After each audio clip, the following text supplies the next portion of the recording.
Chapter 121. What must be done? 4. With an arrow using 3 streaks of stigma, I took away the arm of a peak intermediate rank monster. It was a decent explosion, but I didn't have the energy to watch the outcome. In an instant, drowsiness flooded my brain, and the sky and ground switched places. I had fallen down the tree from sudden dizziness. Ah! I looked at the battlefield in this state. I could see a sword of magic power shooting up. It was Ki Naeun. Her greatsword, which was half the size of the black ogre's arm, swung down. Struck by this domineering slash, the ogre staggered on its feet, during which countless attacks of other cadets poured in.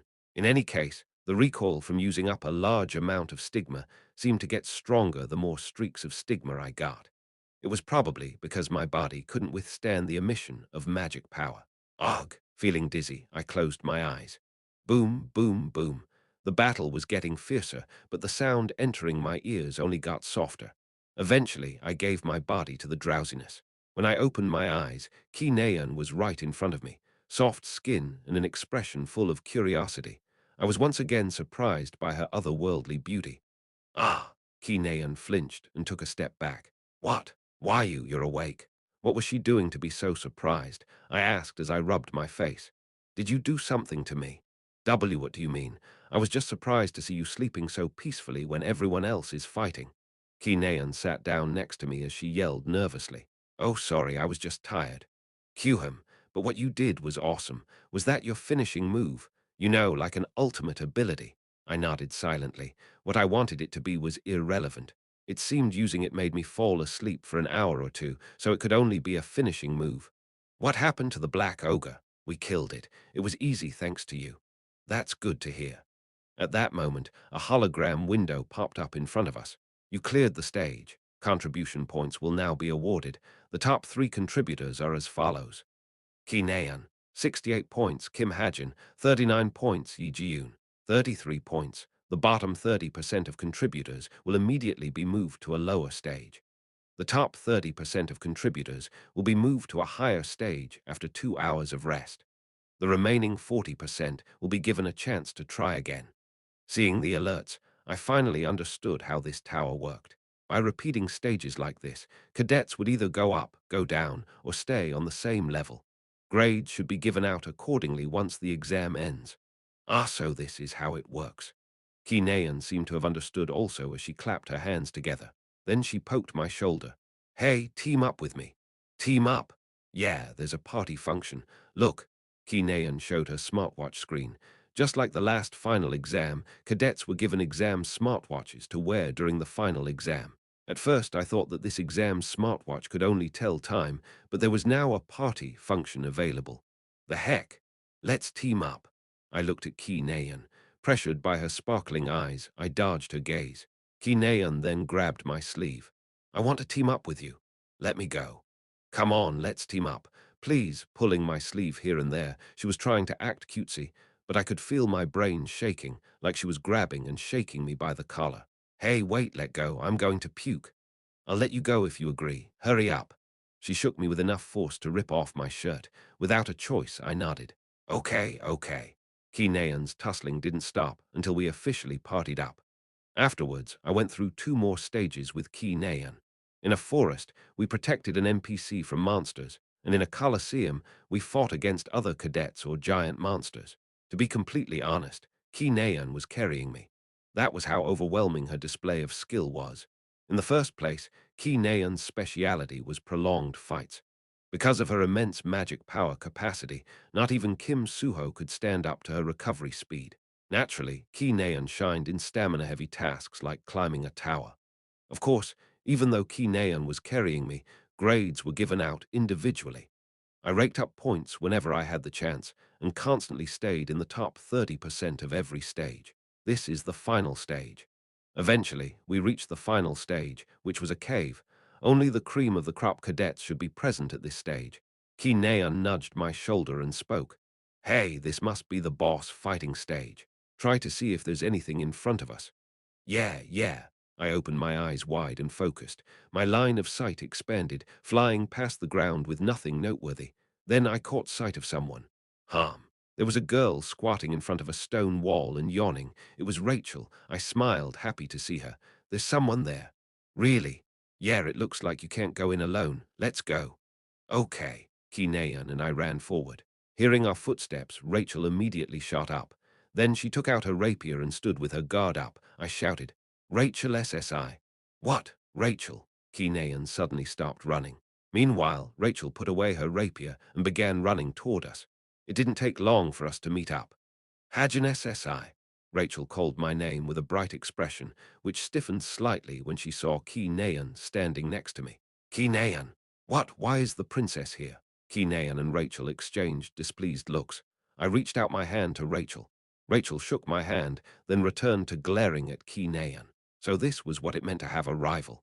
For the next 5 years, the press would be constantly comparing them and encouraging them to fight. They had the same gender, the same age, and now they even had the same role as swordsmen. Naturally, they would be easy targets for hero reporters, who were more extreme than typical celebrity reporters. So, Rachel SSI, why were you alone? Yes. It said I couldn't enter alone, so I was waiting for someone else. This final exam was dangerous for Rachel. Since Lancaster's influence was still relatively small, monsters above high intermediate rank wouldn't suddenly pop out, but Rachel was certainly in more danger than other cadets. That's good to hear. Then let's go in together. Yes, follow me. When Rachel touched the stone wall blocking the path, it suddenly rose up, revealing a corridor. Rachel led us in, and I walked along next to her. Kinean glared at us from the back, then ran up and joined me. After walking for about 3 minutes, Oi, princess. After staring at Rachel for some time, Kinean finally opened her mouth. You didn't team up with anyone? Yes, I was alone the whole time, Rachel replied briefly. Oh, really? Teamwork should be part of the exam's grading criteria. You'll probably get a 0 for that then. Kinean snickered and provoked Rachel, but Rachel remained silent. Then Kinean placed her hand on my shoulder and spoke. But you and I should get a perfect score. What do you mean? We were together from the first stage. Plus, I'm a warrior and you're a sharpshooter. It's the perfect combination. Oh, well, sure. Rachel glanced at Kinean. It's combination, not combination. Same difference. After walking silently for 3 more minutes, Rachel clapped her hands together as though she suddenly thought of something. Oh, right, Hajin SSI. Would you like to come to England over winter break with some other Team Challenge members? There's a huge festival in Clancy Islet. In Clancy Islet. Sure, that sounds great. I've been wanting to go back for some time, but couldn't because I had no invitation. Although I felt a bit sorry to Rachel, I wanted to make some more money until I got blacklisted from the casino. Great, then come with Hosung SSI, Bakju SSI, and Jamer SSI. Rachel smiled. Jamer. Hearing Toma's alias for the first time in a while, I suddenly grew curious how she was doing. At that moment, Kinean muttered from the side. If you only play around, you'll fall behind. For a moment, Rachel's eyes narrowed sharply. However, people like Kinean only enjoyed such reactions. Just as I expected, Kinean smiled triumphantly. Have you heard of YunSeo-jin, princess? What about the YunSeo-jin camp? It's the camp that heirs of hero clans pay billions of won to try to get in. That's where I'll be going over winter break. I might surpass you in swordsmanship soon. In response to Kinean's sneering, Rachel exhaled and retorted while pretending to talk to me. Hajin SSI, there are ways to be efficient in training too. Stupid people are often bad at comprehending what they're taught, so they aren't as efficient. What? Did you just? In that sense, I think I'm a very efficient learner. Rachel was obviously not talking to me. Recently, I've gotten close to elementals quite a bit. Perhaps provoked by Kinean's words, Rachel even emphasized the word elementals. Just how a vandal called me Hajin, she said the same thing twice. Elementals. Yes, elementals. What? What does she mean? Kinean furrowed her brows. I could see her eyes burning with a sense of rivalry. My bad. That was supposed to be a secret. Rachel put her hand over her mouth with a somewhat proud expression. The cheeks were puffing up like she was holding back her laughter. She usually wasn't like this. I guess Kinean had the tendency to make people around her just as childish. Did a hamster enter your mouth? While Kinean was murmuring mockingly, we arrived at another stone wall. We didn't have to waste energy trying to open it. When the 3 of us walked up, it opened by itself. This is it. What lied beyond the stone wall wasn't any different than what was outside. But rather than a straight corridor, it was a circular room that was much larger. Wait! I held my arms up and made the other two stop. It was because I could see someone in the distance. He couldn't look more suspicious if he tried with a black robe covering most of his body. There's someone there. Hello, cadets. The man approached us first. I am Hyuk-jian, the exam overseer in charge of the final stage. I met his eyes, specifically his squirming black pupils. No matter how much I thought about it, the aura he gave off wasn't that of an exam overseer's. More specifically, I could sense a ghastly aura and the smell of blood. By the looks of it, Ki Naeun and Rachel seemed to share the same suspicion. Are you really an exam overseer? Of course. But before you participate in this stage, I will pick someone to stay behind. Only 2 people can participate at a time. The self-proclaimed exam overseer took out a die. 1 and 4 for the male cadet, 2 and 5 for the short-haired cadet, and 3 and 6 for the blonde cadet. Tak. The die rolled on the ground. If your number is shown on the die, you won't be able to participate in this stage. The result of the roll was 5 as expected. Kine unfurrowed her brows, and the exam overseer spoke up. Short-haired cadet. What? The overseer flicked his finger. Then suddenly, a cage fell down from above, pulling in Kine with a powerful magic power. Ah, what's this? Stay up for now. It will end soon. Ah, wait. Ah, you are. The overseer flicked his finger again, and the cage quickly shot back up. Seeing this, Rachel muttered nervously. Hajin SSI that person. Yes, I also think he's a djinn. Rachel shook her head and corrected me. He's from Dark Moon Society. Dark Moon? Yes, look at that symbol on his robe. A black goblet and a faint moon above it. Dark Moon Society. Rachel clenched her teeth. Sorry, it's because of me. Yes. Ah, no. Was Dark Moon Society that amazing? I furrowed my brows. I felt like it was part of the setting I wrote, but I couldn't quite put my finger on it. Now then, shall we start the test? However, my thoughts didn't continue for long. Hyuk-jian raised his magic power, staring at us. Koong! Suddenly, the earth began to rumble. Crevices began to appear on the ground, which slowly grew bigger. The test is simple. Behind Hyuk-jian, dozens of daggers shot up. The killing intent he was emitting was real. There is a dueling arena below. Hyuk-jian jumped down a crevice. As the ground continued to break into pieces, Hyuk-jian's voice rang out from below. If you can last up there for the next 10 minutes, you will have cleared the stage, and the test will end. In that instant, a heavy pressure pressed down on me. At the same time, the ground I was standing on sunk down, causing me to lose my footing. Ack! Rachel immediately jumped and grabbed my hand. Hajin SSI, are you okay? It's a gravitational field. Come up, UK. Rachel tried to pull me up, and I tried to climb up.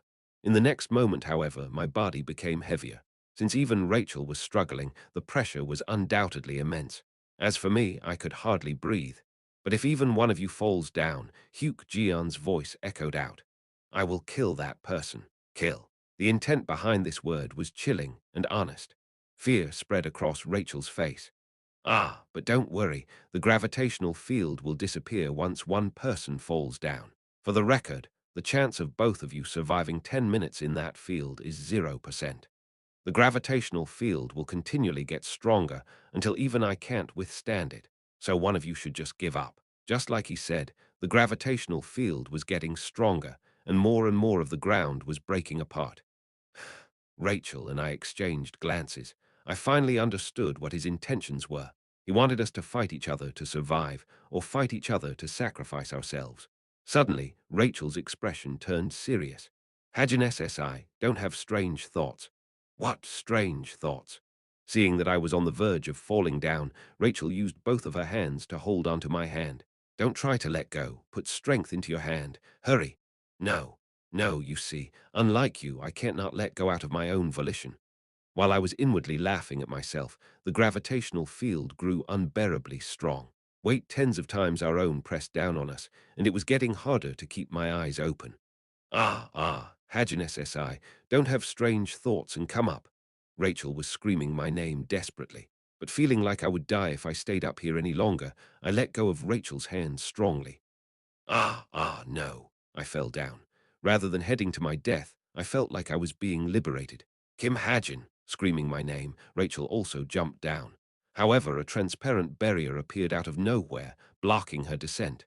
Rachel slammed the barrier with her fists, staring at me as I continued falling. Thud. Og. My back hit the ground, but like a deja vu, I wasn't hurt thanks to ether.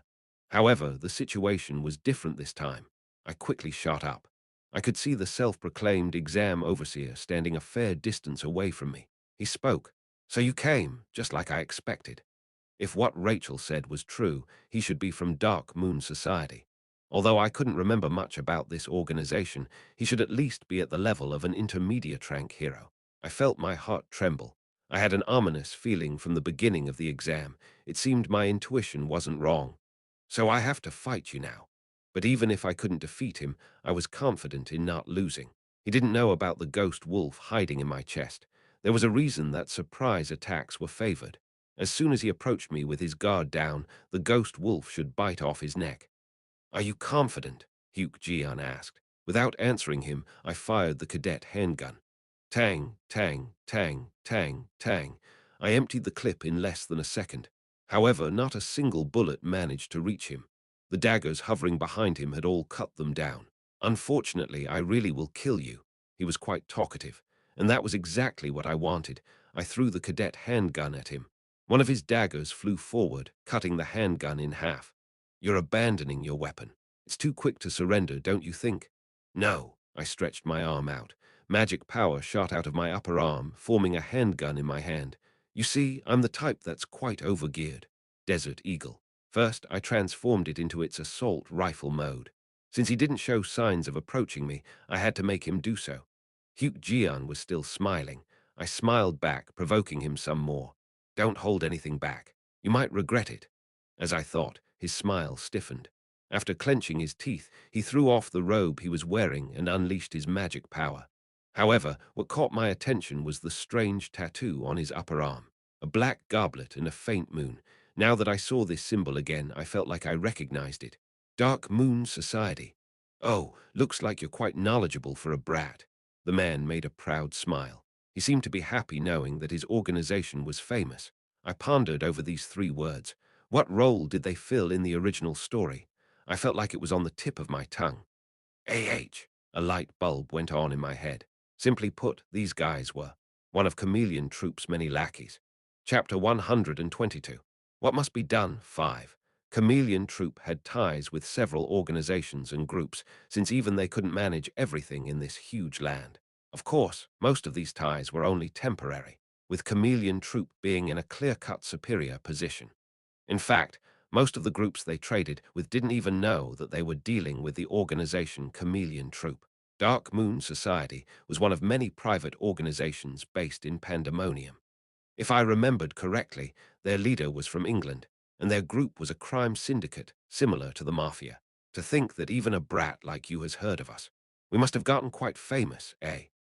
Although the United Nations and several governments spread malicious propaganda against Pandemonium, Pandemonium wasn't the hell they made it out to be. In truth, Pandemonium was a city with a sizable number of residents that included humans. In any case, Chameleon Troop didn't care too much about Pandemonium, but Dark Moon Society desperately clung to them in the hopes of elevating their status. After all, having Chameleon Troop as their backer would give them quite an edge in the power struggles against other organizations. As for why a member of Dark Moon Society was trying to kill me, it was likely because they were hired by Lancaster. This was especially likely, considering Lancaster and Dark Moon Society's leader were both from England. Getting back to the matter at hand, the fact that Dark Moon Society was Chameleon Troop's lackey changed nothing. It wasn't like I could go up to him and introduce myself as a friend of Chameleon Troop's boss. If I did, boss would probably kill me. "Then let us start." Hyuk-jian chillingly spoke as his daggers gathered together. I counted the number of daggers he had. 1, 2, 3, 17. From the looks of it, he was controlling them with his magic power. If he could control all 17 daggers skillfully, he was at least at the intermediate rank level. "Come, I'll allow you to make the first move." Despite talking like he was looking down on me, he didn't let his guard down in the slightest. His magic power-infused daggers were thoroughly protecting his body like a curtain of blades. I couldn't see a single opening to make use of. Fine. First, I used the 3rd medicinal effect memorized by my body. Instant amplification. In an instant, a surge of heat coursed through my body, and my muscles bulged up. My body fiercely reacted at the spontaneous rush of adrenaline coursing through it. Along with the strengthening of my physical body, my thought processes also sped up. I closed my eyes and took a deep breath. Despair is a part of death. I'll let you experience it thoroughly. Click. I shot open my eyes and aimed my gun at the blabbering fool. Tujujujudu. An explosive sound erupted as my 45-round magazine emptied in a second. But even against such a terrifying firing speed, Hyuk-jeon didn't bat an eye. The 17 daggers hovering around him like satellites cut down all the bullets. Clang, clang, severed bullets fell on the ground. Once the initial explosive sound died down, only silence remained. That's it. Hyuk-jeon smiled leisurely. Tusk, I clicked my tongue and pulled my hair up. Unfortunately, I was a bad match against him. Although I could fire bullets powerful enough to break his daggers, the problem was that he had 17 of them. Who? However, I couldn't die to him. If I really wanted to win, I could do so whenever I wanted. The guard-slaying bullet Misteltin. Although it would be like using a guillotine to behead a chicken, it would certainly guarantee my survival. How disappointing. If that's all you have to show, I'll be attacking now. Hyuk-jeon was kind enough to announce his next move. I focused my attention on his daggers. A sly smile emerged on his face, and his daggers flew toward me. I immediately activated bullet time. In this slowed world, I stared at the flying daggers and felt that something was off. A single dagger suddenly accelerated toward my head, but I saw it coming before it even happened. Perhaps it was easier to predict because the dagger was flying straight. If I was right, the second dagger that was flying toward my heart would suddenly shoot up to my chin. For some reason, I could see this before the dagger even came near my heart. Knowing where the daggers would go, it was easy to deal with them. I fired. Although my bullets wouldn't be able to overcome his daggers, they were more than capable of changing their course. Clang, clang, clang.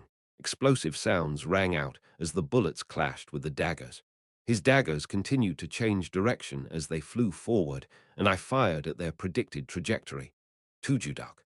Fragments of my bullets crumbled after hitting the daggers.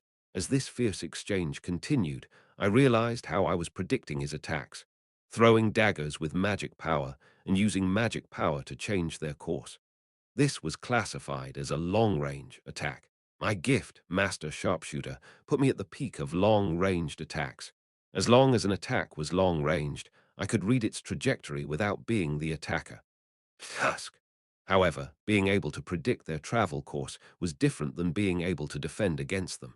Although my eyes could follow their movements, my body could not. Bullet time only lasted 3 minutes. Once bullet time ended, I would undoubtedly be in trouble. Unfortunately, the flying daggers didn't show any signs of stopping. Meanwhile, Hyuk-jeon leisurely observed me from afar. As I continued to change the dagger's trajectory, I thought of the other weapon hidden in my stigma. All of weakening, high rank, enchant, poison attribute, and all that weakens the prick target. Enchanted with the high rank magic effect, weakening. This item was the weapon Toma got from Wicked's executive when she was tasked with weakening Rachel. Its high rank magic effect should work on Hyuk-jeon as well. UK. As bullet time ended, Hyuk-jeon's dagger grazed my shoulder. I clenched my teeth at the sharp pain. Once. I just had to stick this all in him once. The problem was how. Then suddenly, I thought of something. Stigma's magic power. The power that turned my will into reality. It wasn't impossible. Although there were many things I couldn't do with my limited streaks of stigma, it was worth trying now that I had 3. I focused all my senses on stigma. UK. Meanwhile, Hyuk-jeon's daggers cut my flesh apart, overloading my pain receptors sharply. Still, I stood my ground and maintained my focus. What I wanted was to stand behind him. Suddenly, stigma shone brightly, its blue glow leaking through my shirt. Immediately, the world seemed to turn upside down. As though the world was dismantled and then reassembled, the scenery distorted and changed. In the blink of an eye, I found myself standing behind Hyuk-jeon. I didn't miss the opportunity I created. Taking out the all of weakening from stigma, I struck down on Hyuk-jeon's shoulder. What? Although he showed an incredible reaction speed, it was too late. I released the ghost wolf from my chest. Bite! The wolf jumped on Hyuk-jeon's body. UKW what? He struggled underneath the ghost wolf. Meanwhile, I switched the Desert Eagle to shotgun mode, barely holding myself back from collapsing on the ground. Kiek. It only took 2 seconds for the gun to change form. This was the reason I attacked with the awl first. 2 seconds was a rather long time. Come back, I called the wolf back. I could see several deep wounds on his body. The ghost wolf's only flaw was its stamina and vitality. Exhausted, the ghost wolf jumped back inside me. Aog, fucking hell. Hyuk-jeon glared at me hatefully, his previous leisurely attitude nowhere to be seen. Although he was trying to raise his magic power, it was near impossible with the effect of all of weakening. Try eating this. Now our positions were swapped. I shoved the barrel of the shotgun at him. This might hurt if it doesn't end quickly. But right when I was about to pull the trigger, 12 hours have passed since the first cadet completed the tower climb. The exam is now over. The exam ended, thus saving Hyuk-jeon's life. Immediately, a blinding light engulfed me. I could feel myself being transported to another place. I laughed. Who knew someone could be even luckier than me? Hyuk-jeon was it. I would inevitably run into him again, so I could deal with him then. I should tell boss. After the exam, I came back to the waiting room alone, staring at my smartwatch. Oh ho, your understanding of Stigma's magic power increases. A new function, Idea Imprint, has been added. Idea Imprints store Stigma's magic power as a special idea. You can store a total of 2 ideas. Magic power cost for stored ideas are halved. Interesting. Stigma received a new ability, obviously because of my use of Stigma during my fight with Hyuk-jeon. I immediately knew what technique I needed to store, the short-distance teleportation I used in the previous fight. Although moving a mere 50 meters used 2.5 streaks of Stigma, I couldn't say it was too costly, as teleportation was an ability that could only be gained through gifts.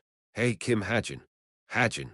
I was tapping on the smartwatch keyboard when I heard 2 people calling my name. I raised my head. Ki Naeun and Kim Suho were running toward me. Ah, W, what happened to your face? How did you become so ugly? Are you okay?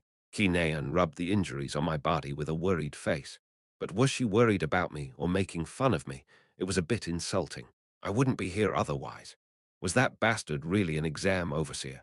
Did you clear the stage? I ignored Ki Naeun and turned to Kim Suho. Ki Naeun must have told him what happened, as Kim Suho looked just as worried as Ki Naeun. At that moment, Ki Naeun found a deep cut on my waist. Wow, what's this? It's so deep. I can see inside your skin. I was the one who was hurt, so why was she so anxious? I calmly stared at Ki Naeun, who was rubbing my arms, shoulders, sides, and thighs.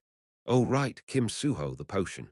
Ah, I almost forgot. Here, Hajin, it's a potion for external injuries. Kim Suho handed me a potion. Ah, oh no, it's fine. I slowly took a step back. I didn't really want to apply such a painful potion. Not to mention, external injury potions were especially painful. Ah, don't run away. However, Ki Naeun snatched my hand, then opened the potion and wet a gauze with it. Ah, wait. The wet gauze touched my wound. An excruciating pain sundered through my body. Hey, go easy on me. Come on, it's not that bad. Ki Naeun smiled, although I really was in pain. When Ki Naeun finished treating me, my smartwatch suddenly rang. Your body has memorized 1.5% of emergency recovery potions, injury recovery medicinal effect. Oh, right. Recovery potions were a type of medicine, too. For some reason, I'd forgotten about it until now. I questioned my own intelligence. There, by the way, what happened to Princess? Rachel, oh, there she is. In the distance, Rachel was crying while desperately speaking to an instructor. I could hear her say, "Please find Kim Hajin." Whing, my smartwatch rang again. It really was working overtime toda. My face became as stiff as a plank of wood. This time it wasn't an alert. It was a message, a serious one at that. I talked with the other members about the request you made. The sender was boss. As soon as I saw the first line of her message, my heart dropped a beat. Hey, I need to go to the restroom. Ha, but there's no restroom nearby. Ah, hey, where are you going? Avoiding Ki Naeun and Kim Suho, I went to the most isolated place I could find and sat down. After looking around to make sure I was alone, I checked the rest of boss message. The result, 5 yes, 5 no. An even split. I clenched my teeth. As I thought, killing Ki Jin-yoon was something even the almighty chameleon troop hesitated to do. However, Chameleon Troop had a total of 11 members, excluding the empty seat, but I have yet to decide. As I thought, Boss was the one who didn't vote. Yes, Boss. I sent her a short message and waited for her reply. However, she didn't reply for a while. I didn't know whether she was simply slow at typing or actually trying to keep me on my toes. As I was getting impatient, Boss' reply finally arrived. Little apprentice, you've already killed several people, but you were on missions, and they were all evil people who deserved to die. Your request is different than your missions. This time, you said you wanted to kill someone yourself. No matter what the reason may be, if you commit murder out of your own will, a heavy weight will be placed on your conscience. The tone of her message was solemn, though I had a strong hunch that she was only pretending to be kind. But as someone who used to write for a living, I couldn't help but notice a small mistake that ruined the serious atmosphere. Will you be able to endure it? Boss, I'm sorry to say this, but it's conscience, not conscious. If you can, Boss' message was cut mid-sentence. I couldn't help but think I made a mistake, but it was already too late. Then again, this was probably better than making a similar mistake in person. Boss returned a single question mark. I'm sorry. Although I quickly apologized, Boss seemed to be sulking as she didn't reply back. Feeling a bit anxious, I called Boss. Thankfully, she picked up immediately. Hello. What is it? She sounded unenthusiastic. I sighed out of relief and apologized once again. Chapter 123. Ki Jinyun 1. Sorry, I'm in the middle of an exam, so we'll have to discuss the details later. Fine. Also, just so you know, it was a typo, not a grammatical error. I was a bit offended by you pointing it out. I was going to fix it. By the time I finished consoling Boss and set up an appointment to meet later, is Kim Hajin here? One of the instructors walking around the waiting room called my name. Yes. You're here. When I ended the call in a hurry and raised my hand, the instructor made a surprised face. Kyuham, Rachel is looking for you. Looks like you two got separated during the exam. Tell her not to make such a big deal out of it. This isn't England, so she can't order us around. I bowed. I apologize. The instructor clicked his tongue and reported to the higher-ups. All cadets are accounted for. Then he quickly left. Next, I tried to look for Rachel, but I didn't need to. She was standing behind the instructor who left. She was staring at me silently with her eyes glistening with tears. Feeling like I made her worry for nothing, I felt a bit sorry. I should have looked for her first. Soon, Rachel opened her mouth. I was looking for you. You should have told me you were okay. Sorry. There was a matter I had to tend to, Rachel sighed. Then she murmured in a barely audible whisper. Thank goodness. Her sincerity hit me with quite a bit of damage. Thankfully, it was an indirect attack. Otherwise, my heart would have skipped more than just a beat. Rachel asked. So, what happened in that last stage? Well, I won. Wow, really? Against a member of Dark Moon, she suddenly stopped mid-sentence and looked around. She then continued in a softer voice. Against a member of Dark Moon Society. Yeah, I beat him up. To be honest, I barely turned the situation around after suffering several lacerations. But Rachel didn't have to know that. Wow. Rachel looked awestruck with her mouth half open and her eyes shining like jewels. When I shrugged, Rachel nodded, fully accepting the situation. From today, I'll have to call Hajin SSI Master. Yes. No, you don't need to do that. I wanted to refuse a master-apprentice relationship that would shatter after a single proper one-on-one fight. No, I felt like I could win against her once. Rachel has probably never fought against someone with so many tricks up their sleeve. Master, please, you don't have to. I scratched my neck, feeling a bit embarrassed. Cadet Rachel, Cadet Kim Hajin. At that moment, Kim Soo-hyuk approached us. Instructor Kim. What's going on? The instructor of Verita's class was trustworthy and honorable, unlike the rude instructor from before. Rachel and I explained everything that happened in the tower's final exam room to Kim Soo-hyuk. With a serious face, Kim Soo-hyuk said he would report it to the academy, but Cube's executives would likely have little reaction to it. Since Rachel and I were the only witnesses, there were many excuses Cube executives could make. More than likely, they would say that was how the stage was, or that we misunderstood the instructor's intention. Anyways, well done. Kim Soo-hyuk pat our shoulders and turned back. I asked Rachel, who was standing next to me. What are you going to do now, Rachel SSI? Me. I'm going back to England tonight, Master. With a teasing smile, Rachel added the word Master. I took special care to not look at her smile. Rachel was the type of person who would change the more she opened up her heart. The way she was changing right now was too fatal for my heart.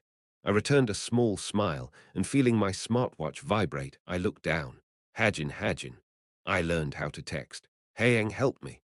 But when are you coming back, Hajin? I want to see you. Nowadays, Evandel was way too into the smartwatch I got her. She even learned how to look up videos on YouTube. She would probably learn how to order food soon. Let's hurry home and eat with Evandel. The first week of winter break. Inside a nameless dungeon in Beekdu Mountain ranges Upper Sword Mountain. You good work, Hajin. I was sprawled on the ground, hearing Kim Suho's praise. Wow, my hands are still shaking. Wasn't that super fun? Although Kim Suho was reflecting on our previous battle with a bright smile, I was too shaken to do anything. The boss of this dungeon was a venomous snake called Jaw. It was an intermediate rank grade -1 monster that spat out black venom. The strategy I came up with was simple. As a sharpshooter, I would be the support, and as a warrior, Kim Suho would charge in. Things mostly went according to plan. Kim Suho marched forward, cutting down its venom, and I shot Jaw's eyes from the back. However, the damned monster began to rampage after losing its sight. Shooting its venom everywhere, it attacked without caring for its own safety. If I didn't have the detox medicinal effect memorized, I would have died in vain. Is this earn the reward? Yeah, that should be it. That was what Jaw was protecting, right? I forced myself to get up. But what is it? I'll have to appraise it first. When I put my hand out, Kim Suho gave the urn to me without a hint of hesitation. Jar of greed. A jar full of greed. When you put an item inside, a random greed will adhere to the item. This was one of the randomization items I created. It was easy to use. You just had to put an item in it and let it sit for about 10 days. Although no one knew what crazy effect would be added to the item, with my luck, I wasn't too worried. You can take this one. Kim Suho suddenly spoke up. What do you mean? Isn't it obvious? I took Misteltin, so you should take this one. But still, I knew that this jar could be used twice. It's fine. I'm happy with the combat experience I gained today. Oh, right, if you feel bad about taking it, then let's go on a trip together. I didn't reply to Kim Suho. I just lay down and pretended to sleep. Kim Suho laughed, and time passed by in silence. Whining, the silence was broken by the vibration of a smartwatch. It wasn't mine. Then it should naturally be Kim Suho's. I turned my head and saw Kim Suho typing earnestly. Seeing this, I felt like I knew who the sender was. YunSeo-jin again. Kim Suho flinched. I couldn't help but laugh. Although this wasn't my intention, YunSeo-jin and Kim Suho ended up getting close a lot earlier. In the original story, YunSeo-jin couldn't even text Kim Suho because Ki Naeun constantly kept a watchful eye. You guys going out? Ha! And no, how could someone like me go out with Senior Seung-ah? If you aren't worthy, then no one is. Kim Suho's looks alone were more than enough to make girls fawn over him. Anyways, Hajin, you're good at changing the subject. And no, I'm going back to what we talked about before, about that trip. You like going on trips that much? No, it's just that I'm leaving on the 20th. We won't see each other for almost 3 months. Kim Suho continued with a serious face, and you can also get closer to Naeun. Also, yeah, Ki Naeun changed a lot. Now she's, no, not that. I changed the subject. Huh, if I also get closer to Ki Naeun, that means you Kim Suho are getting closer to someone too, and that's YunSeo-jin. And no, it's not like that. Kim Suho shot up angrily. Haha, it's also not like that for me. I don't like Ki Naeun. I never said I did in the first place. Hey, really, that's not good. Not good how? Ah, never mind. Kim Suho closed his mouth. He seemed to have talked to Ki Naeun about me. Should I hack into their smartwatches later? Anyways, you take this jar, but you have to come on the trip. I smiled and nodded at Kim Suho's generous offer. Since I would have never been able to clear this dungeon without him, I could at least do that much for him. December 17th. On a cold winter day, I left for a trip with Kim Suho, Shin Jonghak, Yu Yonha, Yi Yonghan, and Ki Naeun. Our destination was a luxury resort near Jeonpadi. Currently, we were heading to Daehyun Group's 5-star hotel. To fully enjoy the trip, Ki Naeun suggested that we take a car from Seoul to Jeonpadi. But since none of us had a driver's license, we had to take a limousine. Nam, nam. Although everyone was full of energy at first, only Yu Yonha remained awake past the 30-minute mark. Nam, nam. I watched Yu Yonha happily eating chocoballs. It was one of the snacks Ki Naeun brought to liven up the trip. Although Yu Yonha showed no interest in it at first, she practically made a 180 once everyone fell asleep. The way she savored each chocoball was quite funny. Suddenly, our eyes met. Yu Yonha looked at me and reluctantly gave me the box of chocoballs. Would you like some? No, I'm fine. That's a good choice. It's not that good. As she said that, she put another chocoball in her mouth. Thud.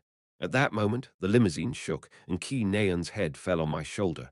Her hair's fragrant scent tickled my nose. Yu Yonha murmured to herself at the sudden turn of events. I pushed Ki Naeun's head to the side. But in 2 minutes, her head fell on my shoulder again. She wasn't awake, right? When I turned back to the front after deciding to give up, I met eyes with Yu Yonha. For some reason, she was looking at us with a sad expression. What? Yes. I just felt bad. Naeun's head must be heavy. I guess you're right. Her head's too big. I dissed Ki Naeun to check if she was awake, but there was no reaction. It seemed she really was asleep. After another 30 minutes of driving, we arrived at our destination, a resort that made my jaw drop. In fact, even the buildings near the resort were luxurious. Gangwon-do sure lived up to its setting, where its GDP matched that of a small country. Follow me. Ki Naeun got up as soon as we arrived and guided us with a lively voice. Our home for the next 2 days was a huge party room with 6 bedrooms. We put our bags in our rooms and met in the living room. Our schedule is really tight, so make sure you don't get lost, Ki Naeun shouted as she smiled joyfully. Everyone seemed to be looking forward to what she had planned.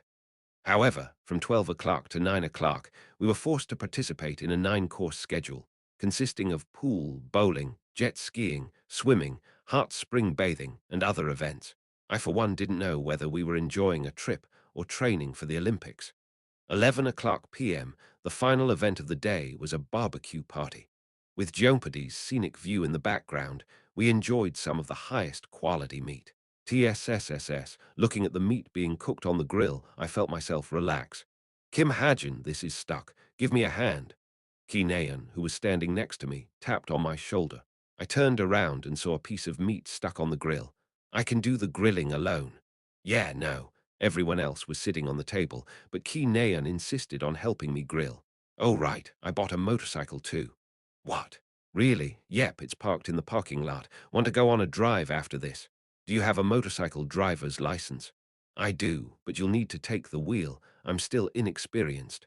Oh, what's this? At that moment, Yeonhan's teasing voice rang out.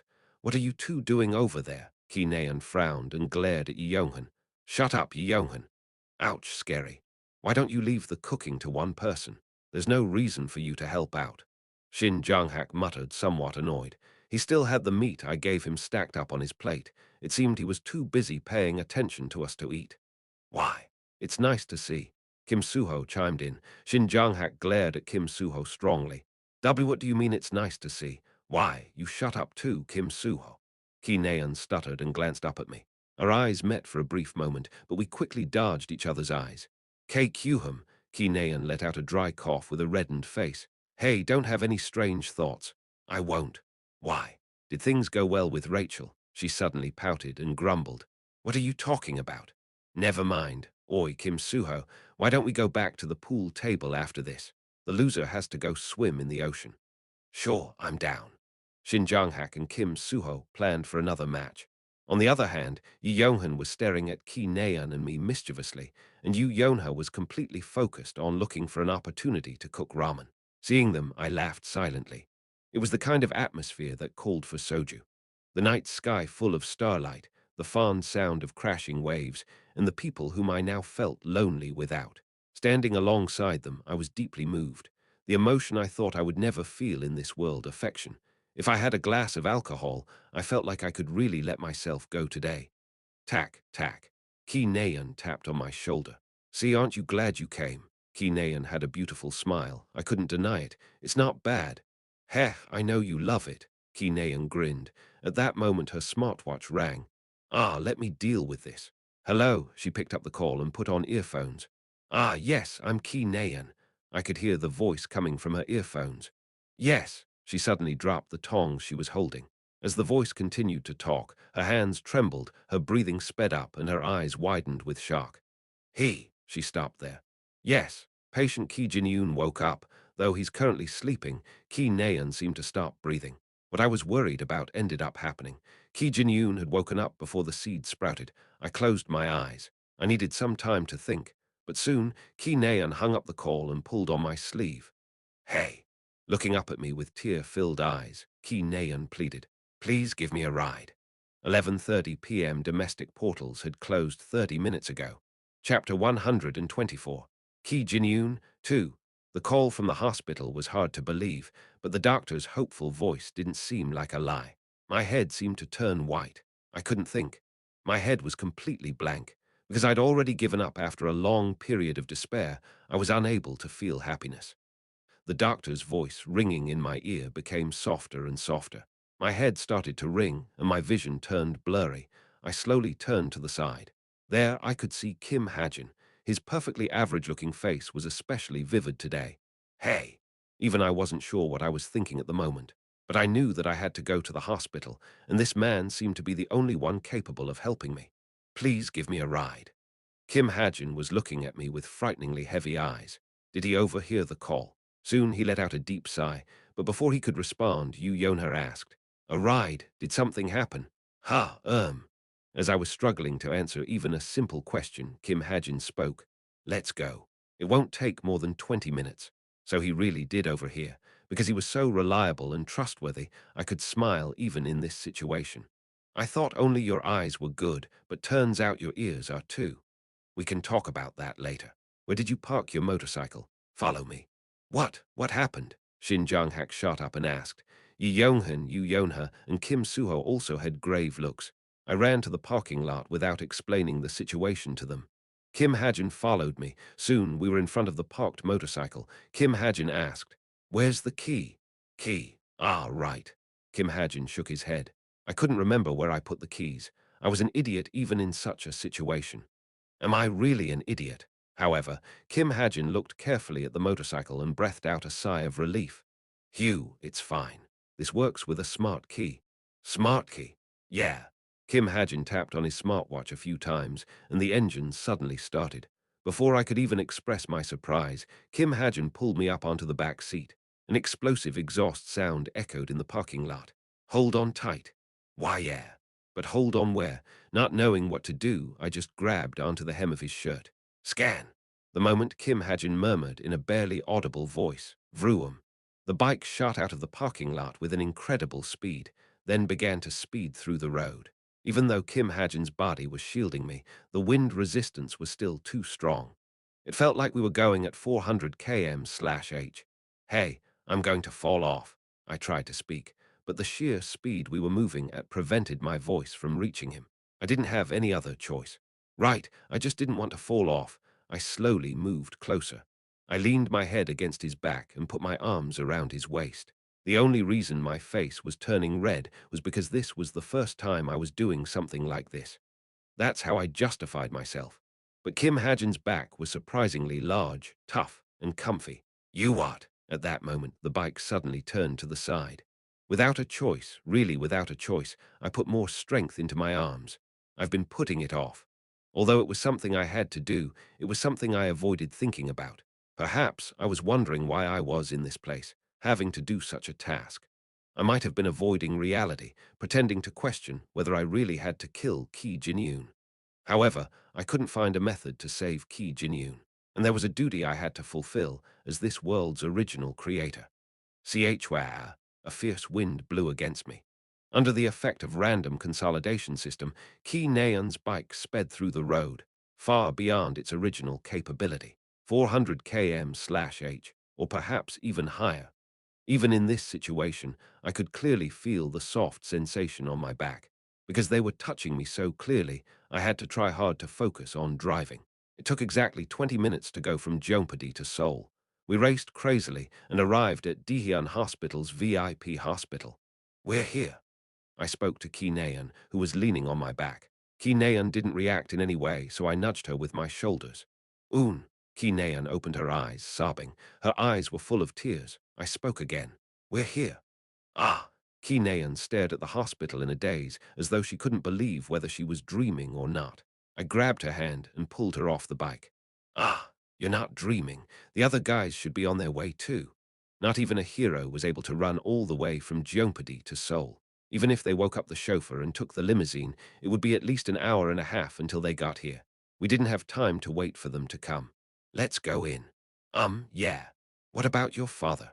He's out of the country with my grandfather. Not even the president of Dihyun Group was able to forcibly open a closed portal. I walked into the VIP hospital with Ki Nayan. The guard standing at the front entrance recognized Ki Nayan and quickly opened the door. We walked into the outer area of the VIP hospital, where a large, luxurious garden could be seen. The number of hidden cameras and anti-crime magic in this place easily surpassed 3 digits. I could see a doctor and a group of nurses running out of a secondary entrance. Nayan SSI. They quickly ran up to us, calling Ki Nayan's name, and were startled when they saw me. Ki Nayan scratched her neck and introduced me. He's my friend. He's an acquaintance. Can we go in? The way she introduced me was a bit strange. Acquaintance? Ah, yes, come in. A middle-aged doctor with glasses and well-combed hair guided us inside. The VIP hospital had elegant and refined decor as though it was a temple. Walking through the hallway, Ki Nayan asked, "How's his condition?" The doctor smiled. "He's not fully awake yet, but you'll be able to see that he'll wake up soon. It's truly a miracle." We stopped in front of an escalator heading underground. Ki Jin-yoon was downstairs. "Excuse me, but he's—" The doctor glanced back and forth between Ki Nayan and me. "Ah, it's fine. He brought me here. Is that so? Of course, right. I know you're tight-lipped." Ki Nayan's trust brought me even more pain. "Then let's head down." We went down the escalator. Ki Jin-yoon's room was taking up almost half the floor. Not only was his room protected by a magic barrier, but there were also 3 mercenaries guarding the entrance. I could see at a glance that they were easily comparable to intermediate rank heroes. "Congratulations, young miss." A particularly intimidating mercenary walked up and gave a big smile. Ki Nayan nodded with a surreal expression. "Why, yes, thank you. Is he also going in?" The mercenary pointed at me. Ki Nayan nodded. "Yes, and he'll need the president's permission." "I'll give him the permission. Father is probably too busy working to come today anyway." "Cue him." The mercenary opened the door, and we walked inside with the doctor. The room's clean, flowery air entered my nose. It was a room with magic power density reaching the propitious level. A masterpiece painting hung on the wall to give the room color, and placed around the room were pictures of Ki Nayan and Ki Jin-yoon. "Ah," Ki Nayan muttered in a daze. In this homely room, Ki Jin-yoon was lying down at a 60-degree angle, collecting his breath. Although he was physically and mentally emaciated, he was clearly awake. We told him that he hasn't woken up for 4 years, but it's only been 2 hours since he first regained consciousness, so his memory is still hazy. Still, he should be fully recovered in a month, the doctor explained. However, Ki Nayan couldn't hear his voice. Tears flowed down from her face. The doctor looked at her for a moment, then spoke. "Then I'll be back in a bit." He left and closed the door. Silence filled the room. Ki Nayan stared at Ki Jin-yoon blankly, then said the word she wanted to speak for a long time. "Opa." Ki Jin-yoon turned his head. Ki Jin-yoon, the kind and gentle older brother I created. He saw Ki Nayan and stared at her silently for a long time. Eventually, a thin smile emerged on his face, and the voice Ki Nayan has been dying to hear rang out. "Nayan." Even after a part of his brain was damaged, he still remembered his younger sister's face. That was the kind of man Ki Jin-yoon was. "You've gotten so big. I heard from the doctor it's been 4 years, right?" Even at his gentle voice, Ki Nayan trembled, unable to move. Without a choice, I grabbed her wrist and walked towards him. Ki Jin-yoon watched me with deep interest. "Is he your boyfriend?" What are you talking about? He's not." Ki Nayan denied it strongly, but added a final word after sneaking a peek at me. "Why yet?" "Yet." This time I was dumbstruck. What?" Embarrassed, Ki Nayan pushed me away. Meanwhile, Ki Jin-yoon watched us with a warm smile. 2 days later, Gangwon-do. In an empty cave chosen as our meeting place, Boss was sitting on a chair and reading a book. Tack, tack. Then the clear high-heel sounds rang out. Jane walked out from the distant darkness, but Boss was still focused on reading. Jane's feet stopped in front of Boss. "Boss," Ki Jin-yoon woke up. Boss silently closed the book she was reading. "Are you really thinking of doing this?" Staring intently at Jane, Boss nodded. but will the four of us be enough? Ah, I guess it's five since Kim Hajin said he wanted to kill him with his own hands. Jane murmured with interest. Boss only told a few members of the chameleon troupe about Kim Hajin's request. Regardless of whether they would succeed or not, only Jane herself and a few helpers would know about what happened. Yes, I am. Well, it's true that this is the best way of roping Kim Hajin in. By accepting Kim Hajin's request, the chameleon troupe would obtain Kim Hajin's gratitude and debt. That was something that tempted even Jane. She was well aware that Kim Hajin had the potential to become one of the world's strongest heroes. But don't we have too much to lose? We don't know why he wants to kill Ki Jin-yoon, and more importantly, we would be turning that geezer into our enemy. No, Boss shook her head. She already checked Ki Jin-yoon's condition the day Kim Hajin made the request. Ki Jin-yoon's magic core was destroyed. Ki Juchul was unlikely to feel sympathy towards a hero without a magic core. Even if that hero was his own grandson, that was the kind of man Ki Juchul was. He might even appreciate it, since he would be able to obtain sympathy from the whole world using only his grandson's life as the price. As she spoke, Boss gritted her teeth. It was a rare display of emotion. She had quite a history with Ki Juchul, though he cut contact with her after Chameleon Troop's old boss died. Well, I can't say for sure, but boss, Kim Hajin is just too strange no matter how much I think about it. Jane crafted a chair out of magic power and sat down. Explain. That money-hungry ghost refused to accept our request, even after we offered another 3 billion won. Money-hungry ghost, Yu Jin-hyuk. Yep, Yu Jin-hyuk. Although he was a hedonist who wasted his money gambling in Gangwon-do, Las Vegas, and Clancy Islet, he was still the #1 informant in the Korean peninsula. It's just too strange. He never hesitated to look into someone's past, whether that be a chaebol or a hero. So why would he be so adamant about Kim Hajin? Yu Jin-hyuk had refused a 500 million won offer to look into a single person's past. Jane continued to raise the price, even going as high as 3 billion won, but Yu Jin-hyuk didn't budge. This must mean he already looked into Kim Hajin's past. And he's staying quiet because he thinks his life will be jeopardized if he does. There must be something special about Kim Hajin's past. It was a logical conclusion. Boss nodded in agreement. So, should we keep poking him? No, look into another information guild. Hearing Boss words, Jane grinned. Today, Yu Jin-hyuk lost a big customer. Boss was the type who easily held grudges. Well, information guilds nowadays all have low standards, but there is a couple of places I've been watching for a while. Where? Jane turned on her smartwatch and projected a hologram. Falling blossom. Naturally and elegantly, like a falling flower. One is this, falling blossom, a rising star in the field. It's only been half a year since their founding, but they have great reviews and record. Boss hummed in satisfaction. Falling blossom. She liked its refined, unique name. And the other one, it's this. Truth agency. Anything you seek is at our disposal. This time, Boss furrowed her brows. Its lame name and description were exactly what Boss disliked. Despite how it sounds, it has great reviews. Apparently, it's the best information agency when it comes to finding people. We'll go with Falling Blossom. Boss, who liked vanity and luxury, clearly expressed her decision. All right, I'll put in a request then. And next, we're good to go for Ki Jin-yoon. The plan is perfect. Just ask Kim Hajin when he's available. I'm sure that child needs time to prepare his heart. It was then. Tap, tap. The sound of footsteps rang out in the cave. Jane immediately sharpened her 5 senses and stood on guard. Who is it? I already called him. Called who? Kim Hajin, already.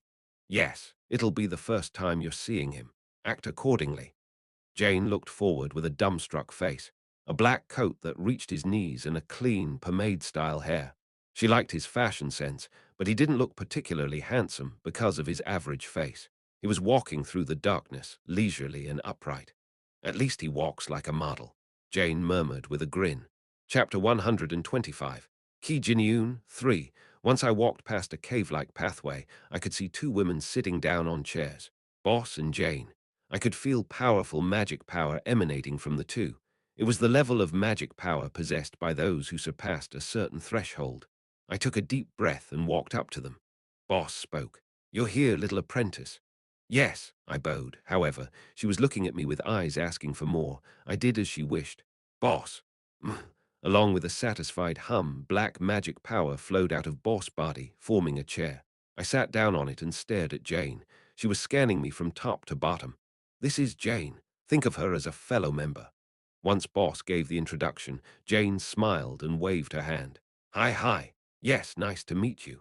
Other than the times I saw her in disguise, this was the first time I was meeting her. I bowed as respectfully as possible. You see, Hajin SSI, I have so many questions for you. Yes, what is it? She likely wanted to know my motive for wanting to kill Ki Jin-yoon. Those clothes, did you copy them from a fashion magazine? Come again. What kind of a question was that? Unlike other male cadets your age, you have excellent fashion sense. To be honest, I put a lot of effort into my clothes.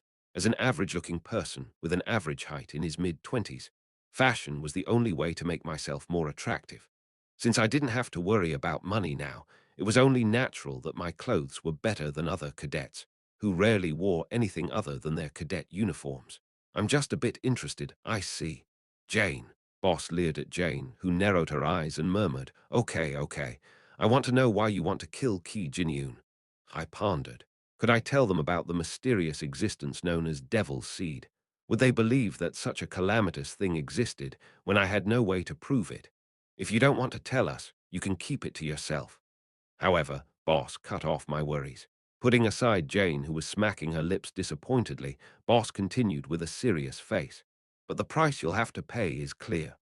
Boss' eyes flickered with a strange fervor. You will become our strength, not forgetting this debt and signing this contract. The last part made me chuckle. Of course. Good, then I'll explain what's going to happen. Jane immediately spoke up. She created a triangular table with her magic power and put her arms on it. Jane's explanation began. After Ki Jin-yoon regained his consciousness, Ki Naeun visited him every day. Ki Jin-yoon's condition continued to improve by the day. Although he still spent more time sleeping than awake, he was recovering fast enough that he'd be able to walk in a month. Today was the fourth day since Ki Jin-yoon woke up. Ki Naeun visited Ki Jin-yoon with her friends, and I was among them. HM. Ki Jin-yoon scrutinized Ki Naeun's friends, then pointed at one person. You're Kim Suho, right? Why, yes, I'm Kim Suho. How did you know? Kim Suho widened his eyes. Ki Naeun used to talk about you a lot when she was in Agent Military Academy. Ki Naeun flinched at Ki Jin-yoon's words. She peeked at me for a moment before explaining herself. Why, yeah, I said how you were a delicate-looking boy acting like a know-it-all. What? Isn't that too harsh? Haha, I agree with you, Ki Naeun. Shin Jung-hak chimed in, laughing heartily. Jung-hak looks just as delicate as Suho, though. No, no, I look manly. Shin Jung-hak reacted strongly to Yu Yonha's point.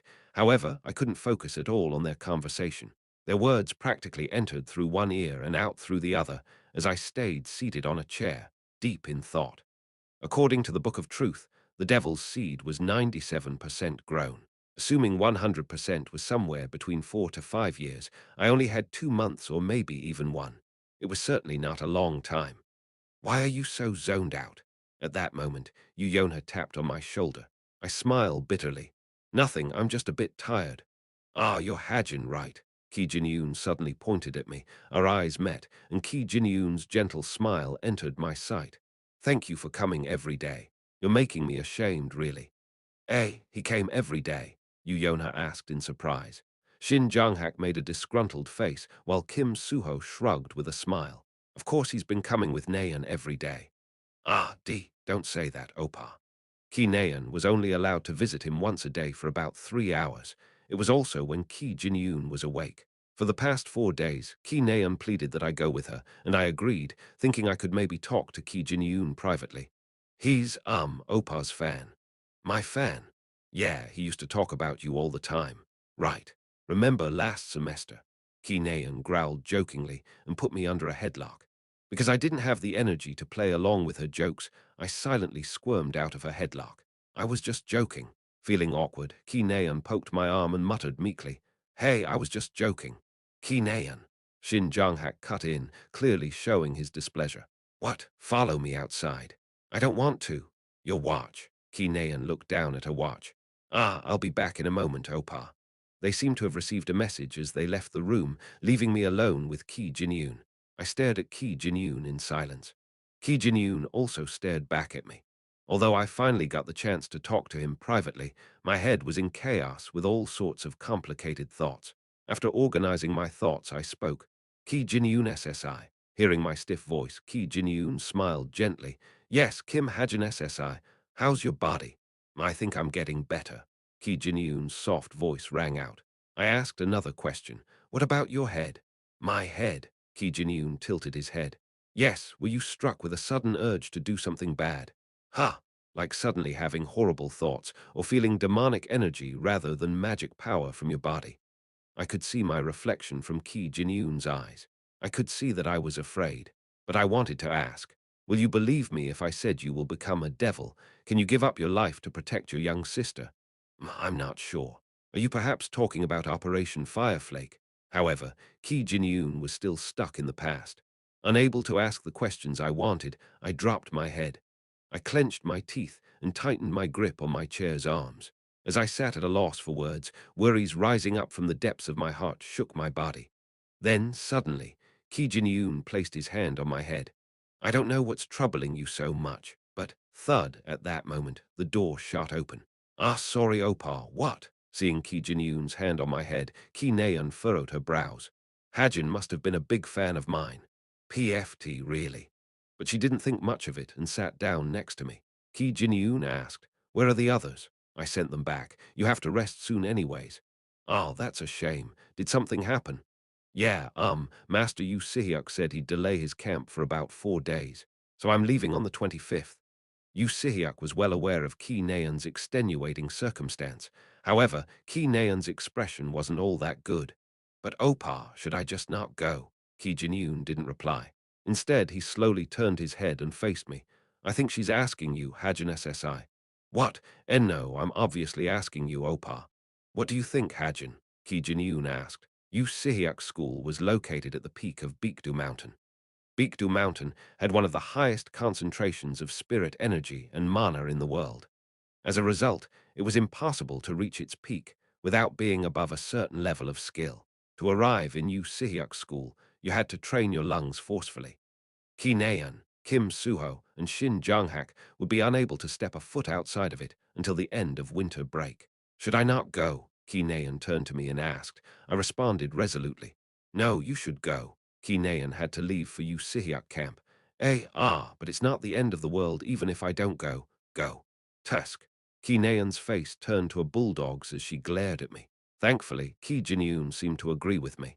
Naeun, I agree with Hajin. If it's because of me, you don't have to worry. You can see me any time you want, but this might be the only chance for you to go to Yu Sihyuk school. I was going to go anyways. Oh yeah, I brought a camera. Ki Naeun changed the topic and took out a high-quality camera from her bag. Then she pushed it toward me. Here, take pictures of us. Ki Naeun ran next to Ki Jin-yoon. Although he was taken aback at first, he soon smiled happily. I watched them silently, then murmured, Scan. The number was 44, a jackpot. What kind of photos would this camera take? With a somber expectation, I raised the camera. Say cheese. Click, click. Ki Naeun and Ki Jin-yoon made all sorts of poses. Ki Naeun was hugging Ki Jin-yoon in one photo, giving him a peck on the cheek in another, and leaning on his shoulder in the next. After about 30 or so photos, now you should take some with Hajin. Ki Jin-yoon made an unexpected suggestion. Ah, no, I'm fine. Well, I insist. Naeun, go stand next to him. What? No, Ki Naeun. As soon as Ki Jin-yoon raised his voice, Ki Naeun walked up next to me embarrassed. All right, say cheese, see cheese. Ki Naeun bashfully made a peace sign. Click. Thus, the only photo of me and Ki Naeun was taken. The visiting period ended, and it was now night time. While Ki Jin-yoon slept, Ki Naeun and I walked around the hospital's garden. Kim Hajin. Under the faint moonlight, Ki Naeun was skipping through the garden, calling my name. Her expression could only be described as the happiest expression in the world. Kim Hajin, Kim Hajin. Kim Hajin, Kim Hajin, Kim Hajin. What? Nothing. I just wanted to thank you. Hearing Ki Naeun's calm voice, I became speechless. Kyuhum, as if you have anything to thank me for. You came here with me every day. Ki Naeun continued as she slowly strolled through the garden. To be honest, I was scared to come by myself.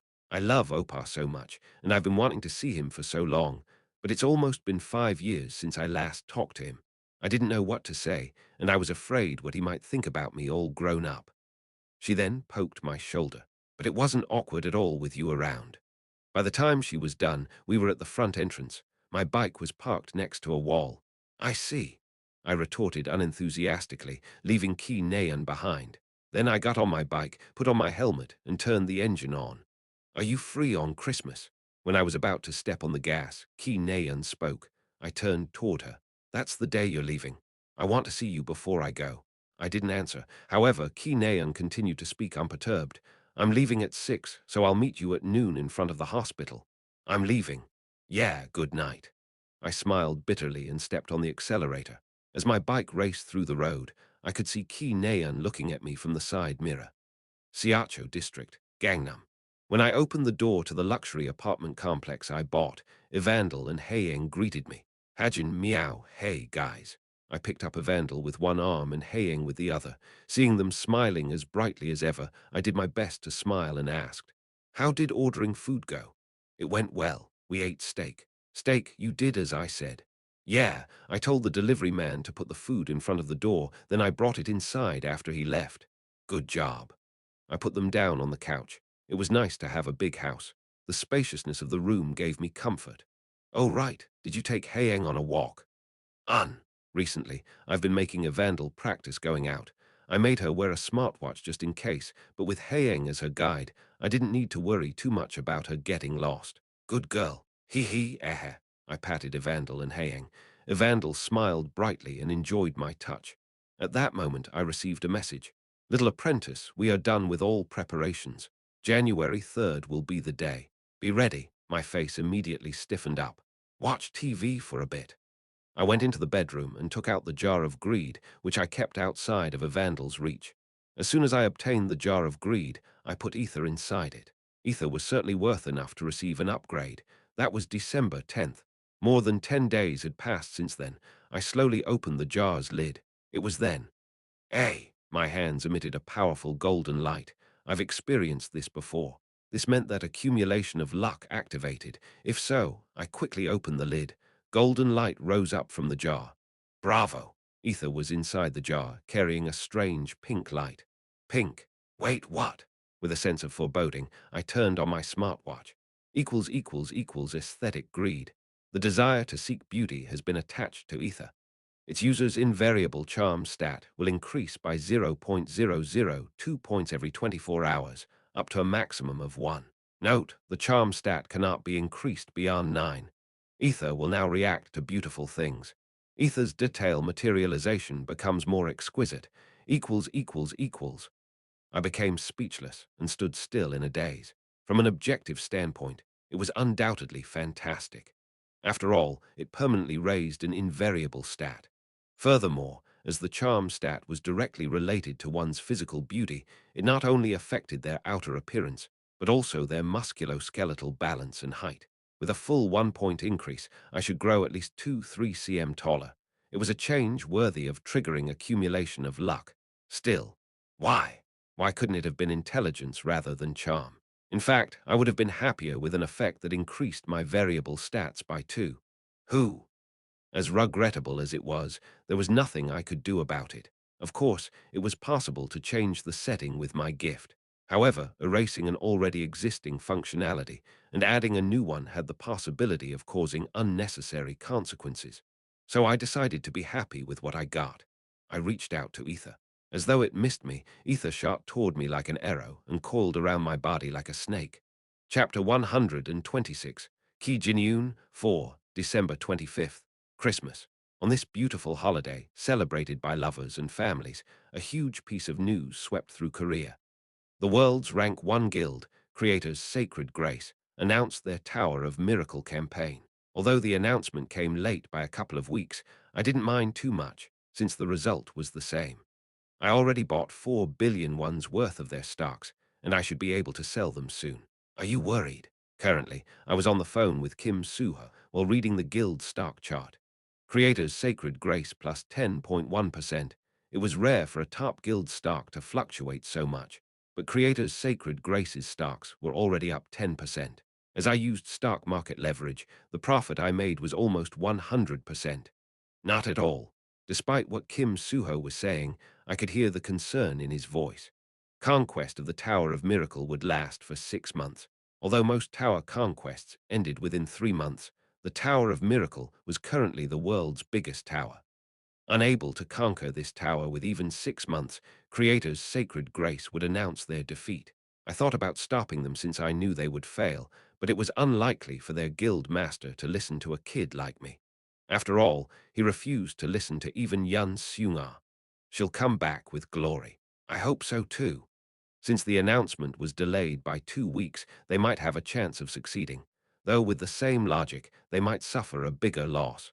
From this point on, I couldn't be sure of the future. I might have a forest of knowledge in my head, but there were an infinite number of trees that existed in it. There was simply no way for me to know every single one of them. Oh, by the way, you're on your way to meet Ki Naeun, right? I glanced at my watch. 11:59 am. It was a minute before the promised time Ki Naeun forced on me. Why would I be? What? Come on, don't be like that. She planned a lot for today. What? Well, she asked me about what you liked and what to do together. That's fun. She was looking forward to today a lot, so you have to go. It seemed Kim Suho was more worried about Ki Naeun and me than YunSeo-jin. I'm hanging up. Wait, please, just go, please. Why are you acting cute towards me? It was a pretty Kim Suho-like thing to do. With a grin, I hung up. I closed my laptop, lied down on the couch, and turned on the TV. After spending an hour just passing time, Tididi, the door opened, and Evandel and Haeyang returned from their walk. We're back. Meow. Evandel raced to the couch as soon as she closed the door and stared at me intently. From the looks of it, she wanted something from me. Realizing that it was about time for her favorite anime to start, I handed her the remote and went into the bedroom. Eheu! I hopped down on my bed, whereupon a subconscious sigh came out. My heart throbbed with pain, and I suddenly got a strong urge to smoke. Feeling like this uncomfortable feeling would continue if I stayed still, I looked at my smartwatch reluctantly. There weren't any messages or calls from Ki Naeun. In that case, she should have already gone home. An hour had already passed, and with her personality, there was no way she was waiting for me. Telling myself that, I picked up the game console. Just like that, it became 3 p.m. in the end. I left the bedroom, unable to calm my throbbing heart. Evandel was sleeping on the couch, using Haeyang as a pillow. When I carefully turned the doorknob so as to not wake her up, Evandel and Haeyang got up and stared at me with sleepy eyes. Evandel, I'm going out for a bit. I'll bring back yummy food. Oon. Evandel went back to sleeping. I quickly left the dorm. Riding the bike I had parked in the parking lot, I slowly drove to the Daehyun's VIP hospital. She's still there. I came here thinking just maybe, and I was right. Ki Naeun was leaning on the hospital's wall, wearing clothes that were clearly chosen with care. Her short hair had a soft wave, indicating that she got her hair done, and she was uncharacteristically wearing a light makeup. Looking at her, the throbbing pain in my heart grew stronger. Swallowing a sigh, I slowly drove towards Ki Naeun. Ki Naeun was staring at her smartwatch while pouting, but when she heard the engine noise of my bike and looked up, she smiled brightly. Hey, Kim Hajin, pointing at me. She ran up to me in a hurry. You're very late. Where were you? I didn't agree to meet in the first place. That was the only thing I could say. Ki Naeun leered at me once, but didn't complain. She just held up her watch. I had a lot planned for today. We were supposed to eat brunch at noon, go bowling at 1, go to a cafe at 2, visit a tarot fortune teller at 3, go to an arcade at 4, go to a restaurant at 4:40. Hearing her recite the schedule she had planned, I lightly smacked her head. UK. She stiffened her body and raised her head slowly. I thought she'd react stronger, but she only looked at me confusedly and asked, Why'd you hit me? Who plans everything out like that? This isn't combat training. Then what do we do? Let's go on a drive. We have about 2 hours left. I spoke as I tapped on the seat behind me. Drive, sure, Ki Naeun rejoiced. Once she got on the back seat, I stepped on the accelerator. Let's go straight to the arcade. After we play games for 40 minutes, we can go to the restaurant. Shut it, fool. Dates are supposed to be spontaneous. It's not a date. I told you not to misunder Ujiak.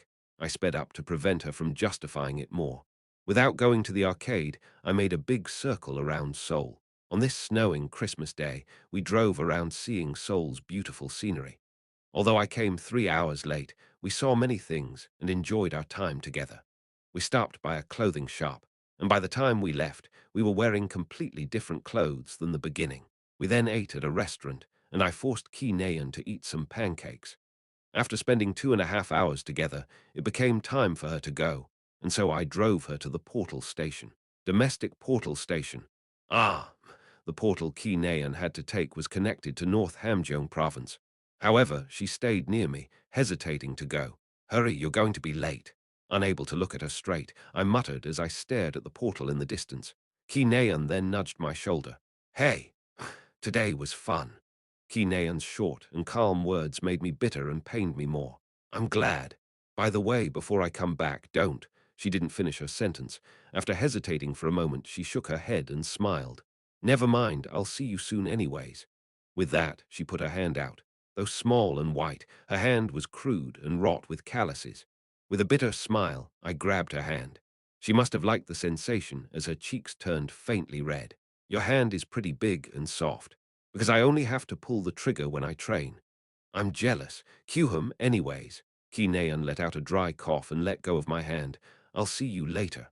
I smiled silently. Then I'm going. Yeah, stay safe. With those last words, Ki Nayeon walked to the portal, glancing back a couple of times regretfully.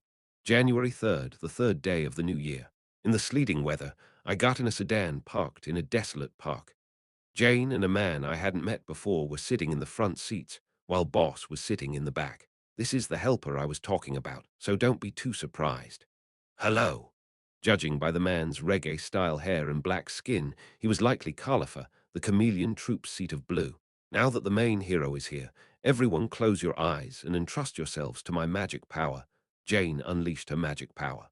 I did as she said. Jane's magic power touched my body, and I could feel something being painted over my skin. Done. Here are your fake ids. 3 minutes. It only took 3 minutes for us to become completely different people with Jane's gift. I opened my eyes and looked at the rear view mirror. Reflected in it was the image of a nurse, not Kim Hajin. I don't know why you want to make things this difficult. We could have just used poison. Jane's first idea was to use poison. However, the devil's seed couldn't be killed so easily. That was why I prepared the guard-slaying bullet. The plan is simple. We'll enter Ki Jin-yoon's room disguised as nurses. Then we'll bring him out and kill him in a secluded place. Although Jane made her plan sound easy, in reality, it was extremely difficult considering the security inside the VIP hospital. However, it was possible with Jane's disguise ability and Khalifa's portal ability. As for how we're going to bring him out, that's why he's here. He has the ability to open portals, but if the magic power undulation is too great, we'll be found out by the mercenaries outside the room and the security system. So our best bet is using a small portal that travels only 20 km. Once you go through the portal, the disguise I put on you will wear off. But you won't have to worry about anyone seeing you. We already have a barrier set up where you and Ki Jin-yoon will stand off. There, I would be have to face Ki Jin-yoon head-on. Once you and Khalifa leave, Boss and I will craft a fake that will stay lying in bed. Just in case a mercenary walks back in. All you need to do is finish your task and come back through the helper's portal.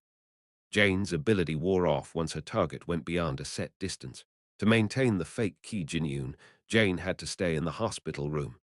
Now, get off and pretend like you're heading to work. Only I will be in the sedan. I'll stay close enough to maintain your disguise, so don't worry. Just make sure you're not more than 4 km away. The distance restriction of Jane's gift was 10 km when she was disguising one person, 8 km for two, 6 km for three, and so on. Khalifa got off first, followed by me, then Boss. The sedan then drove off slowly. The three of us began to follow the sedan while maintaining an appropriate distance. We successfully entered the VIP hospital. I headed to the counter and waited for Jane to call me. SSI. At exactly 11 o'clock am, Jane called me. Yes, it's time to check on Ki Jin-yoon's condition. Follow me downstairs. Ah, yes. I followed Jane down the stairs, along with another nurse and a doctor. They were Boss and Khalifa in disguise. We took the escalator down and arrived downstairs. Once we were in front of Ki Jin-yoon's room, Jane looked at the clipboard she was holding and spoke to the mercenary standing guard. 11:10 a.m. It's time for a checkup. Yes. The mercenary let us through without suspicion. As soon as we entered the room, we locked the door. Inside, Ki Jin-yoon was sound asleep. Jane murmured quietly, CCTV. I was in charge of dealing with the CCTV.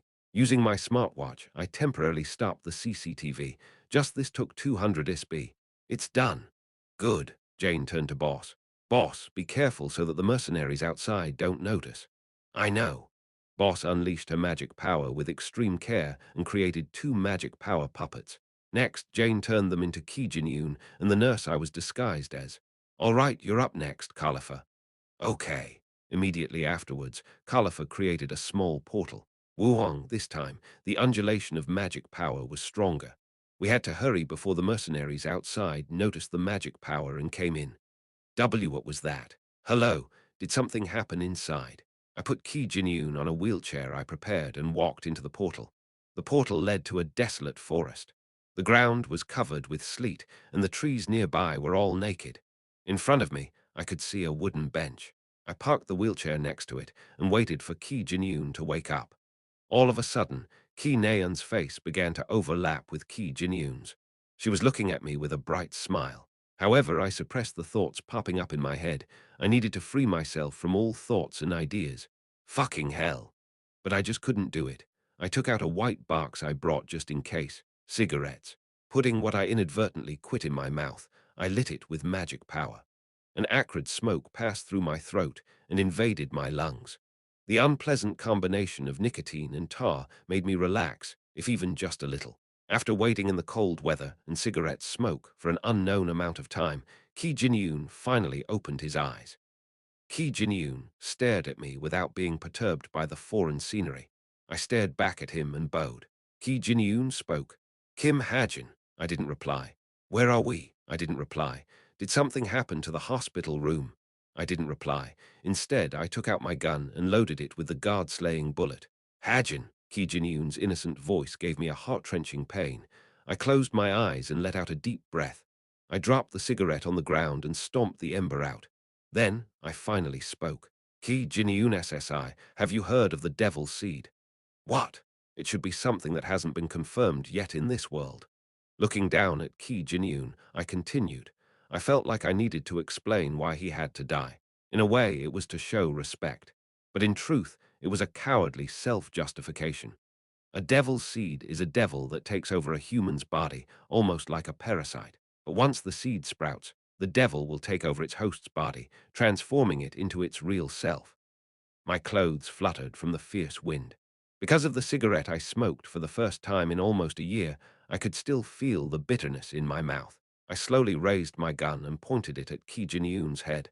Ki Jin-yoon SSI, this seed is inside your body. Ki Jin-yoon looked at me silently. You will become a devil. My vision turned blurry. My hands were trembling uncontrollably. I'm sorry. Holding the gun with both my hands, I did my best to stop the trembling. After taking a deep breath, I put my finger on the trigger. I'm sorry, really, I'm sorry. However, I couldn't help but hesitate. Ki Naeun's face rose up in front of me.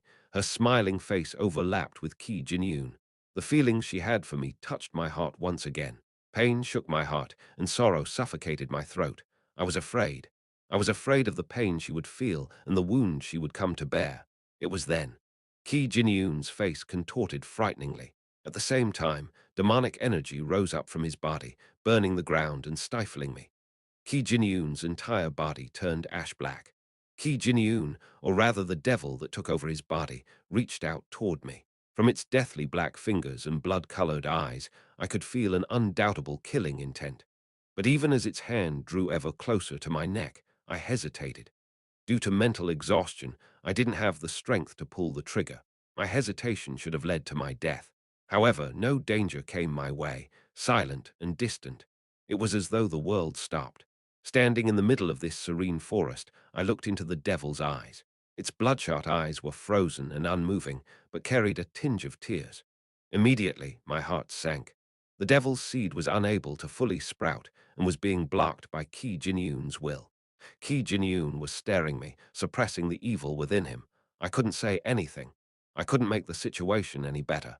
Ki Jinyun's decision was clear, and I couldn't betray his conviction. I couldn't make his effort go to waste.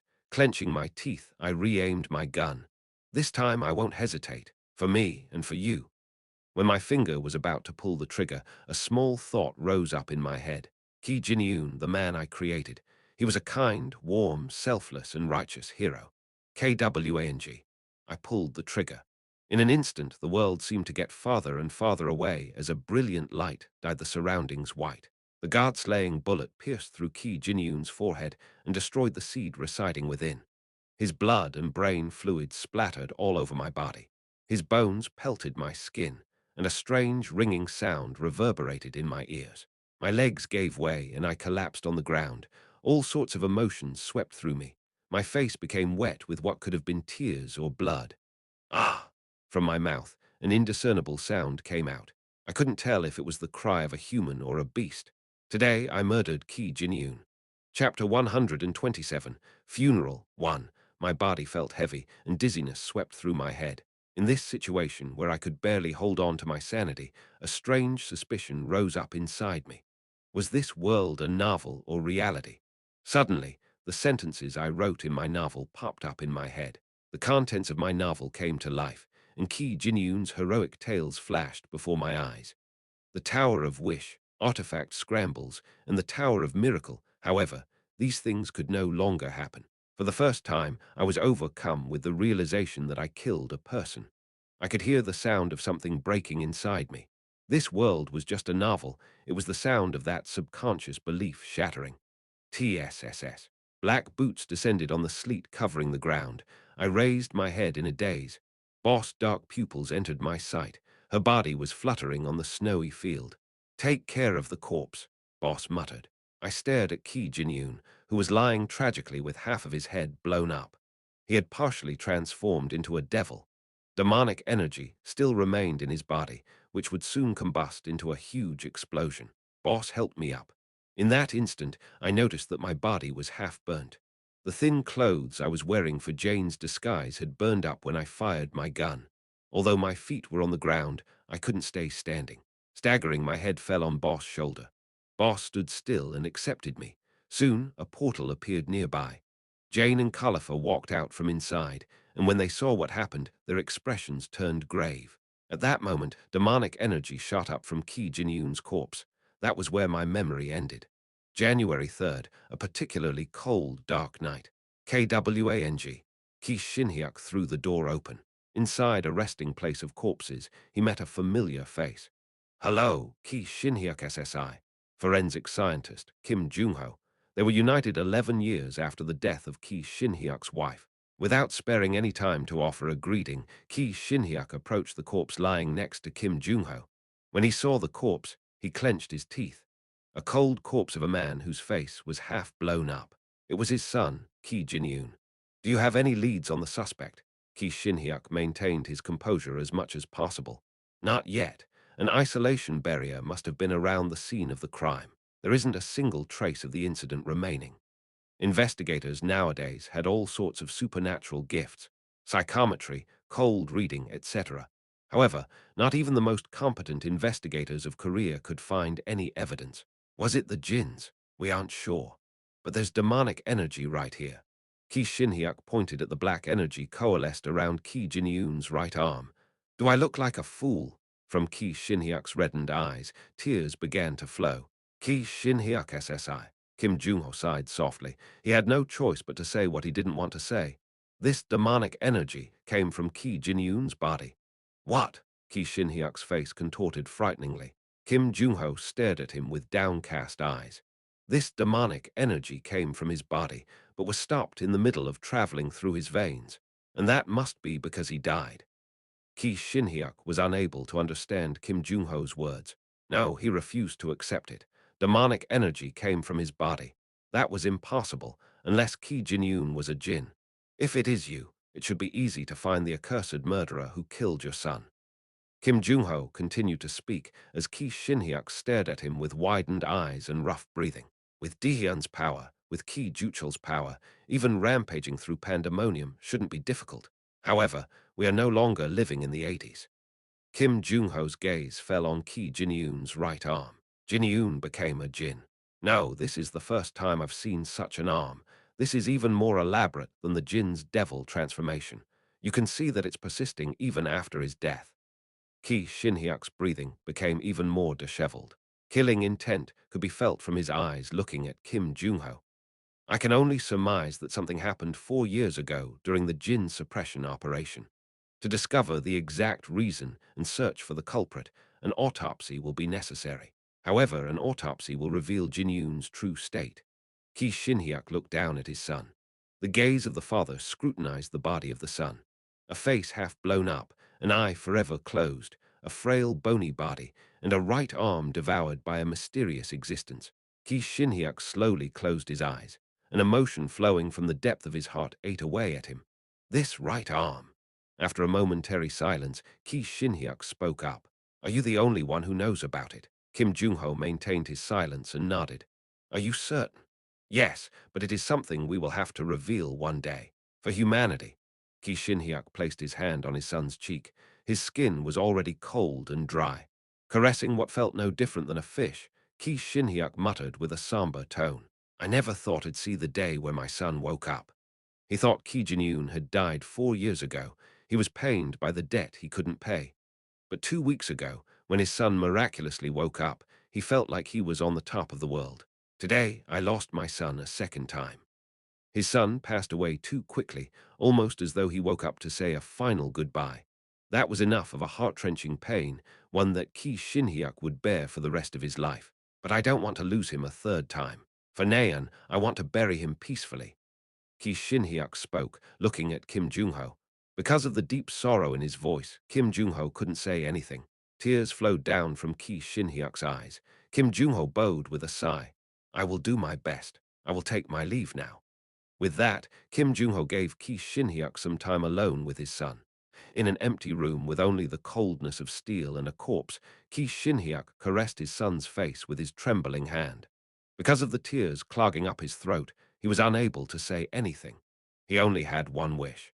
Son, my son, I hope you have a better father in your next life. It was a memory from the past.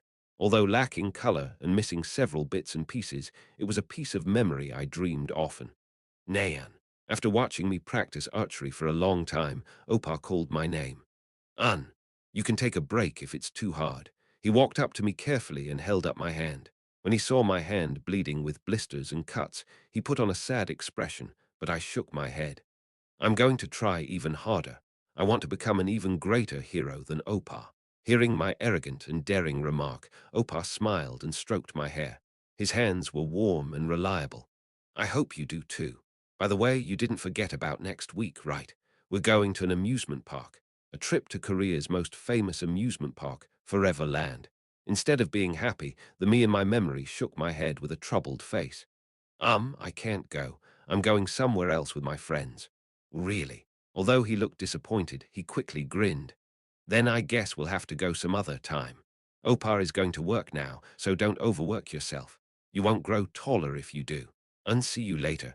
Opar this morning remained so vivid in my memory for one reason. That night, Opar came back in a coma. Ah! Tears flowed down from my eyes the moment I woke up. Dazzling sunlight shone through the window and poked my eyes. Baekdu Mountain's morning had arrived. The air of YunSeo-jin's martial arts school was clear and refreshing. Mana phenomenon like fog and barrier were nowhere to be seen today. I shot up and looked beside my bed. The precious pictures I took with Opar were lined up in frames. Hoo-hoo! A smile emerged on my face. After looking around the room to make sure no one was here, I took out a picture I kept hidden below them. It was the picture of me and Kim Hajin. It came out so well. I wasn't looking at this picture for any particular reason. It was just because it came out really well. It definitely wasn't because Kim Hajin was in it. Oh, after putting the picture back, I stretched. Smiling at the warm sunlight outside the window, I headed to the bath. You're here, Annie. As soon as I entered the bath, a small 10-year-old girl greeted me. Oh, hey, you're up early too. It's Jihi. Right, Jihi. Yu had 16 official disciples, 8 male and 8 female. They received training under Yu and 5 others. However, Kim Suhomi and the 10 other camp members weren't included among the official disciples. We would only stay here for the winter break and disappear afterwards. Oh, so good. After taking a shower, I hopped in the hot spring. Nothing could go wrong with staying in a mana-rich hot spring. I came out after about 20 minutes of resting. Switching into my uniform, I went out to the front yard, where morning training was held. Yo, Ki Nayan. Shin Jong-hak and Kim Suho came up.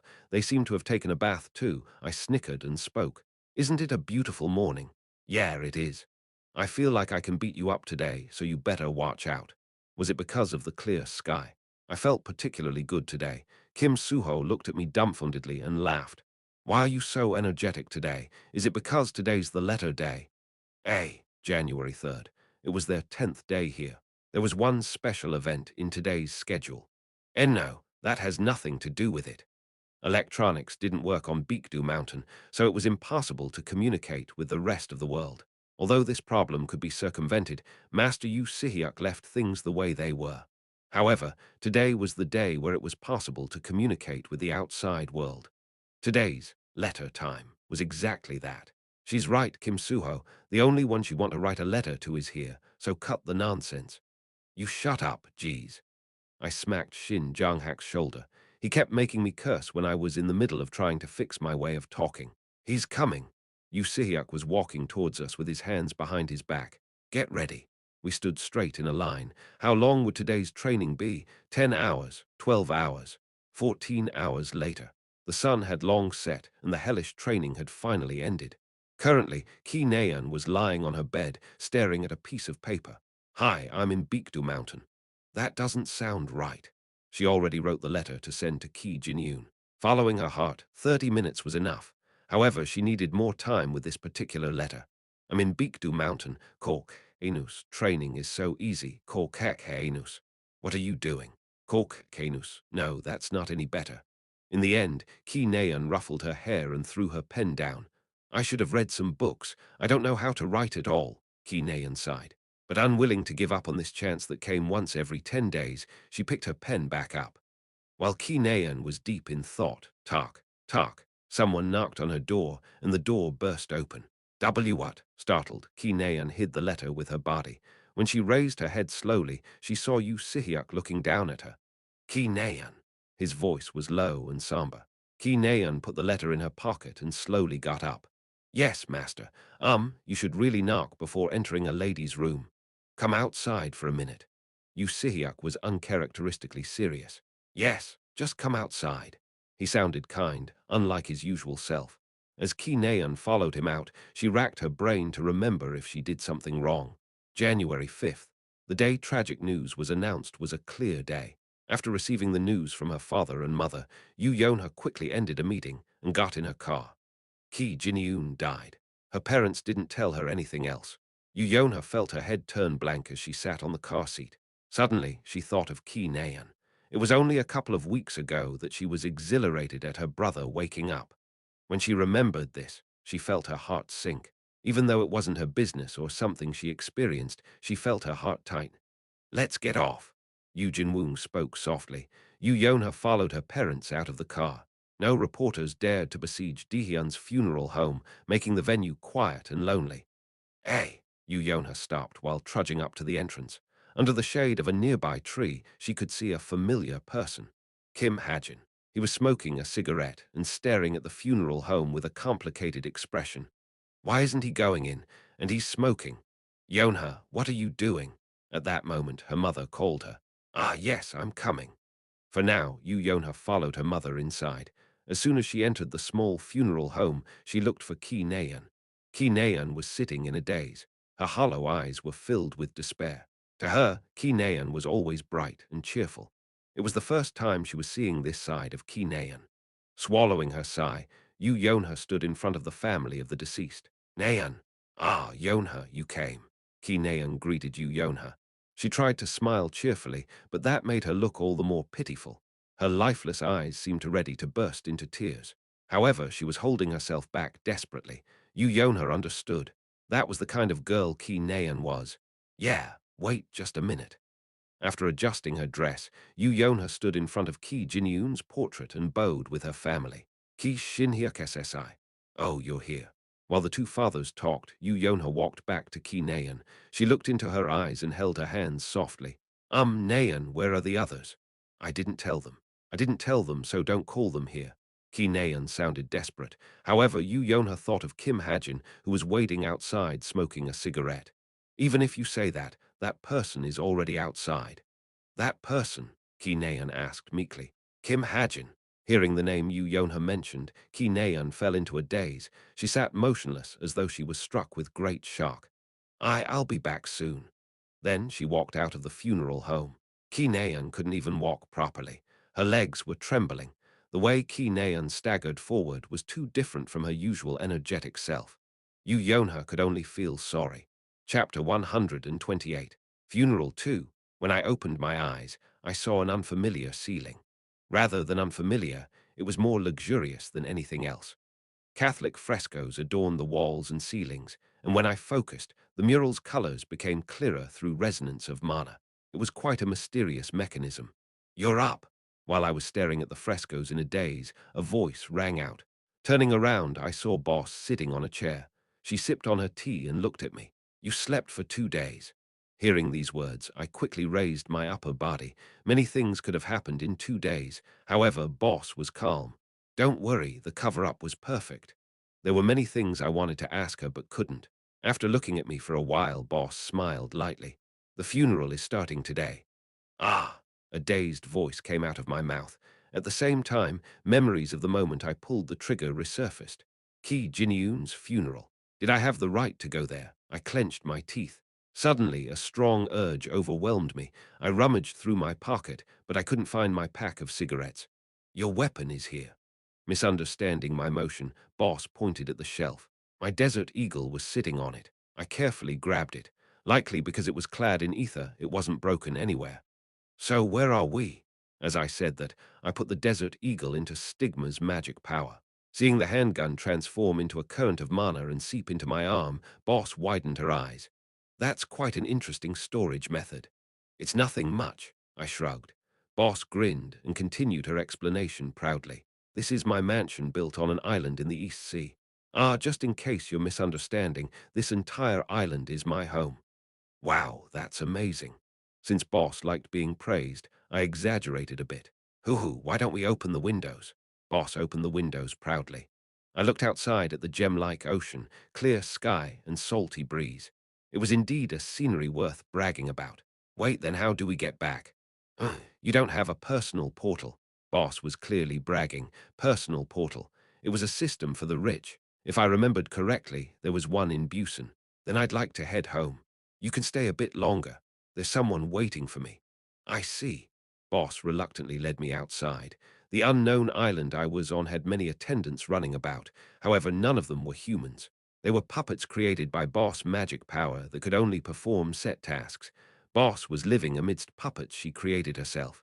It's a lonely place. Sometimes you need to get used to loneliness. I walked through the garden towards Boss' personal portal.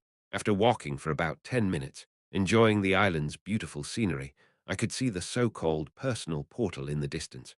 Although it was smaller than what portal stations had, it was still a high-tech magical tool that could perform as well as other portals. I just have to go in. Yes, it should be connected to Busan. I'll come with you. There's something I need to take care of in England. Boss made a call. Soon, the portal was activated and we stepped inside. Once we arrived in Busan's portal station, we went through the VIP-only path and stopped at a crossroad. Boss' destination was England and mine was Seoul. Then I'll see you later. Yes. After exchanging a light goodbye, I walked away. Closing my eyes, I felt the magic power of the portal engulfing my body. Shuang. When I opened my eyes, I could see the now familiar sight of Seoul Portal Station. I left the station without much thought, then bought 3 packs of cigarettes at a nearby convenience store. Ki Jinyun's funeral should be held in Dihyun's funeral home. I located it using the Book of Truth and walked there. I could see the silent and somber funeral home, but I couldn't bring myself to go in. I also didn't think I could break through the guards standing outside, so I just decided to watch from the distance. I told myself that I'd go back once my heart calmed down. Standing under a nearby tree, I took out a cigarette. After lighting it without a lighter, I took a deep breath.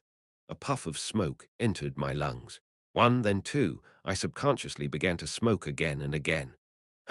Then, suddenly, a fourth visitor came to pay respect to the deceased. I saw Yu Yonha walking into the funeral home. Although I didn't meet her eyes, I felt an unknown sense of foreboding. I felt like I had to leave before it was too late. However, it already was too late. Ah! A dazed voice came out of my mouth. Ki Nayan walked out of the entrance. Looking around the funeral home, our eyes met. Her eyes were filled with tears. When I saw her face, my feet refused to move. Tap, tap. Ki Nayan walked towards me, wearing a mourning dress. Her movements felt slow, and the sound of her footsteps were all too clear. Kim Hajin. She arrived in front of me before I noticed and called my name. Not knowing what to do, I maintained my silence. How did you find out? Did you Yonha tell you? Ki Nayan smiled forcibly. She was trying hard to pretend like she was fine. By the way, are you a delinquent? Why are you smoking? However, her forced smile made her face look all the more contorted. Why aren't you answering? Hey, let me have that. Suddenly, Ki Nayan reached out to take my cigarette. What? Are you crazy? I blurted out subconsciously. I threw the cigarette on the ground and stepped on it. Ki Nayan didn't look down at the cigarette. Her gaze was fixated on me. Does smoking make it better? Ki Nayan suddenly asked.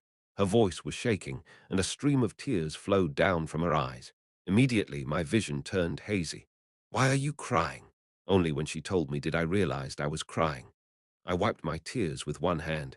Ki Nayan walked up to me one step at a time. Soon, she was only a single step away from me. Our bodies were practically touching. I had to push her away, but I couldn't bring myself to do so. My heart couldn't follow what my brain was telling me to do. Ki Nayan was crying. In front of her tears, my body was frozen and unable to move. What should I do now? Sobbing quietly, she lowered her head to hide her flowing tears. Then her forehead touched my chest. I couldn't breathe. Suddenly, I remembered what I thought about before, that as long as I wasn't found out, I could maintain this relationship. Aye. But seeing Ki Nayan crying like a child, I realized that that was impossible in the first place. Huarang! Ki Nayan put her arms around me. Our bodies touched and she cried in my embrace. I was in pain. It felt like my heart was going to burst. I tried to push her away, but she didn't let go. In fact, she drew even closer. The pain I felt only grew stronger by the second. What do I do about Opar? She finally burst into tears. Unable to hold herself back any longer, she trembled uncontrollably. Opar. Her grief-stricken sobbing became poison that seeped into my body. Poor Opar, what am I supposed to do, Yuang? I couldn't bear to watch her sorrowful trembling. Her body weighed down on me. I knew all too well that I had no right to comfort her. I was someone who didn't belong here, however. Before I even realized what I was doing, my arms were tightened around her. Ki Nayan dug into my body, as though she was trying to fill the emptiness in her heart with me. If I, Huarang, Ki Nayan's tears wet my chest. My tears flowed down to her shoulders. The cold winter breeze blew against us, and the bitterness of the cigarette smoke engulfed us. Ah. Ki Nayan wasn't able to withstand her sadness.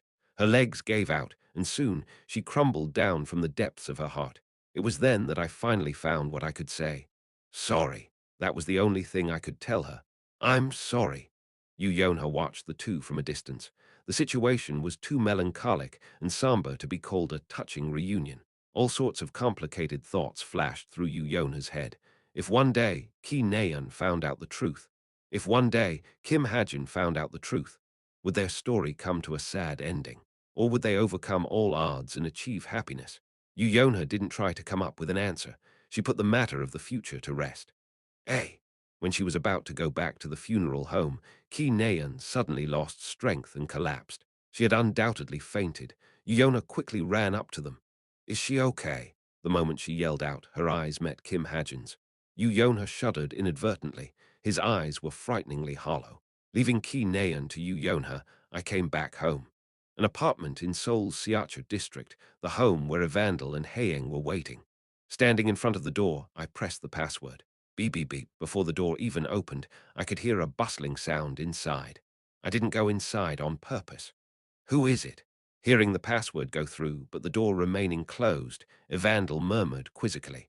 I grinned and opened the door. I'm home. From my perspective, not even half a day had passed since I last saw them, but from Evandel's perspective, she was seeing me for the first time in 2 days. Evandel smiled brightly and ran into my embrace. Hajin, I got on my knees and hugged her. Evandel was light and warm. Then I suddenly wondered, did I hug Evandel, or did Evandel hug me? I felt something rising up from the bottom of my heart. I shuddered at the constraining pain. Hajin, why were you so late? I was waiting. Sorry, something came up. As Evandel tried to get out of my embrace, I held her tighter. Ak, did you eat well? We ordered food. By the way, it's getting stuffy. I'm glad. And you went out on a walk? I continued to ask. I loosened my arms a bit to not hurt Evandel. I went with Haeying. Oh right, I even built a sand castle with a new friend. Really? I couldn't say anything more. Because of the lump in my throat, my voice didn't come out. Chapter 129. Funeral 3. I opened my eyes to a white ceiling. My mind felt hazy and my vision was foggy. Was I dreaming, or did I wake up from a dream? The boundary between reality and dreams was ambiguous. However, the smell of cigarette smoke on my body woke up me to the truth. The painful reality that I hoped wasn't true flooded into my mind. I couldn't deny reality no matter how much I wanted to. HNG, Kinean sniffled. Letting out a sigh, she looked outside the window.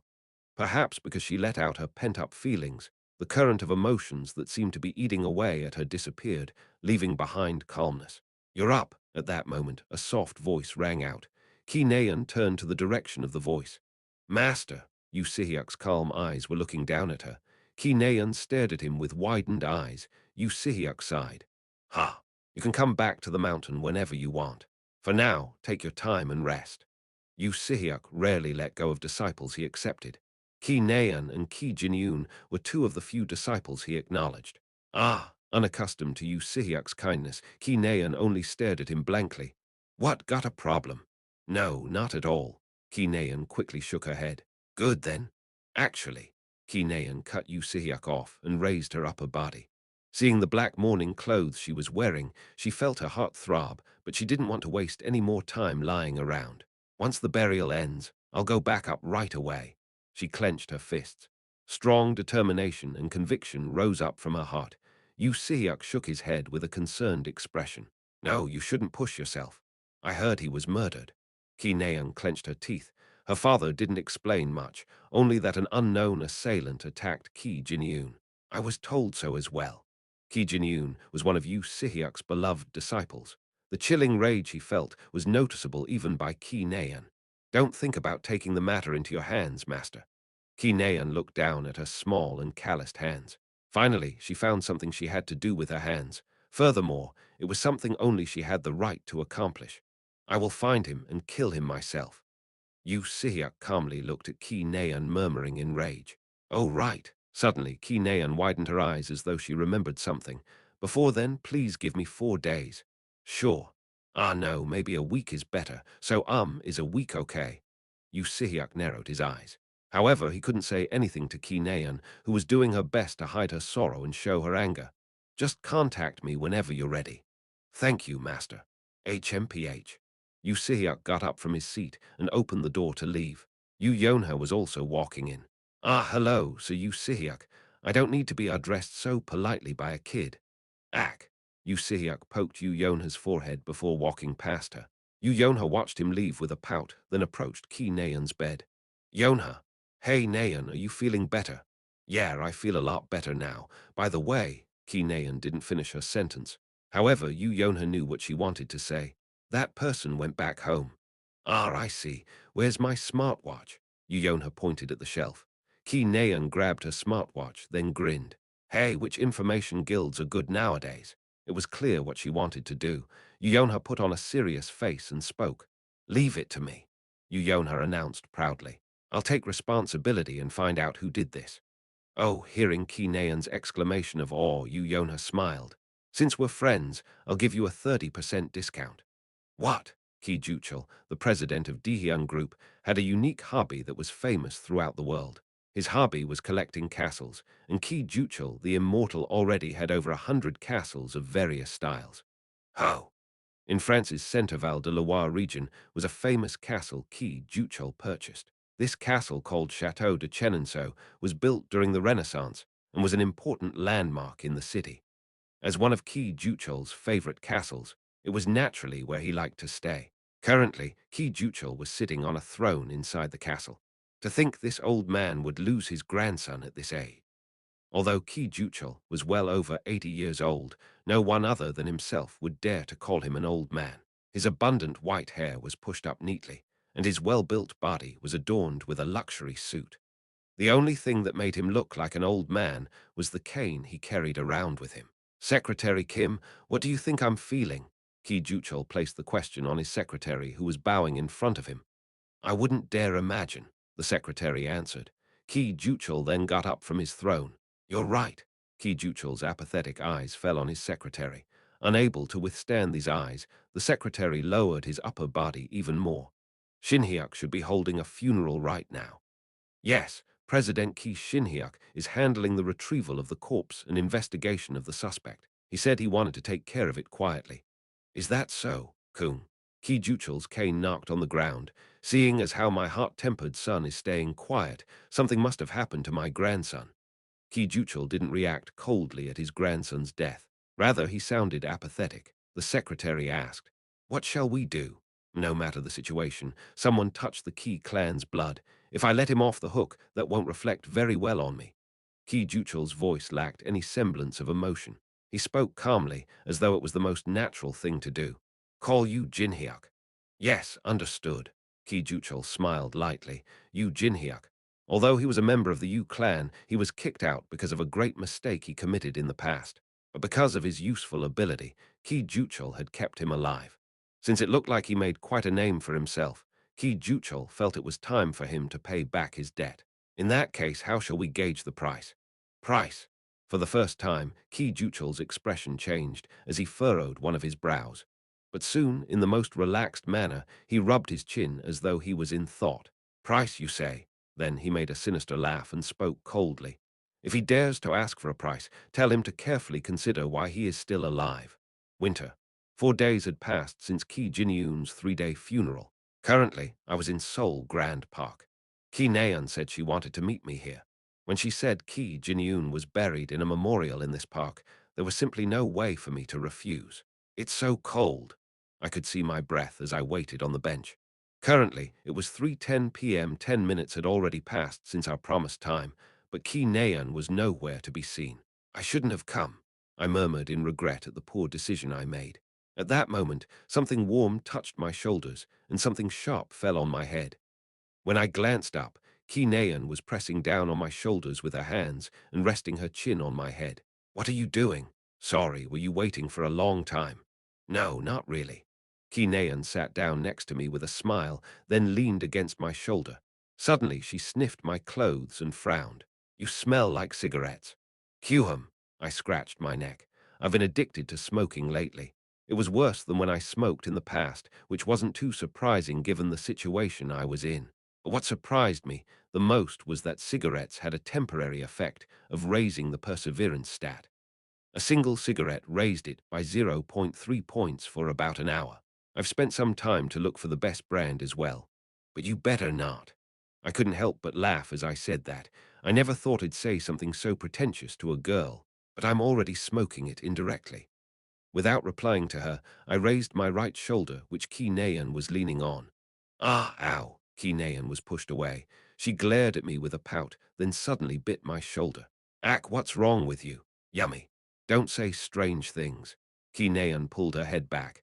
I looked at her quizzically and noticed that she was scanning my clothes from top to bottom. Hee, I can see that you chose your clothes carefully. No, I normally wear these. Please, you're usually only wearing the cadet uniform. By the way, they look good on you. We talked as though everything was normal. Ki Naeun and I both didn't bring up anything from that day. Hey, I'm going back. Ki Naeun suddenly changed the topic.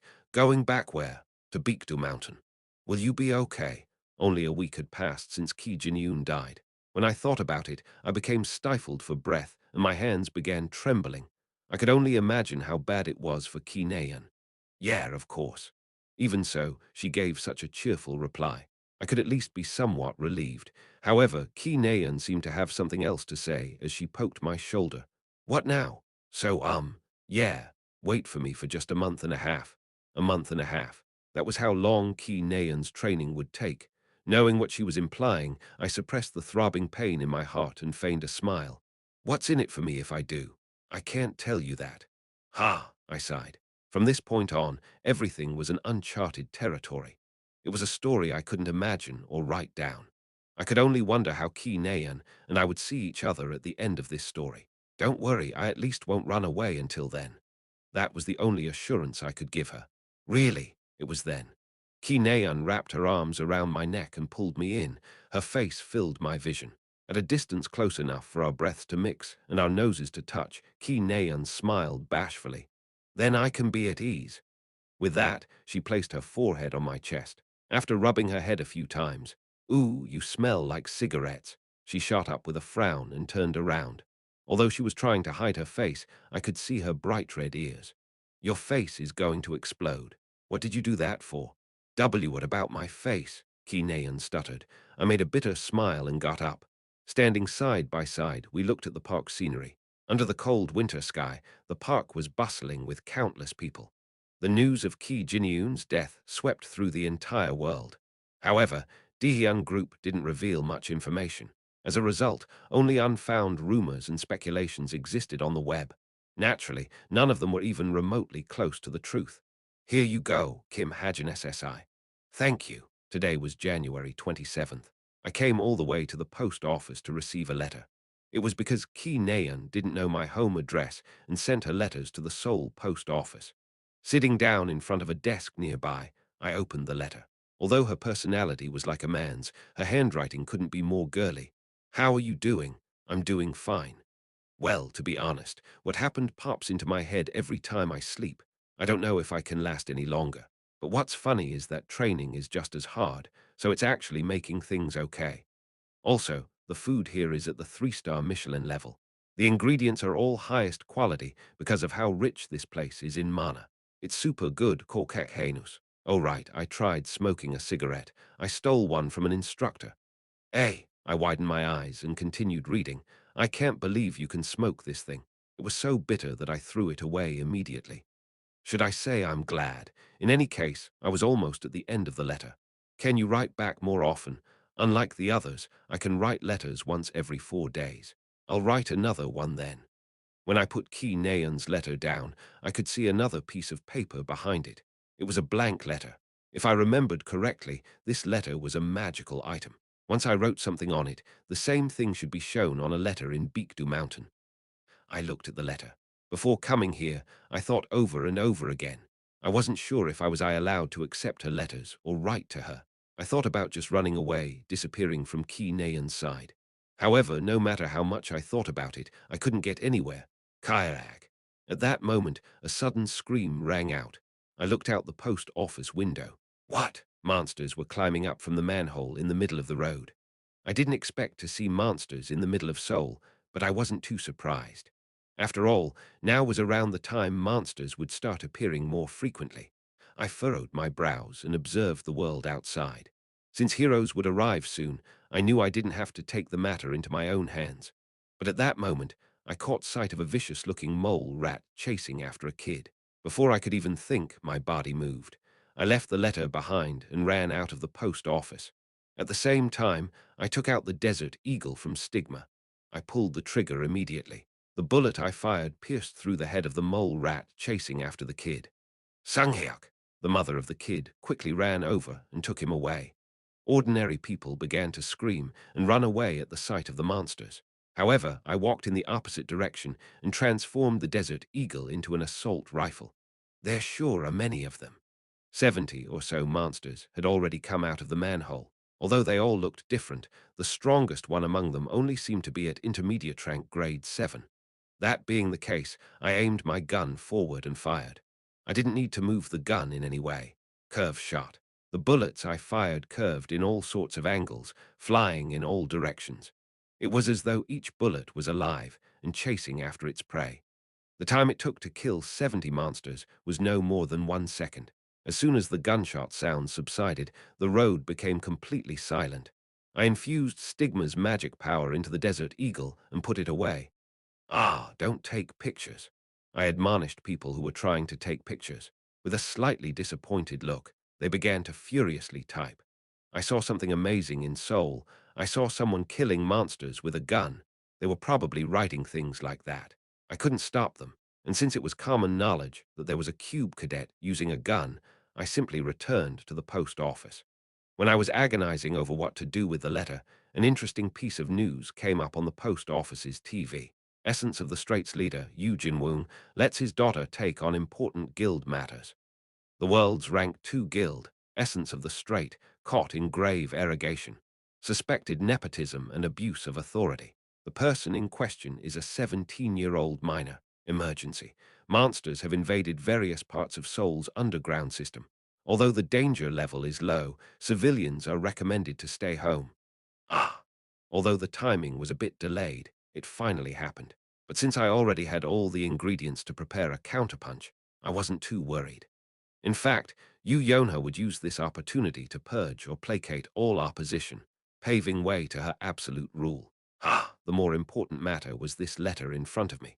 Chapter 130, Crossroad 1, Jin Woong's daughter Yu Yonha. Irrigation scandal. The guild leader's daughter is running the guild. Yu Yonha bit her fingernails as she watched the news. Because a monster outbreak occurred in the middle of Seoul when the report first came out, she thought it would be buried under the more important news. However, that wasn't the case. On the contrary, more news articles regarding Essence of the Strait came out starting from the second day, and even false rumors began to circulate from the third day. Her smartwatch was on fire because of all the calls and messages she was getting, and she was also getting attacked on her social media account. She was on the receiving end of all sorts of derisive comments, saying that she was undeserving of her place, or that she used her appearance to coax people. Oh, the amount of stress she was under gave her a strong headache. Yu Yonha closed her eyes and pressed her forehead. She usually noticed such attacks before they happened, but she was caught completely off guard this time. That was how meticulously organized it was. I've been too relaxed. Yu Yonha criticized herself with bitterness. She had only used her information guild to watch out for outside threats, letting internal threats go undetected. It's not looking good. Although most of Yu Yonha's money came from her mother, it was still Yu Yonha who used the money to invest in various businesses. Although it wasn't illegal in any way, it was true that Essence of the Straits' money was used to invest to her businesses. As Falling Blossom was an information guild that was active in Violet Banquet, she wouldn't be able to avoid being expelled from Cube once the public found out.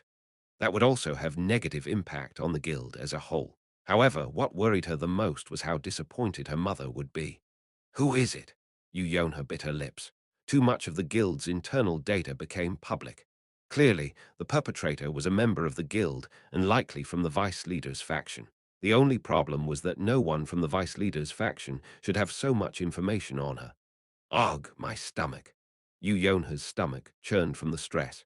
She buried her head on the desk as she squeezed her stomach. The timing just wasn't good. Kim Hajin's past, Ki Jinyun's death, Creator's Sacred Grace's Tower of Miracle campaign. Ugh, my stomach. This time, Yu Yonha's stomach hurt for a different reason. Creator's Sacred Grace was currently in the middle of conquering the Tower of Miracle. If they succeeded, Essence of the Strait would only be chasing after their shadow. But now, with this scandal, Essence of the Strait could possibly fall below their rank 2 position. Ugh, ang! Yu Yonha rolled her feet as she cried. For the past 4 days, she had trouble sleeping and eating. It wouldn't be strange if she fainted at any moment. Excuse me, young lady. Yu Yonha raised her head. What is it now? Someone has come to see you. Annoyed, Yu Yonha shot up and stomped to the interphone. I told you to kick all the reporters out. Ah, well, he's not a reporter but a cadet. He keeps saying that he's young lady's ally. Ally? Yu Yonha furrowed her brows. Ally? There was only one person who could call himself her ally. Is it Kim Hajin? Yes, he says he has something to give you. Should I let him enter? Ah, tell him to wait. I'll go out myself. Yu Yonha left her room and came out to the lobby of her family mansion. Although it took some time to get there, it couldn't be helped considering the sheer size of the mansion. Ehew! Yu Yonha let out a small sigh as she opened the front door. The outside air rushed in like a tide. She breathed in fresh air for the first time in a while. She could see Kim Hajin waiting by the main gate beyond the mansion's garden. When Yu Yonha gave the sign, the guard opened the gate. Kim Hajin walked towards her. "What's up?" Yonha asked when Kim Hajin arrived at the front door. Kim Hajin held up a plastic bag. "You weren't picking up my calls or responding to my messages, so I came here myself." "Ah, well, as you know, things haven't been going so well. Anyways, what's that?" Yonha pointed at the plastic bag. Kim Hajin opened it and showed what was inside. Spicy rice cakes, sundae, fish cakes, hamburger, fried chicken. It was filled with all sorts of food Yonha loved. I told you I don't like these things." Yonha almost fell to the temptation, but quickly snapped out of it and reacted sharply. It was because of her old habit. To not appear weak in such situations, she had to reveal her thorns. "This is just a present." However, Kim Hajin forced the plastic bag onto Yonha's hands. "Oh, really?" Although Yonha really wanted to refuse, the smell of food rising up from the bag prevented her from doing so. I'm going to throw them in the trash. I can't just have them lying out here." "Sure, do whatever. By the way, are your parents home?" "They're outside dealing with what happened. I don't know if it will be recoverable, though." Suddenly, Kim Hajin grinned. After rummaging through his pocket, he pulled out a large envelope. Yonha tilted her head and asked, "What's that?" "Bullets." "Bullets." Kim Hajin handed her the envelope. Though confused, Yonha received the envelope and opened it. "Truth Agency. Thank you for using Truth Agency, the center of trust and honesty. The information you wanted has been summarized below.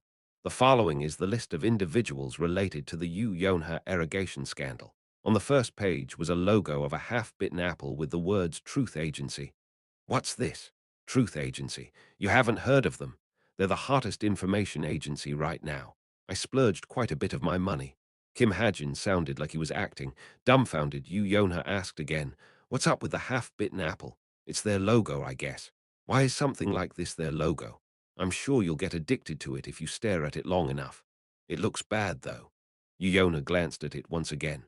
The following is the list of individuals related to Yonha irrigation scandal.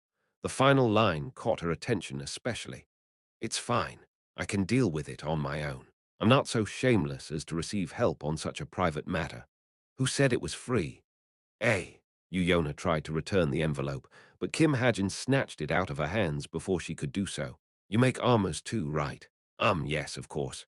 What about armors for beasts? Why would we make that?" "Try it." He then gave the envelope back. Yonha took the envelope as though she was enchanted by a spell, and read that carefully. With that, Kim Hajin turned around and left. "What was that?"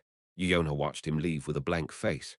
Once he was gone, she remembered the envelope in her hands and peeked inside. Perpetrator's one. Park Sang-ho kept secret records of Yoo Jin-woong's dealings in his personal database. Greedy for money.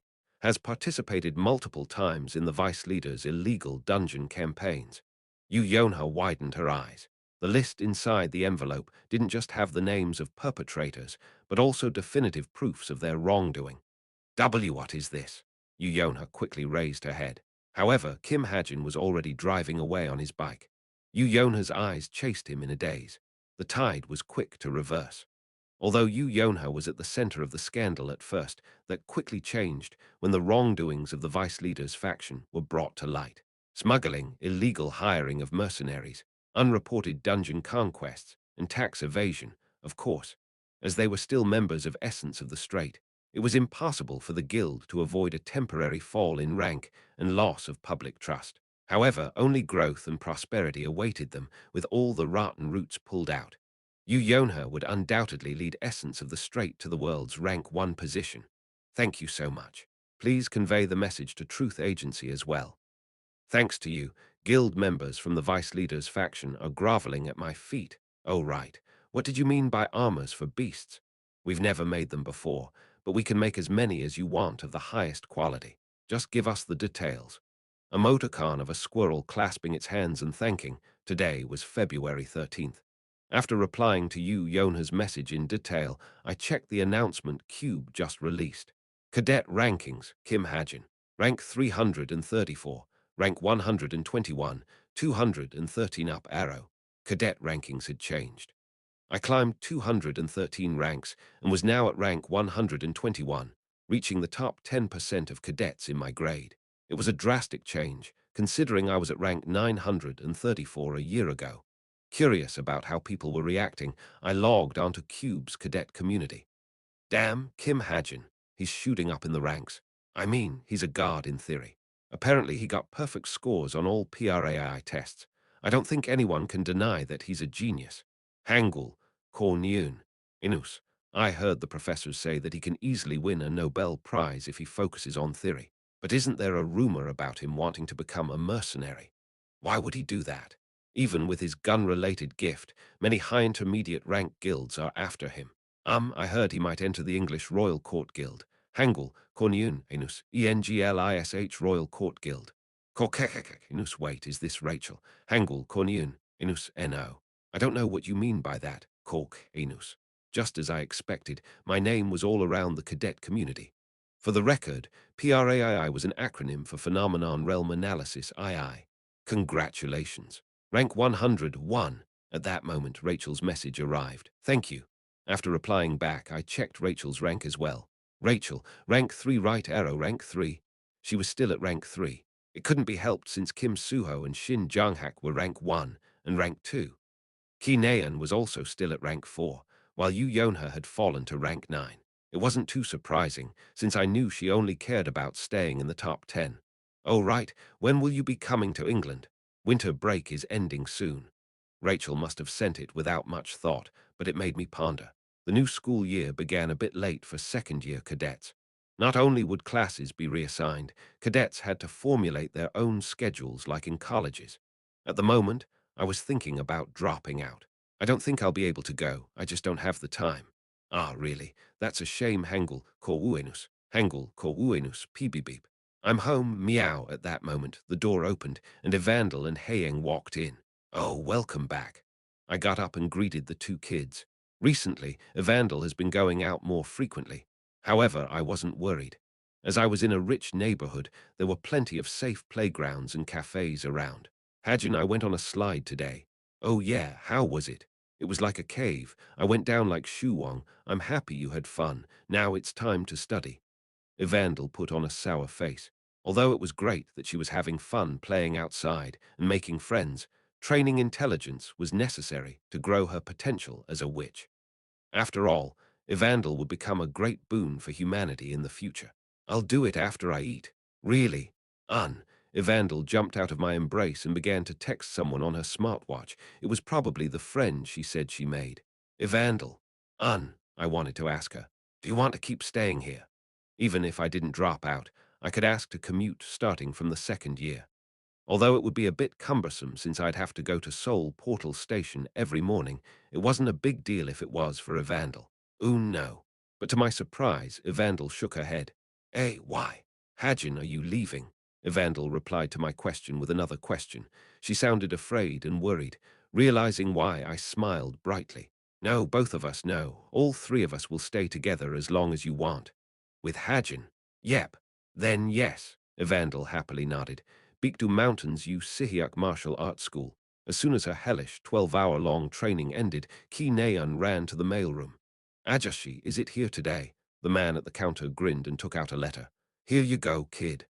Ah, thank you. Ki Naeun took the letter. Today was February 13th. Almost 2 weeks had passed since she last received a letter. What is he even busy with? Ever since the first letter, Kim Hajin slowed down in replying. From 4 days to a week, then to 2 weeks. But now that she received it, she felt a surge of joy. Ki Naeun left the mailroom with a big grin on her face. What are you two doing? Outside, Kim Suho and Shin Janghak were waiting. In truth, Ki Naeun told them what happened, that her older brother died. Hello, can you hear me? No, it's nothing. Yeah, it's nothing. They both glanced at each other and scratched their cheeks. Ehue, Ki Naeun sighed. If you want to help me, just treat me like you always do. Got it. On the outside, Ki Naeun also acted the same way. But when she was alone, she couldn't hide her sorrow and practically cried herself to sleep every night. The only reason Ki Naeun put on a strong front was to resist being devoured by sorrow. She knew her Opa would want the same thing. Still, Kim Suho sighed, with an uncomfortable face. Shin Janghak suddenly stepped up. Ki Naeun, you can lean on me whenever you want. Are you mad? I'm leaving. Also, don't follow me around. It's gross. Ki Naeun pushed the two away and ran to her room. As soon as she got inside, she slammed the door shut and opened the letter. I'm glad that you're doing well. It's almost time to come back, so make the best out of it. Don't get hurt. I've been busy lately, so I won't be able to write often. Sorry. That's it, Kinean murmured in a daze. Was she being pranked by her masters? She checked the back of the letter, but there was nothing there. The letter only had 4 sentences. Kinean was confused. She didn't want to believe that this was it. Did I do something wrong? Kinean suddenly got a strong urge to leave the mountain. Chapter 131. Crossroad 2. In a mansion lit by a dim lamp, a man was sitting on a chair reading a newspaper. Objectively speaking, he was handsome. He had sharp, well-defined facial features that shone beautifully under the light, and his somewhat displeased expression gave him a heavy atmosphere. Ah! Soon he dropped his head with a troubled sigh. At that moment, the door on the opposite side of the room shot open, and a girl wearing a leather jacket stomped in. What, did something happen? Murmuring mockingly, she sat down next to him and sneered. Did you blow all your money on gambling again? Yeah. Anyways, Sahyak, now there's only a little scar on your forehead. It's barely noticeable. The man retorted calmly at the girl's mocking tone. The girl reacted angrily. What? You know, where that kid's coin hit you, I remember you furiously trying to wash it off. The memory of that day flashed by the girl's eyes. Although 3 months had passed since then, fury and humiliation surged within her whenever she thought about it. As disgrace was something she never experienced before, it remained in her mind vividly. Don't make me remember it. The girl, Jin Sahyak, gritted her teeth and admonished the man. However, it seemed the man had no plans to listen to her warning. You should have never let it happen. Like I always say, you shouldn't overestimate yourself. Tack. The man put down the newspaper in his hands. Jin Sahyak glared at the man without paying attention to the crumpling sound of the newspaper. Sahyak, don't misunderstand. You're still a rookie, someone I can kill with a flick of a finger. Hearing this, Jin Sahyak's eyebrows twitched. She forced herself to twist up the corners of her lips and spoke fearlessly. Then try it. The man's eyes flickered coldly. Jin Sahyak repeated, Try killing me. Try it. As expected, she was reckless. Without a choice, the man closed his eyes and backed off with a smile. Sorry, I was a bit on edge today. Hearing his surrender, Jin Sahyak seemed to have been appeased somewhat, but she soon brought up the topic again. I can win if I fight him again. That's what you think. I was just underestimating him. So you lost to a single coin. Jin Sahyak shut her mouth. She couldn't think of any way to refute him. 3 months ago, that bearded man had used only a single coin to push her back and leave a deep mark on her forehead. She still found it hard to believe that a coin could have such destructive power. The mark she received didn't go away for a month, making her too embarrassed to even go outside. Belle SSI. At that moment, a woman came into the room with food. Are you not feeling well today? Ah, the woman called the man Belle. Belle grinned in response. I'm just mad at myself. An important matter went awry, but I only just found out. It seems I stayed in pandemonium for too long. He tapped on the newspaper in front of him. The woman stared at the content of the newspaper and murmured, Ki Jin-yoon's death. What's this? Just a little something something. He was supposed to be alive, but someone killed him. Jin Sahyak stared at Belle, then shot up as she pushed her long hair behind her. I'm leaving. Where are you going? To the arena. PFT. Belle laughed. What, you got a problem with that? No. If you do, then let me fight those guys. Ever since she suffered defeat at the hands of that bearded man, Jin Sahyak has been throwing tantrums about wanting to go fight the 2 men, Kim Suho and Kim Hajin. It seemed she wanted to pay back the humiliation she suffered. However, Belle had no intention of giving her permission. As far as he was concerned, Kim Suho and Kim Hajin were 2 crucial pieces needed to perfect Jin Sahyak in the future. Although he only had Kim Suho in mind at first, another one ended up appearing by pure chance. Like I said, I don't have a problem with it. Go to the arena and have fun. But it won't be any of my business if you meet Satan's servants and get beaten up. Satan's servants. They were the rank 1 organization in Pandemonium. All 33 members of their organization were contracted to the infamous devil, Satan. It wasn't an exaggeration to say that Pandemonium's laws and rules were maintained by their overwhelming strength. Jin Sahyak left the mansion silently. The world outside was filled with the smell of alcohol and blood and sights of pleasure and entertainment. Jin Sahyak walked to the center of Pandemonium. As she walked, she reminded herself of what happened. Although it angered her whenever she thought about it, it was something she needed to do to not forget. Kwang, the power behind the coin. Koong, the lightning-like force of the coin. Without a doubt, he was a powerful opponent. Just like Kim Suho, someone worthy of staying in her mind had appeared. Wondering how strong he would get in the future, Jin Sahyuk put her hands over her face and shuddered. Ah, haha, I want to fight. No, I want to kill. I want to tear his limbs apart and kill him. Her body shook from a powerful urge. A peaceful afternoon 1 week before the start of school. Essential Armory's employee personally came to my apartment with a black envelope and a box. The box should have the armor I asked for, but I wasn't sure what the envelope was about. Once I brought the packages inside, I first opened the envelope. Inside was a black card. Essential Armory Special VIP card. There was a letter to go along with it. If there's anything you need, you can ask the Armory directly without going through me. It's the same card that I use, so there shouldn't be a limit. P.S. The card can be used for other businesses owned by Essence of the Strait. Yona's handwriting was a work of art. Now isn't this abuse of power? I smiled bitterly. Even after suffering from an irrigation scandal, she had only gotten bolder. Did I help her too early? But well, I couldn't complain about such a nice gift. I put the card in my wallet and opened the box. As I expected, it had the armor I asked for. Magic Crystal Armor, Masterpiece, charged mana 2000/2000. Physical body reinforcement increases stamina, vitality, and speed by 0.3 points. Intermediate rank durability reinforcement, damage absorption, absorbs damage equivalent to charged mana. Multi-role installed with a body scanner. Can be worn by non-human beings. This wasn't a wearable armor. It was a high-tech armor that projected armor to fit the body. Armors that weren't partial artifacts couldn't compare to it whatsoever. Still, it wasn't perfectly to my liking. I added a setting. The stat increases tripled when equipped by a non-human target. The SB cost was 150. The word non-human was perfect for bringing down the cost. I summoned Fenrir, who was sleeping in my chest. Grah! When a tiger-sized wolf suddenly appeared out of thin air, Haiyang raised her tail and ran away. Ah, it's my wolf, hee. On the other hand, Evandel smiled brightly and approached the wolf. Giarara, giarara. The wolf blissfully enjoyed Evandel's small and soft hands. Fenrir, try wearing this. I placed the circular armor on the wolf's chest and infused magic power into it. Immediately an armor shot up, covering the wolf's chest and back. He seemed to be satisfied with it as he growled happily. It was then, woong, my smartwatch suddenly rang. It wasn't just once. Woong, woong. My wrist kept shaking from the repeated buzzing. You obtain 144 SB. Magic power of rage and obsession has formed a spell in a distant place. You have been selected as a target.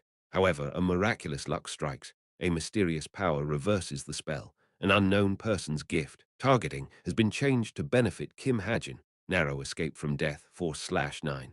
A special stat, accumulation of luck, becomes partly unlocked. Huh! Why did my SB go up, and what was with this target? Did I come up with a gift like this? Although I wasn't sure what was going on, I couldn't complain about my accumulation of luck going up. Ah, is it him? Then I suddenly remembered. The guy named Hugh Jian from Dark Moon Society who tried to kill me and Rachel during the final exam. It seemed he tried to cast some curse on me. I'll tell boss about it later. March 13th. It's really over. Time flew by, and tonight was Ki Naeun's final night on Baekdu Mountain. As she opened her bag to pack her belongings, Ki Naeun looked around the room she stayed in for 2 months. Although she didn't bring much with her, there were many precious items in this room. They were the photos lined up on the shelf next to her bed. On one photo, Ki Naeun and Ki Jinyun were smiling together brightly. Ki Naeun held up the frame carrying the photo and lightly caressed it. Then she suddenly felt something surge within her.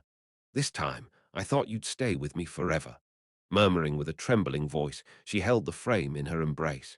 Reality still felt like a dream.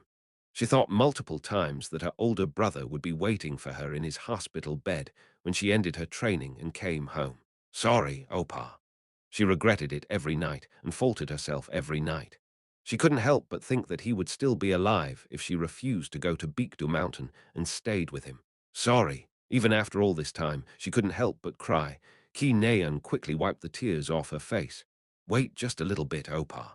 Then she put the frame in her bag. I'll get your revenge, she muttered with a strong determination. 2 days before Cube's second year began, I came back to Cube to pick up my belongings. Here you go, Cadet Kim Hajin. Thank you.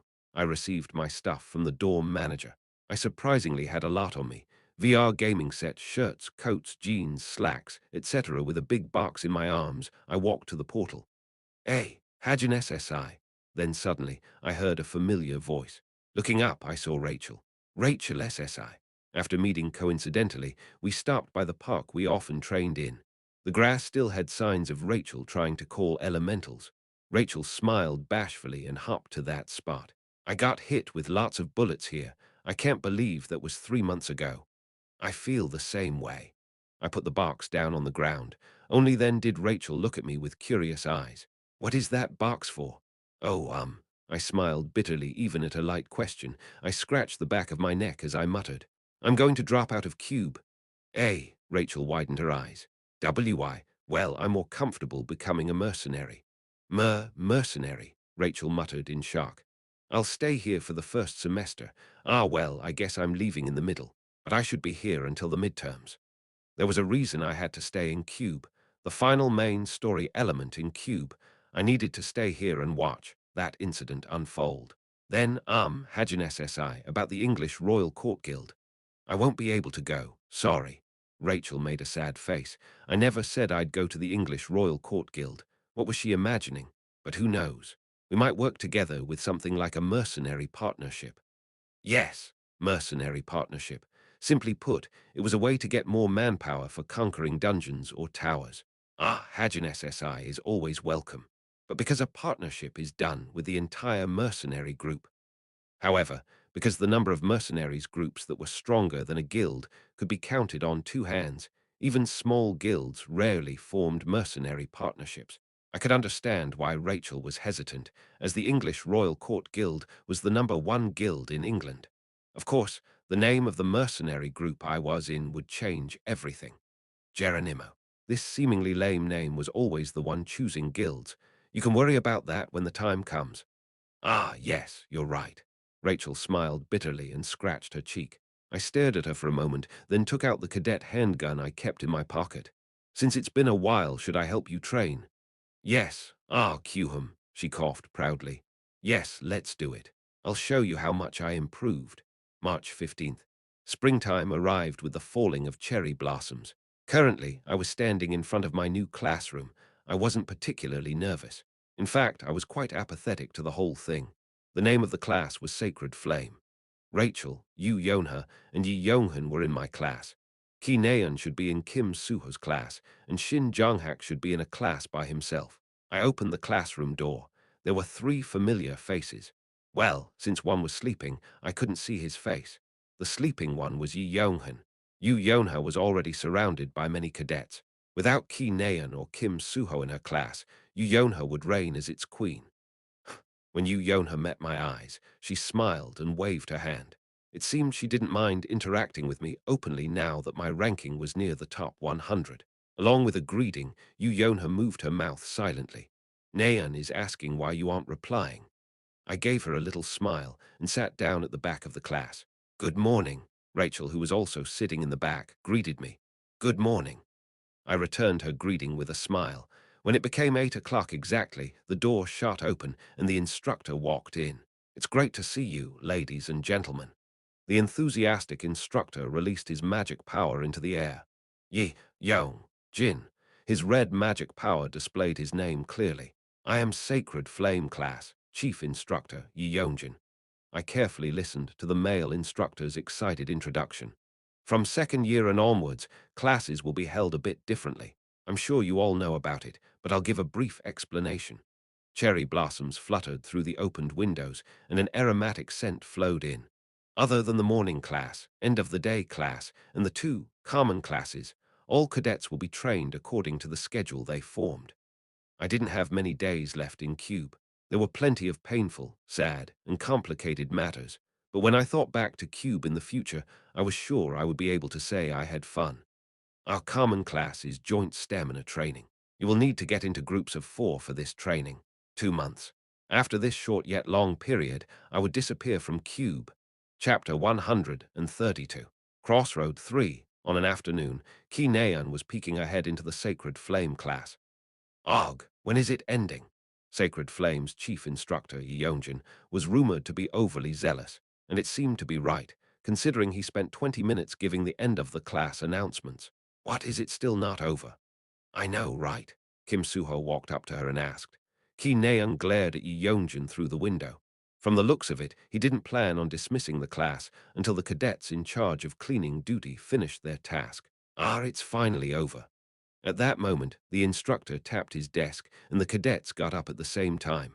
The classroom's front door opened and a huge lump walked out. It was the over 190 cm tall giant, Yeonjin. Oh man, were you guys waiting for me? Ki Naeun responded to Yeonjin with her expression. What's up with that face? Shut up and move. Because of Yeonjin's height, Ki Naeun couldn't see behind him even when she tiptoed. However, even when Yeonjin moved over, she couldn't see Kim Hajin in the classroom. Geez, why you gotta hurt my feelings like that? Oh please, where's Kim Hajin? Hearing Ki Naeun's question, Yeonjin's face instantly turned to one of Schadenfreude. His eyes formed crescent moons, and his eyebrows danced up and down. Ki Naeun held back the urge to smack him. What? Ha, so our little Naeun is finally being honest with her feelings. Surprisingly, Ki Naeun didn't overreact to Yeonjin's teasing tone. Yeah, I am. Do you have a problem with it? Because Ki Naeun spoke as though it was the most obvious thing in the world, Yeonjin found himself at a loss for words. Ha! No, I don't. Kim Suho, who was watching Ki Naeun with a smile on his face, cut in. So where's Hajin? Over there. Look, he's coming out now. Yeonjin pointed at the back door. Ki Naeun turned her gaze. Kim Hajin was walking out of the classroom. Was it because she hadn't seen him in 2 months? Each of his movements seemed to be in slow motion. His footsteps were light and inattentive, his clothes and hair were neat and stylish, and he was expressionless like a dead fish. Wait, Kim Suho, you're also looking for Kim Hajin. What about me? Am I a livestock to you guys? I'm leaving. Ki Naeun quickly sped away and ran into Kim Hajin. Not expecting Ki Naeun to bump into him, Kim Hajin stopped and lowered his gaze. Their eyes met. Ki Naeun smiled brightly. Hey, Kim Hajin, wanna go out for dinner together? As she said that, she stealthily locked her arm with Kim Hajin's. She felt her heartbeat speeding up from her bold move. However, Kim Hajin didn't say anything and shook her arm off. At that moment, Ki Naeun felt another gaze and quickly turned around. A blonde girl walked out of the classroom. It was Rachel. Oh, Rachel, it's been a while. Ki Naeun waved her hand. Rachel glanced at Ki Naeun and Kim Hajin. Yeah. With just that one word, she walked past them. Ki Naeun stared at the back of Rachel's head, then pulled on Kim Hajin's arm again. However, Kim Hajin didn't budge. What, you're not going? Kim Hajin smiled bitterly. I don't have time today. You don't even have time to eat, Ki Naeun pouted. First, he didn't reply to her letters or messages, and now he was avoiding her. Was he playing hard to get? I have work to do, so I'll be busy around dinner time, but we can eat lunch together tomorrow. Lunch. Although it wasn't quite what she wanted, she was more than happy with it. Okay, then, promise. Ki Naeun held up her pinky. Kim Hajin stared at it fixedly, then put his hand on Ki Naeun's shoulder. See you tomorrow. Lunch will be on me. Hey, Ki Naeun's cheeks turned red even at such a light-hearted touch. She looked up at Kim Hajin and nodded bashfully. Yuan. 6 o'clock p.m. I returned home. Evandel, who was listening to an online lecture, stopped the video and ran up to me. Hajin, I learned subtraction today, she spoke proudly. That's great. I can subtract now. Give me a problem, then. After thinking for a moment, I gave her a problem to solve. What's 9,853 minus 2,656? A. Evandel's pupils trembled. She tried to count with her fingers, but she didn't have 10,000 fingers. Eventually, Evandel muttered with a trembling voice. I didn't learn anything like that.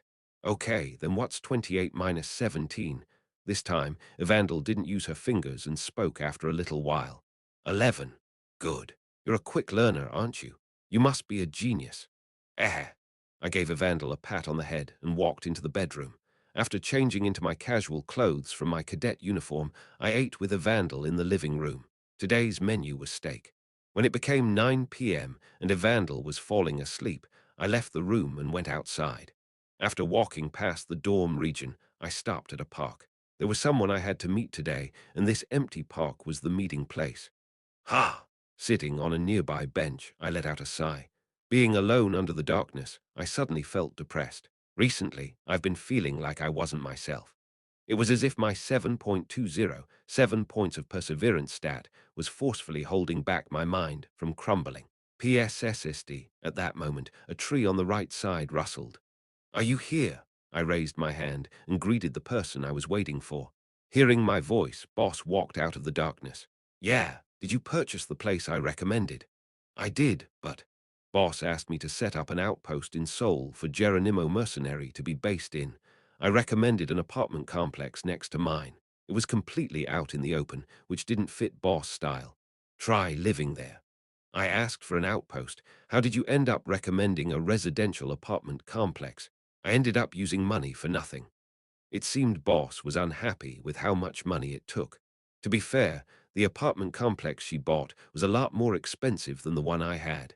If I remembered correctly, it was at least twice as expensive. Let's go buy some clothes later. Clothes? Yes. Boss' fashion sense wasn't as bad as Rachel's.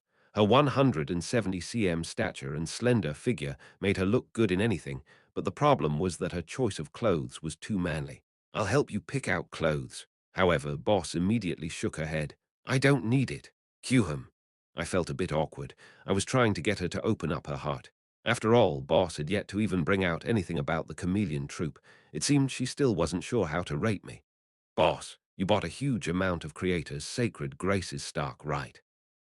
Boss twitched faintly. Although Boss was supposed to be a bit dense, her greed for money was great. She should already be one of Creator's Sacred Graces shareholders. I have a little. I think you should start selling it off. What's the reason? Boss' eyes narrowed like a hawk. When it came to money, she was stone cold. I don't have a good feeling about it. However, Boss seemed to have no intention of listening to my advice, as she murmured in a barely audible voice. But I only ate 3% so far. Don't blame me if you pull out too late and lose all your money. At my thoughtless remark, Boss frowned. Kim Hajin. Her voice was cold and chilling. Don't be so comfortable around me. Yes, I'm telling you not to be so arrogant. The difference between you and me is like the difference between heaven and earth. Her eyes were sharp, and her voice was threatening. I dropped my head quietly. I shouldn't have brought up money. Anyways, the reason I called you today was for a proper test. Test? Boss stared at me silently. I asked again. What do you mean by test? You said you wanted to become an official member of our group. Ah, yes, she was right. Winning Chameleon Troop over was indeed one of my goals. To be more exact, it was to inoculate Chameleon Troop, who mercilessly killed both jinns and humans in the original story. The reason was simple. Chameleon Troop played an important role in the middle to late stages of the story. But to become one of us, Boss unleashed her magic power, creating a human-shaped puppet about 200 meters in front of me. Your stats will need to meet our standards. I knew what she meant. Mercenaries cared more about stats than heroes, as they were judged by clients based on things like strength, speed, perception, and others. So attack that magic puppet with all you've got. I'll be the judge. But unlike most mercenaries, I had to take this show of power a bit more seriously. There was likely something Boss wanted to see. In fact, this could be the final test. You want me to attack it with full power? Yes, use a gun, your main weapon. Boss put a barrier around us. With a dome shrouding us, I didn't have to worry about outside eyes. But my strongest attack doesn't use a gun. At my words, Boss tilted her head in confusion. In that case, use whatever you need to show this strongest attack you speak of. Yes. Putting on a serious face, I transformed ether into a bow. An elegantly designed black bow appeared in my hands, and Boss widened her eyes. A bow.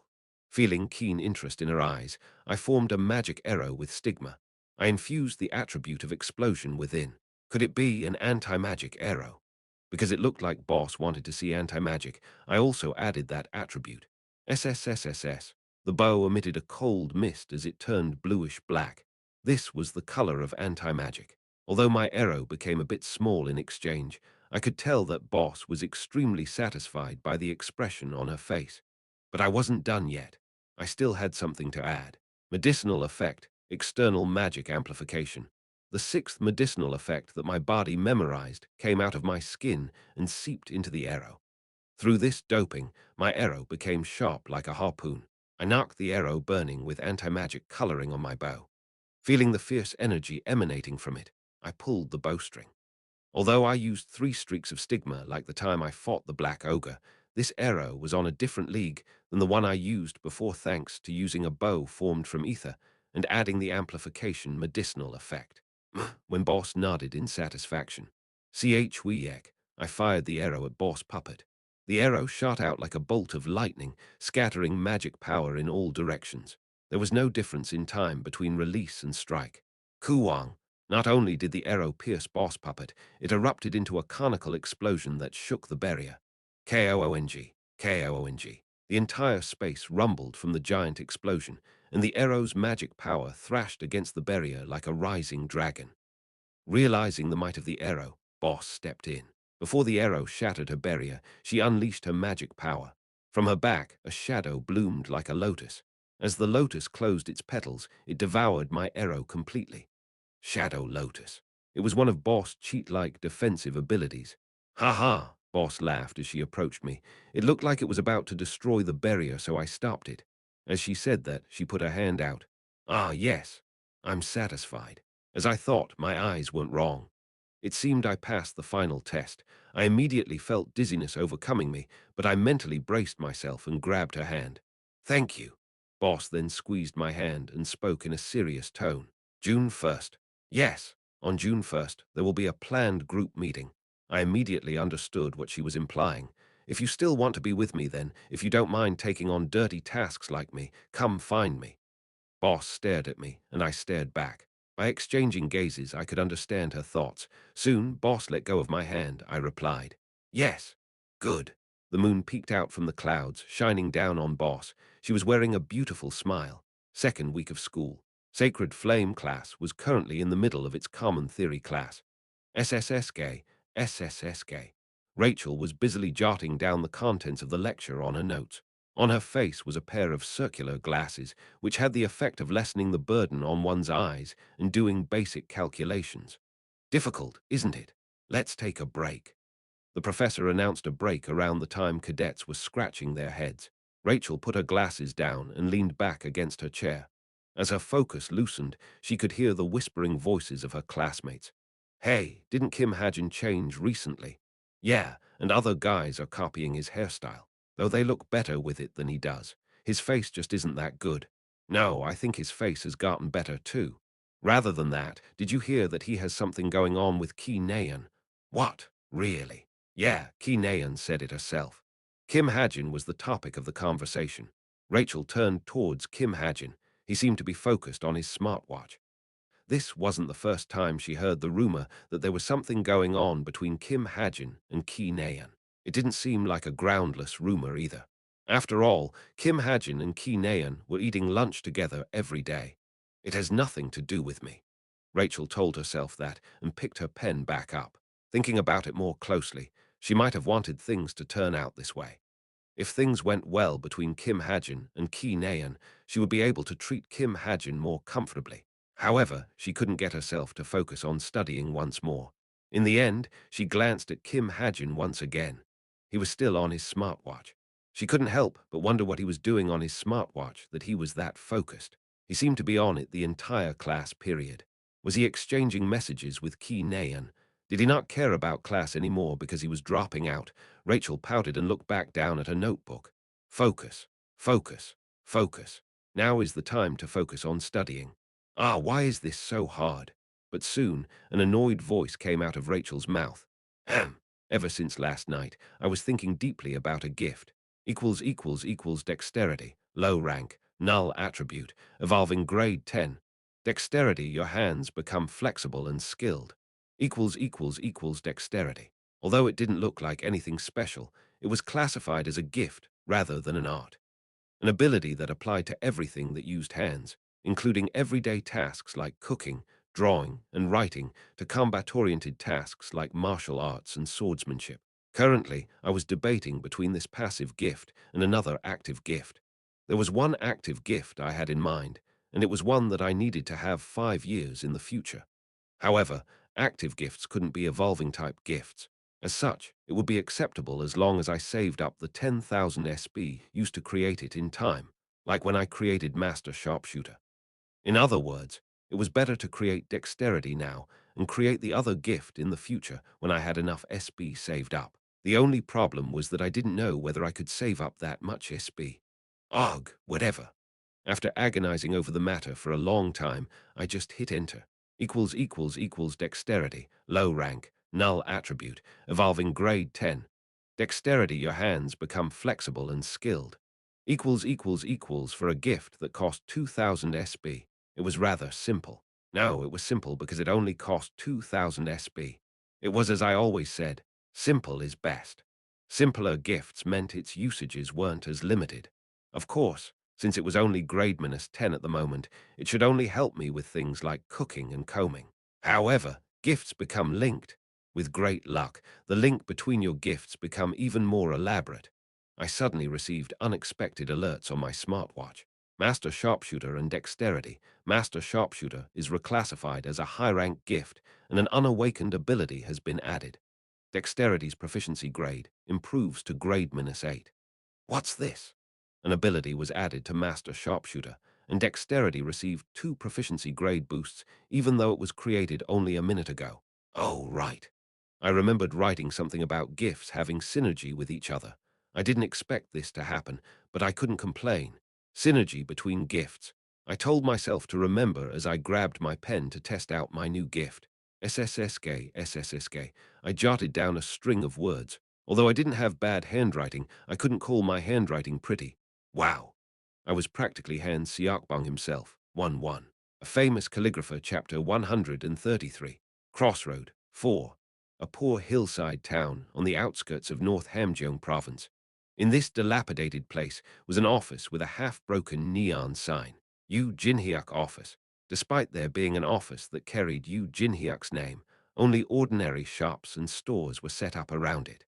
From its location, no one would believe that this office was the home of such a powerful ability user. In truth, this place was initially a wasteland with nothing but Yu Jinhyuk's office. Because Yu Jinhyuk's clients came from Violet Banquet, the location of his office was irrelevant. This hillside town didn't even exist before he arrived. In other words, the arrival of Yu Jinhyuk marked the creation of this town. The monsters Yu Jinhyuk drove away to found this office. The monsters Yu Jinhyuk killed because he wanted to have a peaceful night of sleep, and the monsters Yu Jinhyuk hunted to earn money. His selfishness transformed the area within a 1 km radius of his office into habitable space. As a result, poor and ignorant people flocked to this place. At first, Yu Jinhyuk was apathetic. He didn't care who came to live next to him, nor did he believe he had anything to do with them. Even when monsters invaded the town while he was gone, killing residents and destroying farmland, he believed it was something they had to deal with themselves.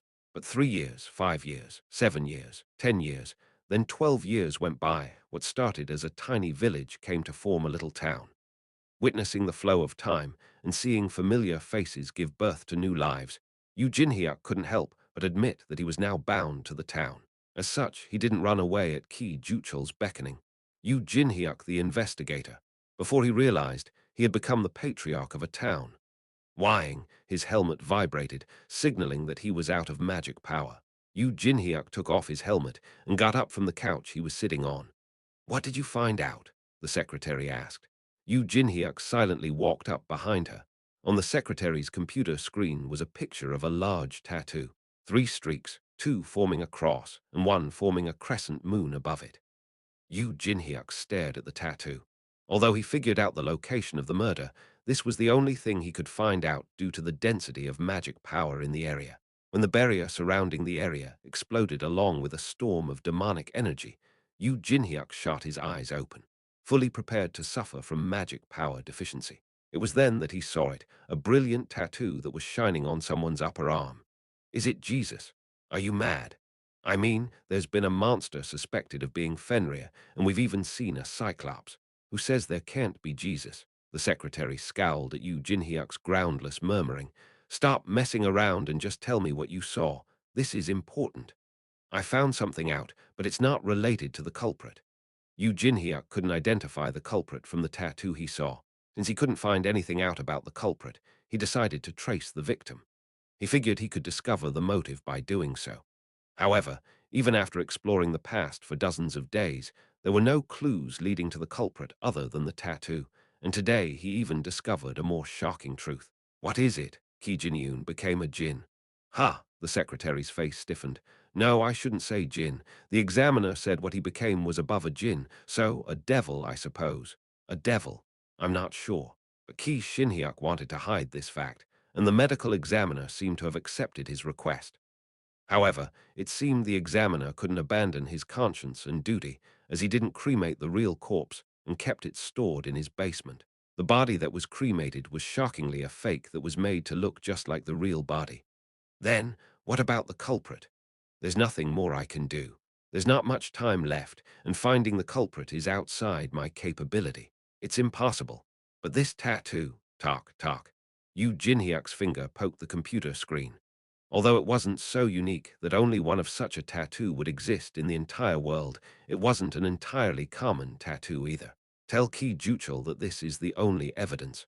As for the information we found out about Ki Jin-yoon, encrypt it and keep it archived in our Violet Banquet database. What if people find out? Ki Juchul. After slowly losing his emotions from a side effect of his gift, he became a sociopath who was unlike his old self. This old man was so frightening that he could terrify even Jin-hyuk's level-headed secretary. That's exactly why we should keep it archived. Not even that old man can touch Violet Banquet. Plus, don't you think we should hold on to the only card we have against him? You want to fight back? The secretary asked with a trembling voice. No, I wouldn't say I'm fighting back. In Korea, there were few who could fight Ki Juchul. Only a member of the Nine Stars or Shin Munchul, who died 5 years ago, would be capable of doing so. If I'm killed, it'll be on you to tell the world. You'll get revenge for me, right? Jin-hyuk smirked and looked out the window. The scenery was outdated, as though he was looking at Seoul in the year 2000. He wondered when this town would catch up to the modern era. I still want to live on. You see, there's still a lot I want to do and see. Ark. Pang. At that moment, a soccer ball suddenly hit the office window. Ha! Jin-hyuk laughed feebly, then opened the window. Hey, you little brats, I made you a playground, so why are you playing soccer here? Ha! Oh, we got chased out by Hyangs. That's none of my problem. Don't play soccer here, KWANG. Jin-hyuk slammed the window closed. But at that instant, a light bulb went on inside his head. He could practically hear the electric pulse flickering through his synapses. Brats, children, a kid. Someone who didn't have a grudge against Ki Jin-yoon, but had a grudge against Ki Juchul. There was one such person. His niece, Yonha, had once asked for a background investigation. No way. However, he laughed and shook his head. That boy didn't have the ability to cast such a powerful barrier. If he did, he would have attacked Ki Juchul directly.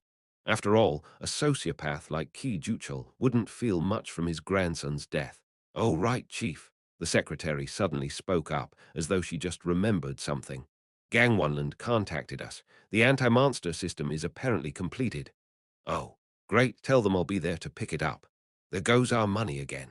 We need to pay for it somehow. Jin-hyuk let out a deep sigh and looked outside the window once again. How much he was attached to this town was something he had to hide from Ki Juchul no matter what. Friday's final afternoon training. Tactics against monster armies. It was one of the classes I applied for. There wasn't a special reason for it. I just thought it suited me. Rach, less SI, do you want to team up with me today too? Of the 40 cadets gathered in the park, the only cadet I knew was Rachel. Yes, gladly. Rachel smiled brightly and nodded. Just like that, Rachel and I paired up, and I received envious gazes from the other male cadets. All right, hold your partner's hand and gather in front of the cave, the instructor in charge of the training shouted. Him telling us to hold our hands was undoubtedly a figure of speech.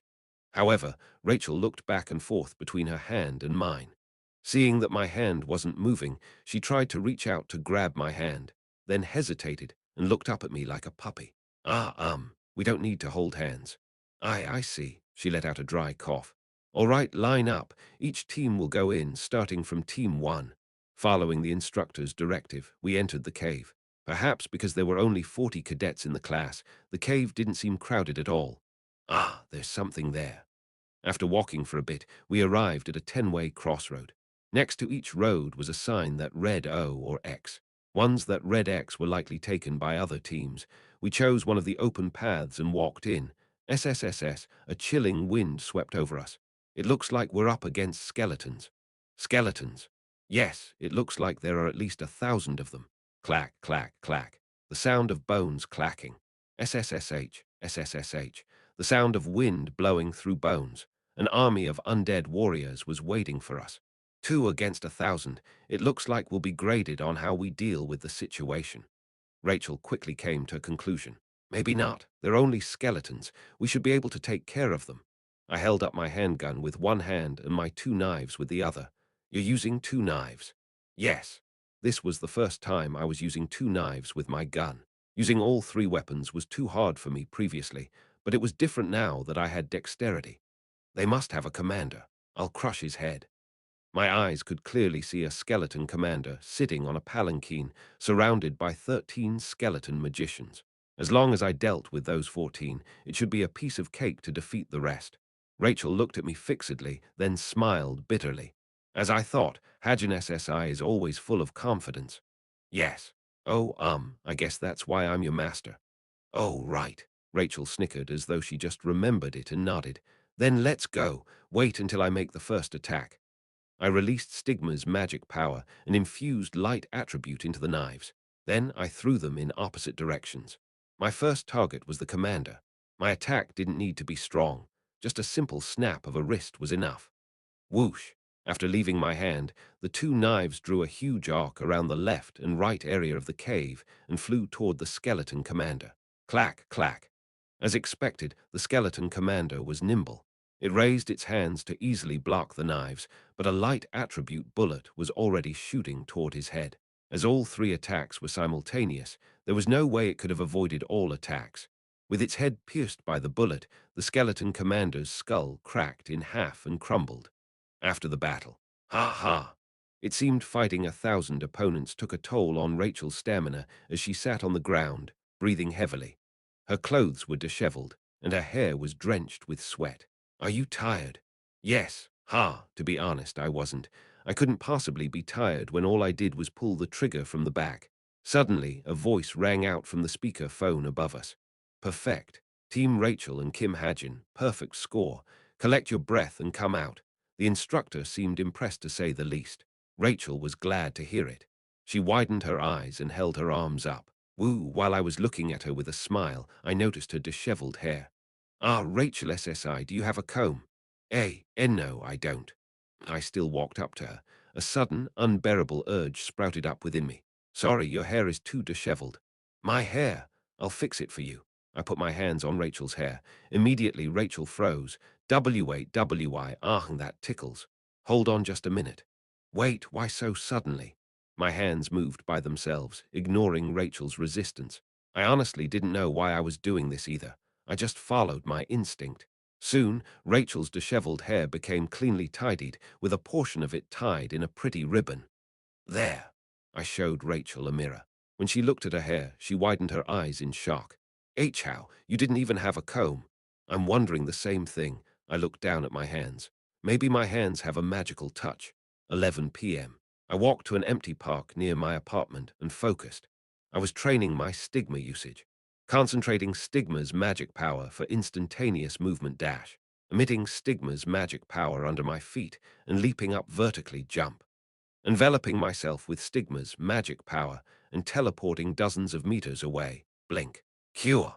After using all 3 streaks of stigma, trying out different movement abilities, I sprawled out on the ground and collected my breath. BZZZZ. At that moment, I received a call on my smartwatch. The caller was Ki Nayan. I sighed as soon as I saw her name. Should I pick it up, or should I ignore it? The call ended as I was hesitating, but she called me again immediately. BZZZZ. I calmly stared at the smartwatch vibrating on my wrist. Without a choice, I closed my eyes and picked up the call. Hello. Hey, where are you? That was the first thing she asked. I'm home. Why? I heard you're commuting. Yeah, did you just find out? What? That's because you never told me. Do you want to die? Ki Nayan blurted out angrily and then fell silent. You should have told me earlier. Her voice was full of disappointment. What difference would that make? I could live next door. Someone's already living there. That can be solved with money. I'm rich, you know. Keen neon quiet laughter flowed into my ears. Did you forget? As long as you're with me, you won't have to worry about money. I let out a slow sigh and looked up at the night sky. Seoul's sky was no different than any other night. A stifling darkness, a darkness that made me suffocate and tremble. Say something. I'm just sleepy. Can I hang up? And no, wait, don't hang up. Ki Neon's hurried voice echoed in my ears. Not until I fall asleep. She continued with a frail, trembling voice. It's not like I'm having trouble sleeping. Just that, my room is a bit too big. Her excuse was Ki Neon-like. I lowered my gaze silently. An ugly rock was lying on the ground. Just a little bit longer. I knew I shouldn't agree to her because of momentary guilt and sympathy. I knew very well that it would only lead to a vicious cycle. Even so, the reason I couldn't hang up had to be because of my guilty conscience. I want to hear your voice. A chilling loneliness grazed my body. Goosebumps rose up and my knees trembled. With forlorn eyes, I looked up at the night sky. The darkness seemed to be devouring me. Up above, there were no stars, light, or moon. Hey, just so you know, you're a real bad boy if you hang up after I said all this. Ki Nayan's feigned cheeriness was unable to get through me. I replied quietly, I won't hang up. Then reply quicker, you're making me embarrassed for nothing. Just talk, I'll at least listen to you. Talk about what? Did you hurt your head?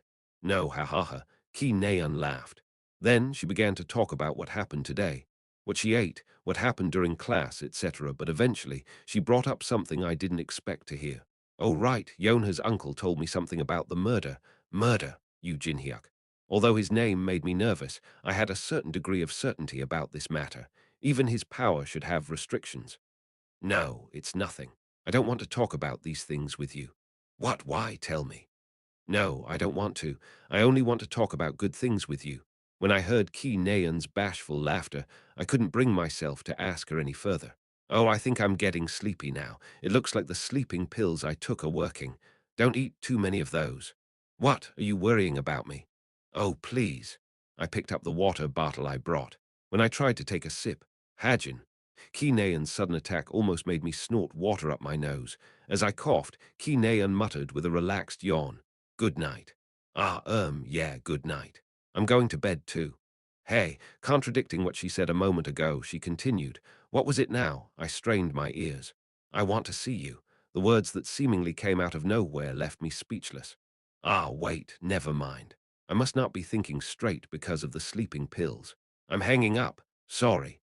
While I was trying to come up with words to say, Ki Nayan quickly hung up first.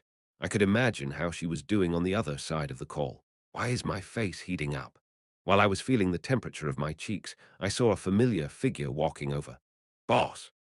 As I thought, it was Boss. Last week, she spoke like she wasn't going to show herself until June 1st, but she seemed to be enjoying Seoul, as this was the third time I ran into her on the streets. Kim Hajin, we're running into each other quite frequently. Boss was holding onto a bag of Baskin-Robbins ice cream. It wasn't just a pint, but a huge bucket. Good, I've been wanting to see you. Boss hopped over. What, why? Is it another test? It went up. Boss glared at me angrily. Went up. Stocks, it's up 2% compared to when I sold them. Then she blurted out uncharacteristically. Oh, you really sold all those? I spoke thoughtlessly. Although I was confident it would plummet soon, nothing about the tower campaign was finalized at the moment. It was only natural that their stock price was fluctuating. What did you say? However, Boss' eyes flickered with true killing intent. Chapter 134, Farewell One. Oh, Kinean, you crazy idiot. Kinean scorned herself as she smacked her head. Because of the words she carelessly muttered, the drowsiness she felt disappeared completely. Wait. While circling around the room in embarrassment, she suddenly remembered something she had to do. Ki Naeun quickly made a video call to Yu Yonha. Two. Yeah, Naeun. As expected, Yu Yonha was quick to pick up. Yu Yonha usually only slept 3 hours a day. Since it was only 1 a.m. at the moment, it was unlikely that she was asleep. Hey, Yonha. Why did you call? Why is your face so red? Yu Yonha tilted her head and asked. That was how red Ki Naeun's face was. It's nothing. Ki Naeun fanned herself frantically. Here. Pushing her hair back nonchalantly, she sent a file over to Yu Yonha. Tattoo.jpg, this evidence was a critical piece of info. Yu Yonha opened the file and tilted her head. Tattoo, what is this? Evidence. Evidence. Ki Naeun's voice turned serious. Yeah, this tattoo was on the murderer's arm. In response, Yu Yonha also put on a serious face. HM. Two lines forming a cross and a crescent arc standing over it like an umbrella. Yu Yonha scrutinized the tattoo carefully. Is it not that useful? Ki Naeun asked without confidence. It's not a conclusive piece of evidence, but it's still better than not having anything at all. First, Yu Yonha began to type on her keyboard like an IT expert. Ki Naeun stared at Yu Yonha in awe. I'll look into arrested criminals or active villains and jinns. Thanks, Yonha. Harm. Ki Naeun then yawned. Now that the tension left her body, drowsiness came over her once again. Are you sleepy? Yeah, I'm going to collapse any moment now. Yu Yonha grinned. Good, then sleep. Yeah, you shouldn't overwork yourself either. Ki Naeun waved her hand through the screen as she walked over to her bed. Okay. Although Ki Naeun promptly buried herself in her bed, Yu Yonha remained busy on the other side of the call. Pharmaceutical company management, core technology development, information guild monitoring, dungeon research and resource distribution, and essence of the Straits management reformation.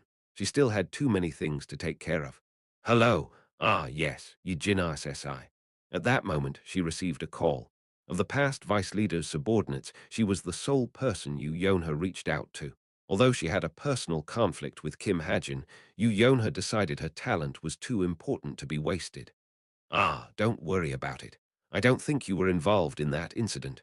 No, you don't need to thank me. Oh, rather than that, I'm going to send you a special tattoo image. I want you to, stopping in the middle of her sentence, Yu Yonha looked over to the side. Hold on, I forgot to hang up a video call. Yu Yonha waved her hand, and soon CH Week. The floating hologram screen disappeared. Just like that, all noise disappeared from Ki Naeun's room. In this absolute, lonely silence, Ki Naeun fell asleep alone. In a desolate park brimming with killing intent and clouds of war, I was hard at work trying to convince Boss. Calm down, Boss. That's how stocks work. Ha, that's how they work. Boss laughed mockingly. At the moment, she was seriously angry. I couldn't blame her as I could only imagine the amount of money she invested. If she used stock market leverage, even a mere 2% increase should have net her hundreds of millions of won. It will plummet soon, trust me. Boss shut her mouth. She closed her eyes and took a deep breath as though to appease her inner fury. Despite her cold personality, she valued her comrades greatly. From now, I don't think I can trust you deeply. No, I can't even trust you lightly. However, I couldn't prevent my credibility from falling. If this matter ended this way, my level of trust would probably fall to F from C. Pooh, sighing like a kid, Boss turned her back towards me. Ah, wait, since you suffered a loss because of me, I'll make up for it. I stopped Boss from leaving. I'll give you some solid information. Solid information? Boss, interested, seemed to be piqued as her ears perked up. Yes, I nodded confidently. Of course, even I didn't know what would happen in the future economically. However, I knew a few companies that would rise to the top of the world. If you invest 1 million, you will become a billionaire. If you invest 1 billion, you will become the ruler of a country. After a brief silence, Boss shook her head. Her perked-up ears lost their vitality and drooped down once again. I've lived my entire life with skepticism as my core belief. I won't believe someone who isn't an expert twice. I'm the rank 1 cadet in theory. Rank 1 in theory. It was a position impossible to achieve without extraordinary intelligence. However, Boss still looked doubtful. Without a choice, I showed her my stock portfolio. Hey, Boss, mouth immediately opened in shock. That was how much I currently had. The total value of the various stocks I had in my portfolio reached 2.5 billion. In terms of strict profit rate, it was almost 500%. Not to mention, these stocks would all multiply by at least 10 times, no, 20 times in the next 5 years. You see, now you believe me. Take a seat.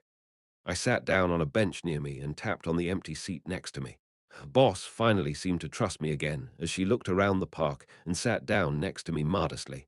Right, you have to show me proof to get me to trust you. Makes sense. So I'll recommend a few companies you should go for. There's still one that hasn't been publicly listed. Wait. Boss cut me off, then took out a pen and a notebook from her pocket. After getting ready to take notes, her eyes flashed sharply. Go on. Right. I cleared my throat and continued. The non-publicly listed company is SH Agency. There's also Essential Pharmacy, which will go public soon, and Essential Corporation, which is a well-known giant. Boss nodded passionately and frantically took notes. My remaining days in Cube flew by. In the blink of an eye, it became the month of cherry blossoms, May. During this time, I maintained an appropriate distance from Ki Nayan. Although I could tell that she was annoyed and confused by it, I believed it to be for the best. That was really the only thing I could do. Because the feelings Ki Nayan had for me were so clear, I felt like I would give in and accept her feelings otherwise. I knew it was an excuse, but I really didn't have a choice. The final incident in Cube was nearing soon. Today, we are going to sculpt using magic power. Today's 10 a.m. to 2 p.m. class was Advanced Magic Power Application. There were two familiar faces in this class, Shin Janghak and Kim Suho. You will not be given any tools. Using only your magic power, you must sculpt this bronze. 50 cadets were given a single lump of bronze. As the instructor explained, we now had to sculpt something using our magic power as carving knives. You're free to make whatever you want, but don't think of this as a dumb art class. Dexterity plays an important role in magic power application and harmonization. So, do your best to create the most beautiful sculpture. You can take your results home. I quite enjoyed this female instructor's relaxed voice. I cracked my fingers and began the training. Forming a carving knife with Stigma's magic power, I held it in one hand. Looking down at the carving knife glowing with a half-transparent blue light, I fell into thought. Who should I use as a model? Looking around, someone caught my eyes. Black and two-block pomade hair that strangely resembled mine. A handsome, popular boy who looked like a model. With his clear jawline and facial features, he seemed like the ideal model for sculpting. All right, I choose you. I began to sculpt, sneaking peeks at Shin Janghak. My fingers moved mysteriously, transforming the lump of bronze into a modern masterpiece. When it was about halfway finished, ding, it was time for a break. I stealthily moved closer towards Shin Janghak, who was in the middle of carving something resembling a chimera. Wow, an abstract art, I muttered subconsciously. Shin Janghak immediately turned back and glared at me intimidatingly. Kim Hajin. His burning eyes pierced my chest. It was mainly because of the rumors about me and Ki Nayan going around recently. Oh, I was just curious. Who is this? Leave. Shin Janghak waved his hand without saying much. Is it Ki Nayan? When I said that, Shin Janghak flinched and glared at me again with his hawk-like eyes. Tusk. However, he only clicked his tongue and went back to sculpting. So it is Ki Nayan. Shut the hell up. Yuok. Shin Janghak changed his carving knife into an axe. I quickly ran back to my seat. Then I went back to staring at Shin Janghak. It must look like her. He was murmuring in satisfaction and focusing on sculpting. He really did change a lot. I was surprised. The current Shin Janghak wasn't as bad as the one I wrote. Many things had changed, and more things were bound to change. Did Ki Jinyun's death and Yu Sihyuk's hellish training affect him that much? Though he still was acting like a haughty young master. Well, whatever. Since Jin Sahyuk got herself a mysterious supporter, having Shin Janghak become an ally would only make things more balanced. I unleashed my magic power once again and went back to sculpting. SSSK, SSSK. The lump of bronze was nothing more than tofu in front of my knife. After focusing on sculpting for about 30 minutes, I snapped out of my daze. The sculpture was already finished. Oh, the sculpture in front of me was an unequivocal masterpiece. Wow, amazing job. This gets a perfect score, Cadet Hajin. After getting my grade, although the class still wasn't over, I took the sculpture and walked over to Shin Janghak. Hey! Shin Janghak was focused on his own sculpture. However, it was already at the point where it was barely recognizable. It certainly couldn't be used as a gift. I tapped on his arm. Hey, Og, what now, you bastard? Shin Janghak spoke harshly and glared at me. Do you really wanna die? However, he froze when he saw the sculpture in my hand. I named this piece the Shin Janghak bronze bust. Although the model was also handsome, the sculpture was even more handsome than the real person. Just look at this jawline and facial features. In any case, Shin Janghak loved things like this. Although I didn't make any detailed settings about this, I could make an educated guess from what I knew about his personality. Seeing Shin Jang-hak blankly staring at my sculpture, I spoke briefly. You want it. But at that moment, BZZZZ, a series of messages popped up on my smartwatch. Devilish dexterity activates by luck. Shin Jang-hak bronze bust has been judged to be a low intermediate rank art. It will receive a fitting special effect. Special effect. Why art is needed in life. When a person is touched by the beauty of this sculpture, their perseverance will increase by zero point 0.1 point for 24 hours. The beauty of the sculpture seems to cleanse the heart. Ether reacts to a beautiful object. The perseverance boosting effect has been granted to Ether 24 hours. Oh, right.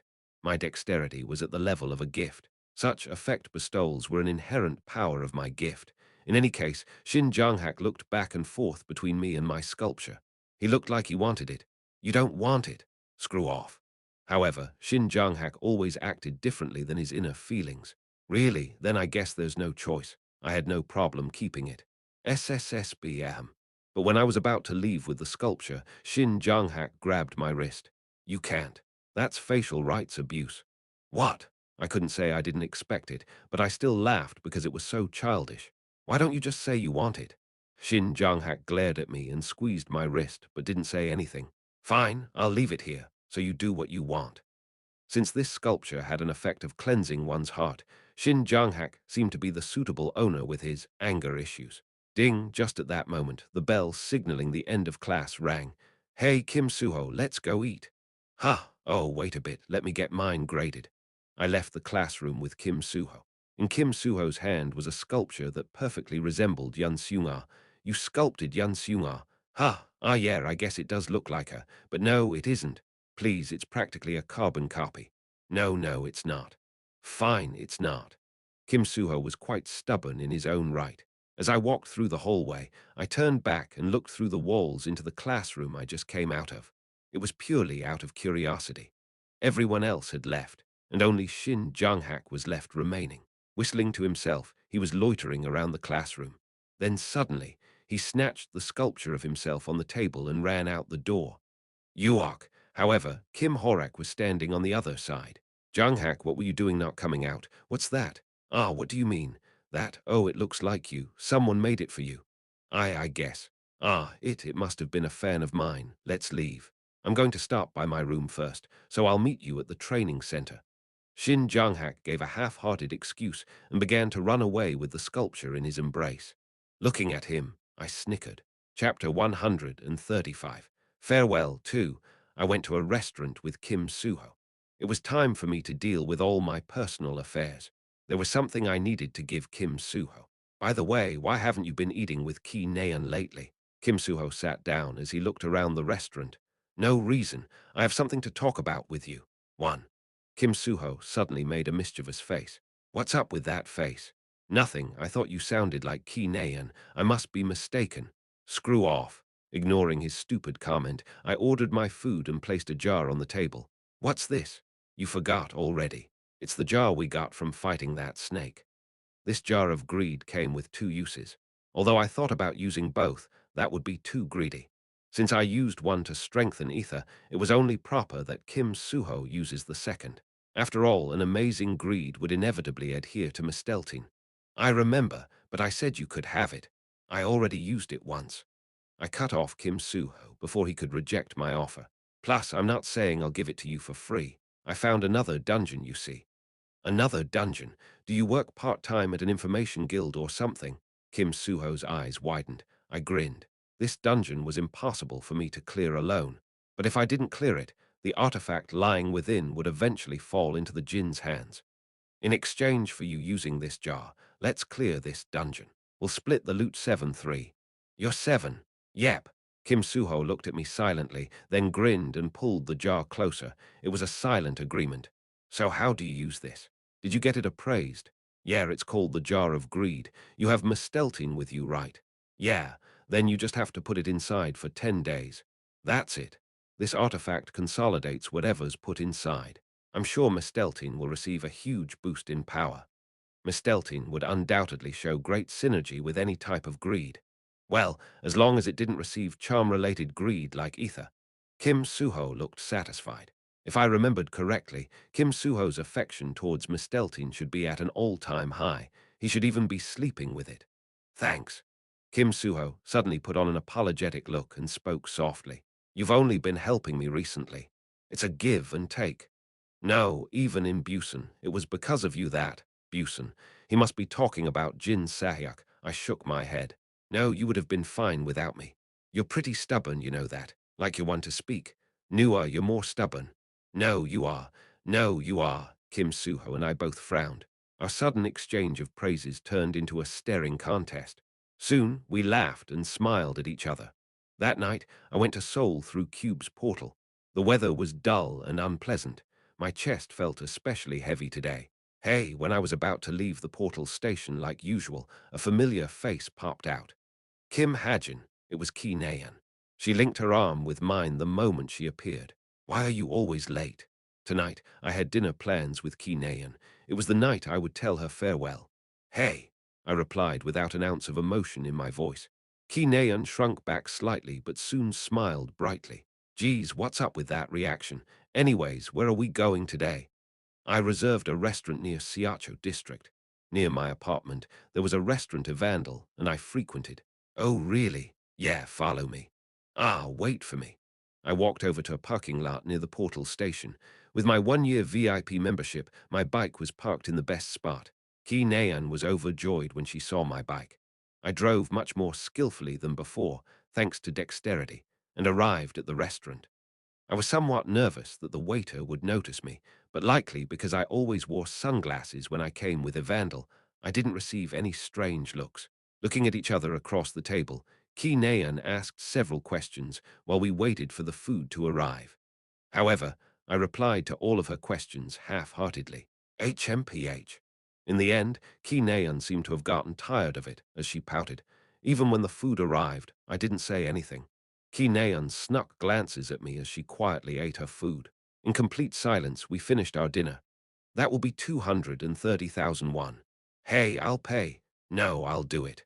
I paid for the food before Ki Nayan could and left the restaurant. The sky was fairly dark. I walked underneath this dreary sky, and Ki Nayan followed behind me. Hey! After a few minutes of silent strolling, we arrived at an empty park. Ki Nayan finally opened her mouth. I stopped and turned around. A faint tinge of tears could be seen on the corner of Ki Nayan's eyes. Ki Nayan glared at me and clenched her fists. Are you tormenting me on purpose? I didn't reply to her. Ki Nayan's angry voice continued. Or are you just ignoring me, fully aware of my feelings? Hearing her teary voice, I closed my eyes. In my head, I once again repeated my resolve. Or are you really unaware? The only way I could remain in her mind is a good memory. That was to be a bad person rather than someone to kill. Sorry, I had to end our relationship before it progressed any further. About what? Ki Nayan asked with a trembling voice. What are you sorry about? Looking into her eyes, I spoke resolutely. I'm dropping out. Ki Nayan's shocked breath flowed through the wind. WI. I'm going to become a mercenary. I already got a good offer. Yeah, but why? I don't want to tell you that. Ki Nayan's eyebrows twitched. Then when are you dropping out? Next week at the earliest. Next week. Hearing these two words, Ki Nayan laughed despondently. And when did you decide? Before I became a second year. Hearing that, Ki Nayan clenched her teeth and forcefully curled up the corner of her lips. So you decided that long ago, without telling me anything. Why would I? Ah, all right, right. Unable to speak properly, Ki Nayan dropped her head down and smacked herself with her hand. Her hair, which had grown fairly long, shook and covered her face. After a brief moment of silence, fine, I get it. She raised her hand and wiped away the tears flowing down from her face. You do whatever you want. It's your business anyways. It has nothing to do with damn it.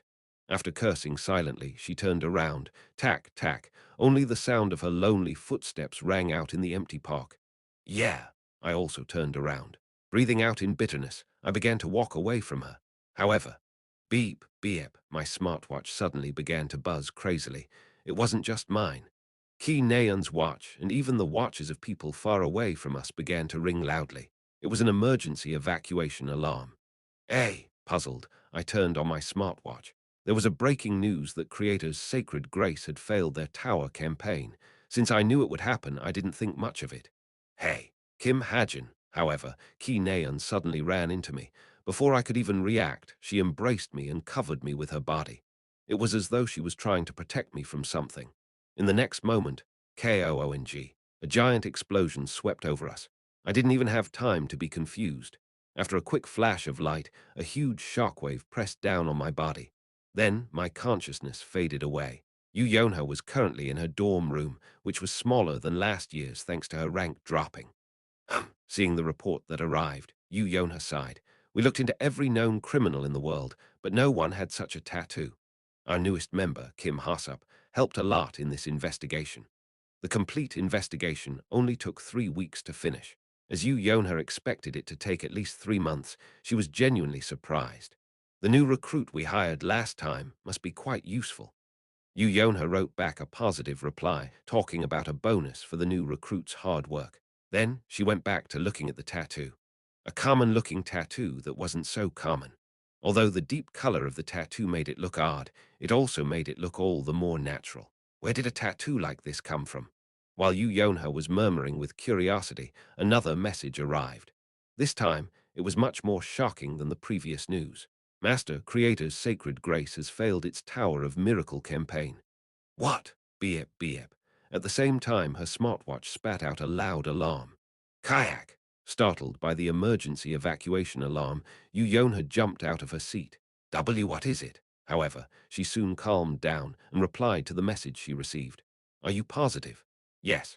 The failure of Creator's Sacred Grace caused the Tower of Miracle's magic power to leave the tower, creating magic power explosions around the area. Yu Yonha made a strange face at this revelation. The failure to conquer a tower often caused its magic power to clash with the outside world's magic power, causing huge explosions. This meant one of two possibilities. Either the nature of the tower was like that, or the guild that failed to conquer it had been careless. The Tower of Miracle was located in Umyun Mountain in Gangnam. If explosions were caused by the conquering guild's carelessness, that would be the end of Creator's Sacred Grace. The corners of Yu Yonha's mouth curled up subconsciously. However, now wasn't the time to celebrate. Yu Yonha quickly put on a serious face and contacted Essence of the Strait. Immediately deploy guild members to regions around the Tower of Miracle. Yes, as many as possible. Our foremost goal is the protection and rescue of civilians. The downfall of a competitor was an opportunity for growth.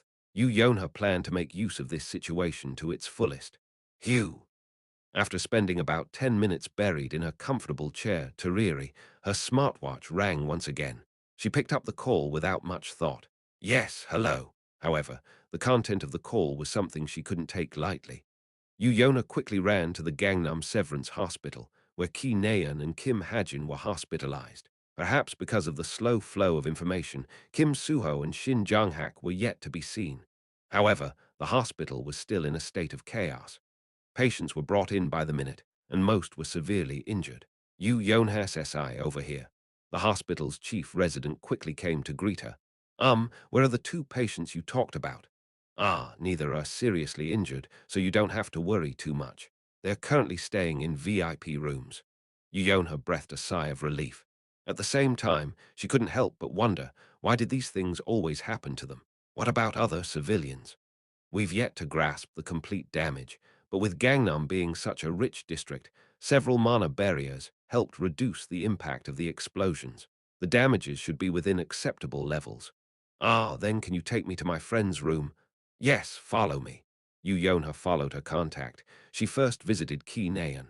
It's here. Thank you. VIP, Ki Naeun. The nameplate showed that only one person was inside the room. Yu Yonha opened the door and walked in. Hey, Ki Naeun was still unconscious.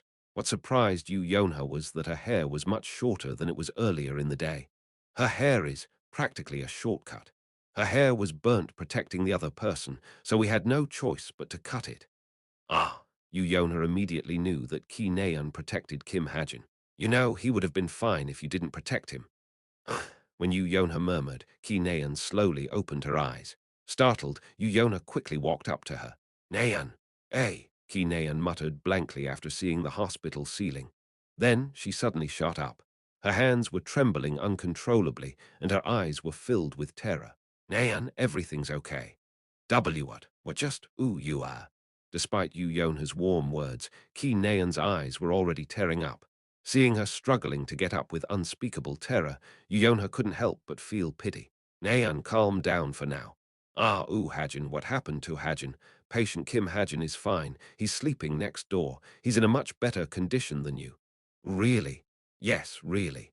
Only then did Ki Nayan's trembling stop, but immediately afterwards she began to hyperventilate. Then she fainted. Yu Yonha shouted in shock. Ah, is she okay? Yes, like I said, she has no physical injury, but she keeps showing signs of a panic attack. This is already the third time. Third time? Yes, I believe she's suffering from a form of PTSD. That's. Yu Yonha quietly placed her hand on Ki Nayan's forehead. It was burning hot. Oh, right, what about the other patient? Patient Kim Hajin is next door. Yu Yonha left Ki Nayan's room and went next door. Kim Hajin was sleeping on the hospital bed. Just like what the doctor said, he didn't seem to have any noticeable injury. He suffered light burns to his legs and arms, but he's completely fine otherwise. That's great to hear. Yu Yonha stared at Kim Hajin, who was sleeping in a patient gown. He looked relaxed and at peace. It was almost as though he had fallen asleep rather than fainting. Looking at him, sleeping like a child, Yu Yonha smiled. She also got the urge to poke his puffed cheeks. But at that moment, through pure coincidence, something caught her attention. Below his right sleeve, a black line was peeking out of his upper arm. It was a strangely familiar and ominous figure. Suddenly, an image in Yu Yonha's head overlapped with the line in front of her. What's this? Murmuring softly, Yu Yonha reached out. But when her fingers were about to touch his sleeve, her instincts roared. To stop, to step back, to not go forward any further. This. However, her hand still moved and pulled up Kim Hajin's sleeve. Regret only came later. Half of the tattoo was still covered by his sleeve. However, Yu Yonha didn't need to see the full thing. Half of a cross and half of a crescent moon. It was exactly like the picture of the tattoo she saw. Murmuring quietly, she let go, and the sleeve fell back down, covering his arm. This. Almost as though she lost her speech. She couldn't find the words to speak. She couldn't think. She only knew that her head hurt. Her train of thought seemed to be cutting off, like it was attempting to protect her from stress she couldn't handle. Her brain seemed to have stopped functioning. As a result, the only thing she could do was breathe. Yu Yonha raised her hands in a daze and clenched her head, which seemed to be burning up. Her hair tangled up from cold sweat. But rather than these trivial things, it hurt. Orc! Her head hurt, like it was about to explode. That was all she felt. He kind of talks like Ki Nayan here. Chapter 136. Farewell 3. Yu Yonha stared at the ground blankly.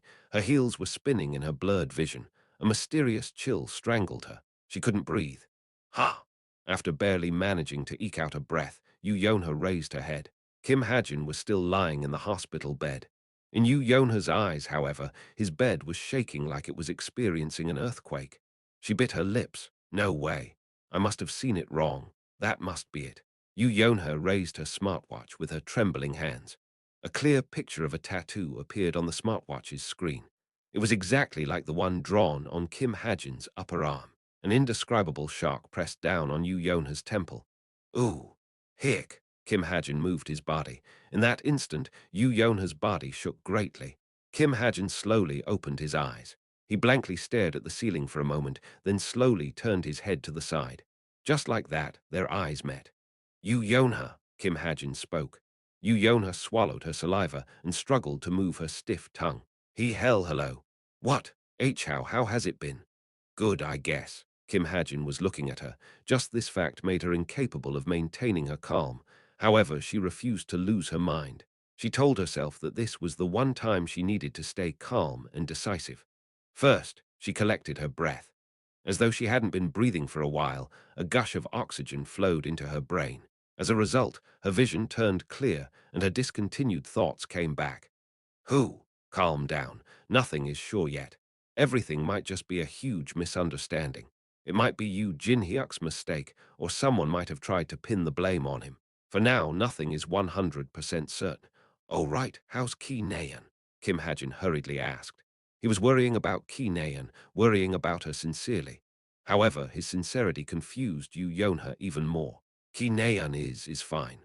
I'm going out for a minute. Yu Yonha quickly turned around and left, leaving behind Kim Hajin, who was staring at her quizzically. Although Yu Yonha was in a situation where sound judgment and logical thinking were difficult, she knew what she had to do. Yu Yonha messaged her information guild. Gangnam Severance Hospital. Patient name Kim Hajin. Because her head was spinning, she found it difficult to type. She felt sick to her stomach. Holding herself back from throwing up, she shut her eyes open. Most hospitals took written records of their patients, identifying characteristics. Naturally, tattoos were included in them. As such, all data about Kim Hajin gathered today had to be erased. Before Ki Juchul or Ki Naeun found out, it had to be wiped away from existence. Kim Hajin's tattoo had to be something only she knew about. Delete all data related to patient Kim Hajin. Few doctors and nurses might have seen his tattoo already. However, if no information about the tattoo existed on paper, no one would ask them whether Kim Hajin had a tattoo. You Yonha SSI. The doctor in charge of the VIP rooms walked over. Doctor, can you get a jacket for Kim Hajin? A jacket? Yes, he looked like he was cold. Yes. Ugh, my head. Once Yu Yonha left the room, I clutched my head. My body trembled, and my head felt like it just took an ice bath. Oh. First, I thought back to what happened before I fainted. I was trying to get away from Ki Naeun, then something exploded. What was that? Although I wasn't certain, I remembered writing something similar. Because it felt a bit out of place to have a rank 1 guild fall to rank 7 with a single failed tower campaign, I added a bigger incident. But why was it today and why was it in Siacha? In any case, I needed more information. I took a look around. On the shelf was my smartwatch. When I checked the news, there were only articles about creators' sacred grace as I expected. While I was taking in the information, my heart suddenly sank. It was because I remembered Ki Naeun protected me. Since I lost consciousness, the explosion must have struck me directly. The only reason I was unhurt had to be because of Ki Naeun. Talk, at that moment, someone knocked on the door. Yes. When I answered, a doctor walked in. With a calm expression, he walked up to me. Patient Kim Hajin. Yes. Here, you can put this on. He gave me a jacket. I put it on without much thought. Are you feeling okay? I felt my body here and there. Although I didn't feel any pain, when I checked my smartwatch, I noticed that 90% of the stat points I amassed with energy conversion were gone. To think all those stats points I collected painstakingly would disappear in an instant. Yes, I'm fine. I swallowed my sigh and retorted. In that case, the doctor let out a dry cough and slowly spoke. As his somewhat envious voice continued, my face stiffened. I could no longer hold my sigh back. So, what the doctor told me could be simplified in one sentence. Ki Naeun is suffering from a severe trauma. After losing someone she loved for the second time, Ki Naeun developed a mental illness. If it's okay, can you go see her? I got up silently. I couldn't feel much strength from my legs, but I had no trouble walking. Ki Naeun was next door. After taking a deep breath, I walked in. Nurse Kim. Yes. The nurse checking Ki Naeun's pulse stepped back. With a bitter smile, I sat down next to her. I just have to stay here. Yes. The doctor checkmarked something on the clipboard he was holding, then glanced at the nurse. Let's leave so they can be alone. Yes, doctor. Then they left. In the blink of an eye, only Ki Naeun and I were left in the room. I scratched my neck and waited for her to wake up. She seemed to be sleeping peacefully, but I could see a hint of tears around her eyes. With Stigma's magic power, I wiped away her tears. It was then that I noticed something. Her hair. I knew for a fact that she recently started going to beauty parlors to get her hair done. However, her hair was now cut short. I touched my hair, wondering if mine was also cut, only to find it perfectly fine. Her hair should have been left intact, even if I had to become bald. As I sighed inwardly, Ki Naeun moved. Kuang! Her eyelids shook as though she was having a nightmare, and she tightly held her blanket. Worried that she might have a seizure, I quickly worked to wake her up. Hey, Ki Naeun, chap. But even after being slapped, she remained asleep. In fact, she looked like she was in greater pain. Chap. Since I wasn't sure what to do, I continued slapping her face. However, Ki Naeun still didn't wake up. Should I utilize Stigma's magic power? For now, I slapped her a bit more. Chap. QRR. Hey, wake up. As she showed signs of waking up, I hit her strongly one last time. Chap, then suddenly, it freaking hurts. Her roar filled the room. I quickly pulled my hand back, and Ki Naeun shot up with reddened cheeks. Her previous cursing must have been subconsciously done as she stared at me with half-clouded eyes. Ah! But soon, a teardrop fell from her eyes. Her face quickly distorted. I thought you. Something warm and soft embraced me. Ki Naeun had jumped into my arms. I really, really thought. Unable to speak clearly, she only cried. I let out a deep sigh. It seemed I was mistaken. Ki Naeun wasn't stronger than she was in the original story. Of course, she might be stronger in terms of might. She changed to a sword quicker, and she even received Yu Sihyuk's teachings. I thought you were going to disappear too. However, no matter how strong she tried to act, the current Ki Naeun was weaker than the Ki Naeun in the original story. Her mind was already half broken. I couldn't help but worry. Would she be able to endure everything that would happen in the future, alone? HNG. Stop crying, you're always crying. I'm going to call you out for being a crybaby on your social media. HMPH, I'm crying because of you, you bastard. By the time Ki Naeun stopped crying, hey, Ki Naeun. The VIP room shot open, and Kim Suho appeared. Creator's sacred grace failed in their conquering of the Tower of Miracle, causing a huge magic explosion. Currently, the Hero Association is investigating the members of Creator's sacred grace and where the blame falls for this incident. Ha! A sigh came out of Kim Suho's mouth. It wasn't so surprising. Currently on the news was YunSeo-jin, who had her head down like a criminal under arrest. In truth, YunSeo-jin couldn't be blamed for this failure. In fact, she displayed outstanding leadership as the guild's vice leader. Of the 1,000 members and 300 mercenaries that participated in the Tower campaign, 75% had returned alive. But without YunSeo-jin, that number wouldn't have even reached 50%. Hajin, are you okay? Kim Suho turned towards me and asked. As you can see, I'm glad. It looks like Ki Naeun is also fine. Ki Naeun cried herself to sleep. Her hand was still tightly holding onto mine. You should contact her. YunSeo-jin. Call her, message her, do something. Kim Suho shook his head with a troubled look. At that moment, the door shot open once more. This time it was Shin Janghak. He stormed into the room and looked down at Ki Naeun. I tried to release my hand, but Ki Naeun didn't let go. She frowned and murmured in her sleep, holding my hand even tighter. Shin Janghak glared at me silently. His face was filled with rage. However, he didn't say anything. He didn't express his anger or cry out in jealousy. He didn't even try to separate us. He only softly caressed Ki Naeun's shortened hair before turning around and leaving. Hajin, I'll be back soon. Kim Suho followed after him. Unfortunately, I couldn't do the same. Because Ki Naeun was holding onto my hand, I couldn't even smoke. But with my gift, I could eavesdrop on any conversation. Hey! But suddenly, a voice rang out from next to me. When I turned my head to the side, I saw Ki Naeun staring up at me with narrowed eyes. I knew you weren't sleeping. PFT, Ki Naeun laughed. Then she moved her mouth without speaking. Come here, speak out loud. She still only moved her mouth. She might have been speaking extremely softly, or she might have been cosplaying as a mime. Without any other choice, I moved my ear closer to her mouth. It was then Ki Naeun's arms suddenly wrapped around my neck. Ah, got you. We were close enough that our lips were practically touching. Ki Naeun smiled brightly and lightly bit my nose. Hey, what are you doing? I tried to get away, but it was impossible. In terms of pure strength, Ki Naeun was miles ahead of me. After struggling for a bit and failing, I stared into her eyes without a choice. Then I spoke. Don't you remember? Remember what? What happened today? I do. Since that was the case, I tried to get away from her. However, she didn't let me. Hey, can you let me go? What if I drop out of Cube 2? I frowned and glared at Ki Naeun seriously. Then I'll start hating you for real. Why? Who would like a girl foolish enough to give up her dreams for a man? Ki Naeun seemed to agree as she slightly loosened her arms. I tried to get away from her using this opportunity, but it still wasn't enough.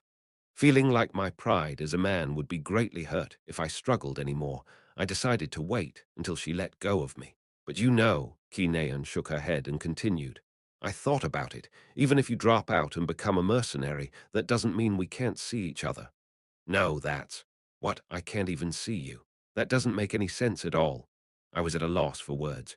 Ki Naeun's face turned serious. I could tell she was speaking from the bottom of her heart. We can call each other and meet every once in a while. Then when I graduate, it was then, talk, talk, a knocking sound rang out along with a deep voice. Nayan, it's Dad, I'm coming in. You ought. Ki Nayan quickly pushed me away. Chapter 137.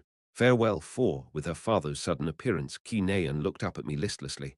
Ah, hey, that's my dad. All right, see you later. And no, you don't have to leave. I am not embarrassed to have you here. I know. Before we could have a proper talk, the door opened and a light breeze blew in. Our heads turned to the door. Tap, tap. A man in a full suit walked into the hospital room. I got up from my chair and greeted Ki Nayan's father, Ki Shin-hyuk. Although I'd seen him several times in the news, this was the first time I was seeing him in person. He looked similar to Ki Nayan, but had a sharper impression.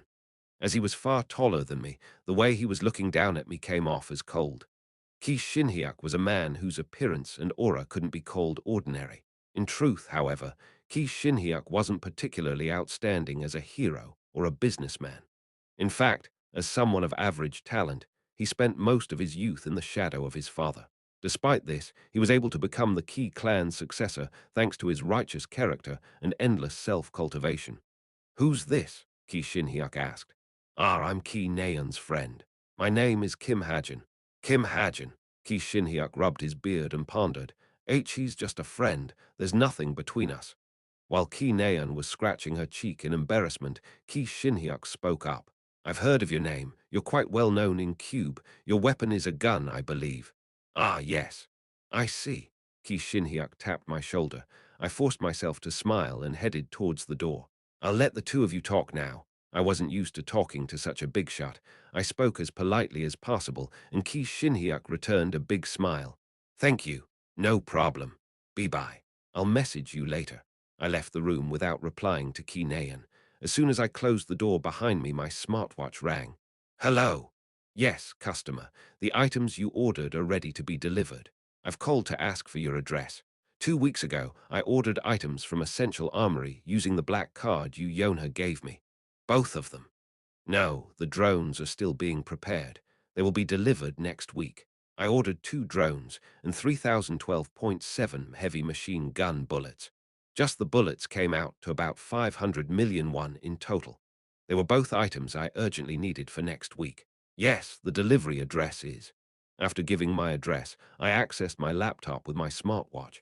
There was a setting I needed to create. I should have about 1532 SB.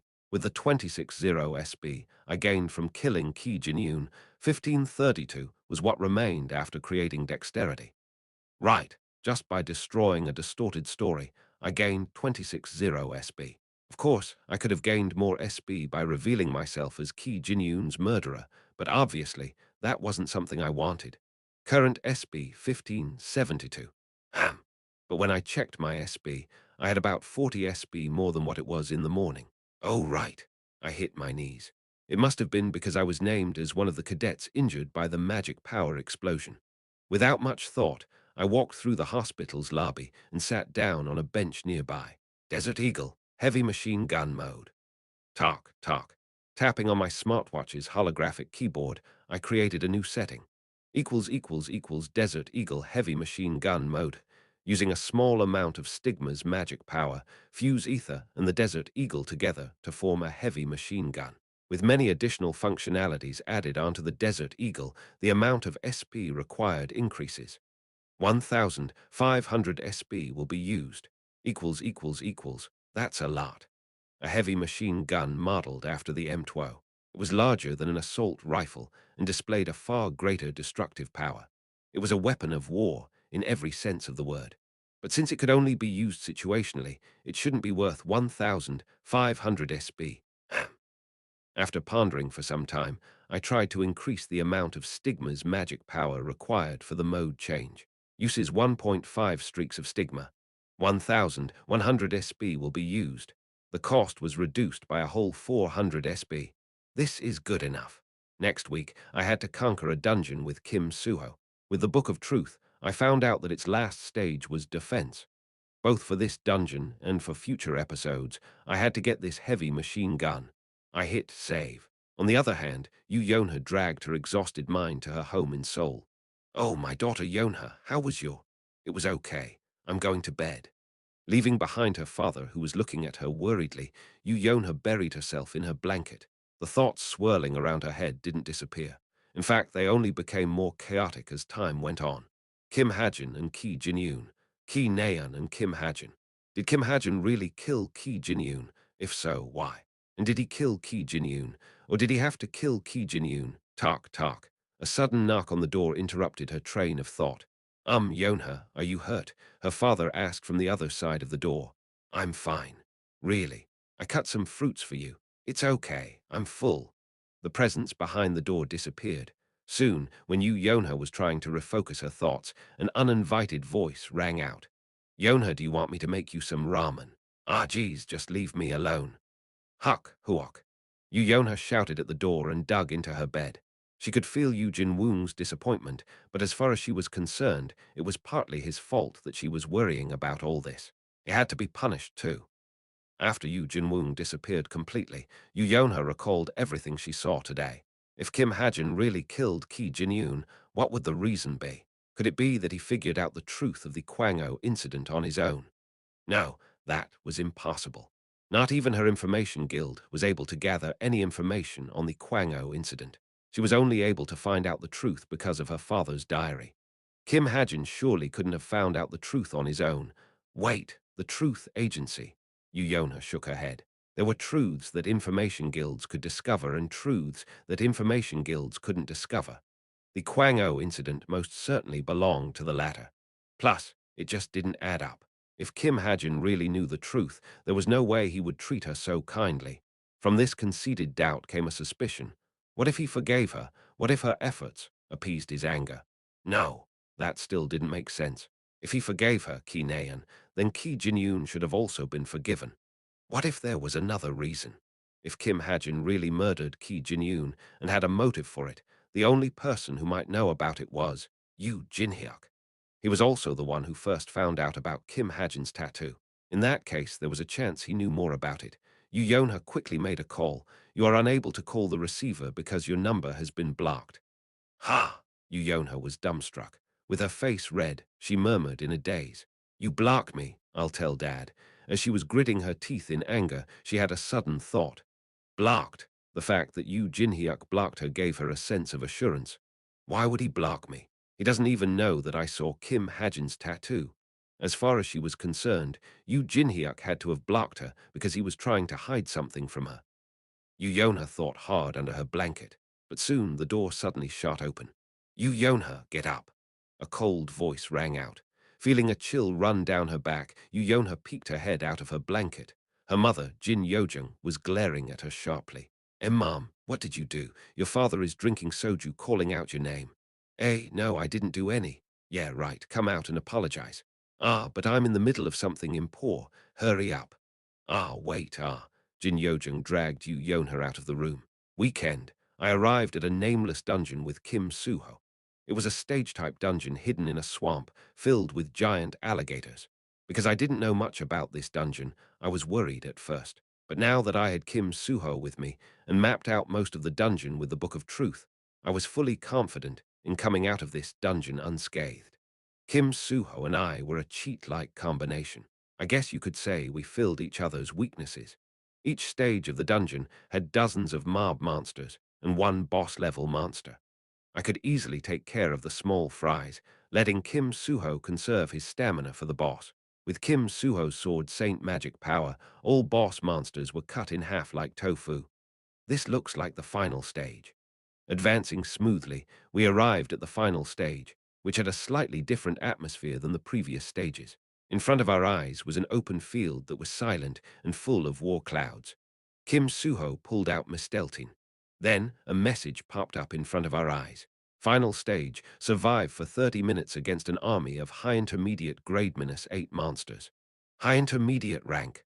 Whoa, Kim Suho frowned, but I cheered. Just like the Book of Truth said, the final stage was a defense stage, which was advantageous for me. Surviving for 30 minutes, does that include them? Kim Suho and I turned around. Behind us were three high school girls trembling in fear. I asked Kim Suho, do you think they're NPCs or real people? I'm not sure. Geez, we're not NPCs. They seem to have overheard us as one of them shouted courageously. We're cadets from the Agent Military Academy. Okay, okay. NPCs existed in some dungeons and towers, which were products of the other world. Naturally, NPCs were generally people of that world, not high school girls from Earth. I'll set up a bunker just in case. A bunker. I consumed one streak of stigma and crafted it into the shape of a bunker. I learned highly precise ways of using stigma after I obtained dexterity. Although stigma's magic power manifested according to my will, dexterity was needed for me to materialize what I pictured in my head. Wow, what's this? The bunker I created resembled the bunker from the famous game StarCraft. Stay inside. Yes, thank you. The high school girls quickly scurried inside. Wow, that's amazing. How long can it last? It's not that strong. I only used a little bit of magic power, but it should be enough to protect them from being caught in crossfire. With the bunker protecting the girls, Kim Suho looked more relaxed. All right, get ready. It looks like they're coming. Clack, clack. From the silent field, a countless number of monsters began to appear. Ghouls, zombies, banshees, flesh golems, they were all undead monsters. 30 minutes. I took out the Desert Eagle and set an alarm on my smartwatch. Kim Suho, have you played a game like this? In tower defense games, waves of monsters get stronger as time goes on. I transformed the Desert Eagle into assault rifle mode. I'll deal with the front, so you deal with the monsters in the back. You can dodge my bullets, right? As long as you aren't shooting too wildly. Don't worry. I fixed the assault rifle on the ground and infused more of Stigma's magic power into it. The assault rifle then grew in size and transformed into a heavy machine gun on a tripod. Oh, isn't that new? It's a bit stronger than an assault rifle. Should I shoot first, or do you want to lead? You can go ahead. I'll dodge your bullets on my own. All right, run, Pot. Kim Suho shot forward faster than my bullets. Scan. I murmured softly and held the heavy machine gun. This weapon of mass destruction hindered the movement of its user and prevented precise aiming. However, Tujujujudu, its destructive power was more than enough to cover its flaws. The barrel of the gun flashed white. Bullets shot forward like cannon shells, each striking 3 to 4 monsters. Koong. One magazine carried 300 bullets, and the gun had a firing rate of 1,300 bullets per minute. In other words, it was entirely possible to use up all the bullets I brought in just 3 minutes. However, I purposely maintained a slow speed. One reason was to avoid hitting Kim Suho, and the other was to hit several enemies with each bullet. Clang, clang, clang, bullet casings rained down on the ground. Chying. Then suddenly, a claw shot towards me. The magic power reinforcement seal on my obsidian bracelet easily blocked such weak attacks. Kyuyek. Next, I caught sight of a quick ghoul running towards me. Because of its unexpectedly quick speed, I activated bullet time. The world slowed down, and my consciousness sped up. Hunter Ghoul. It was an intermediate rank monster that was quicker than many monsters at its level. It seemed to have figured out that my attacks were mostly low-flying, as it even jumped up cleverly. However, no matter how smart and quick it was a mob monster. In an instant, I twisted the machine gun's handle at a sharp angle and fired. 2 curving bullets shot forward and pierced the hunter ghoul's head. Cuke! With its head blown up, it fell to the ground. But as I was focused on the hunter ghoul, the progress of battle became messier. Thankfully, Kim Suho was holding back the stronger monsters in the back. With bullet time still active, I twisted the machine gun's aim once again. Fanning the machine gun in a cone, I fired in all directions. Dujujudu. The enemy lines were in shambles due to my calculated barrage of bullets. A bullet pierced through a ghoul's chest and blew up a zombie's head. Bits and pieces of flesh and brain fluid splattered. The zombie and ghoul fell on their knees without moving more than a single step. It couldn't be good for the mental health, even for undead monsters. I used up around 1,000 bullets. As planned, I took care of the small fries, and Kim Suho joined the fray and cut down the elites. Then, after 30 minutes of battle, the final stage came to an end. We approached the bunker behind us. Hey, you guys there. However, the high school girls who should have been inside were gone. Kim Suho murmured with a sigh. They were NPCs. Yeah, modern people who appeared in dungeons as NPCs. Fully knowing what that meant, we couldn't express our joy of beating the dungeon. Hajin, look over there. On the ground where Kim Suho pointed were 3 beads huddled together like the high school girls. Ah, those who died in dungeons sometimes became NPCs. These beads were all that remained of them. Equals low intermediate rank pink-colored soul bead. Created by condensed soul of a life killed inside the dungeon.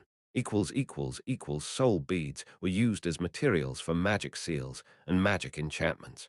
Even low intermediate rank beads would easily sell for hundreds of millions in Violet Banquet. I looked at Kim Suho. He was looking at me too. Neither of us seemed too keen on using these beads. What should we do? Kim Suho asked. We'll have to give them back to their family members. That was the best solution.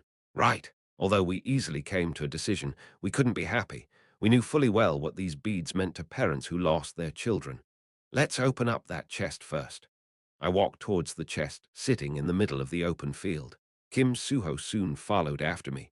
Oh, there's more than one this time. There were 3 items inside: a bow, a wrist protector, and a leather belt. They were all sand-colored, as though they formed a set together. Ah, this is it. You know about them? No, it's nothing. Blessed bow of Horus, Egyptian archer's wrist protector, leather belt for the strong. The bow and wrist protector were supposed to become the main equipment of Valerian, an executive of the Jin group, Sin. I glanced at Kim Suho, who was staring at the contents of the chest. I asked in a cheerful voice, "How should we split these?" Kim Suho looked at me and smiled. "I'll leave it to you. You're the one who found this place, and it was thanks to you that we beat the final stage." Okay. To be honest, Kim Suho didn't need the bow or the wrist protector. After all, he was a close-range combatant. The only item that suited him was the leather belt, but there was just one problem. You take this leather belt. You're taking the other too. Although I knew Kim Suho didn't mean anything by it, I couldn't help but feel a little guilty. This leather belt was an artifact for training. Leather belt for the strong, ancient artifact. When used, a maximum of 1,000 jin can be added to the wearer's body. Increases physical growth of its wearer. Can't you read the item description? Although I was using my gift, observation and reading, to see item descriptions, other people could see item descriptions without relying on gifts. The only requirement was to be enlightened and to have the special stat insight. Oh, enlightenment. I'm bad at these things, so I need to get items appraised. I see. So, how do you use this leather belt? Kim Suho picked up the leather belt while smiling joyfully. I suddenly felt sorry. It's for training. Training. But unlike what I expected, Kim Suho's eyes sparkled like he found a treasure. Why, yeah, if you wear it, your body will get heavier. Look over there, you can change the weight too. Ooh, Kim Suho exclaimed in awe. However, my expression darkened. He was only making me feel worse. It's kind of like a portable gravitation room, but it's actually a bit better. It's an ancient artifact that speeds up your physical growth. Ah, really? That's amazing. You're giving this to me. What I'm taking are better. To be honest, they were not only better, but incomparably better.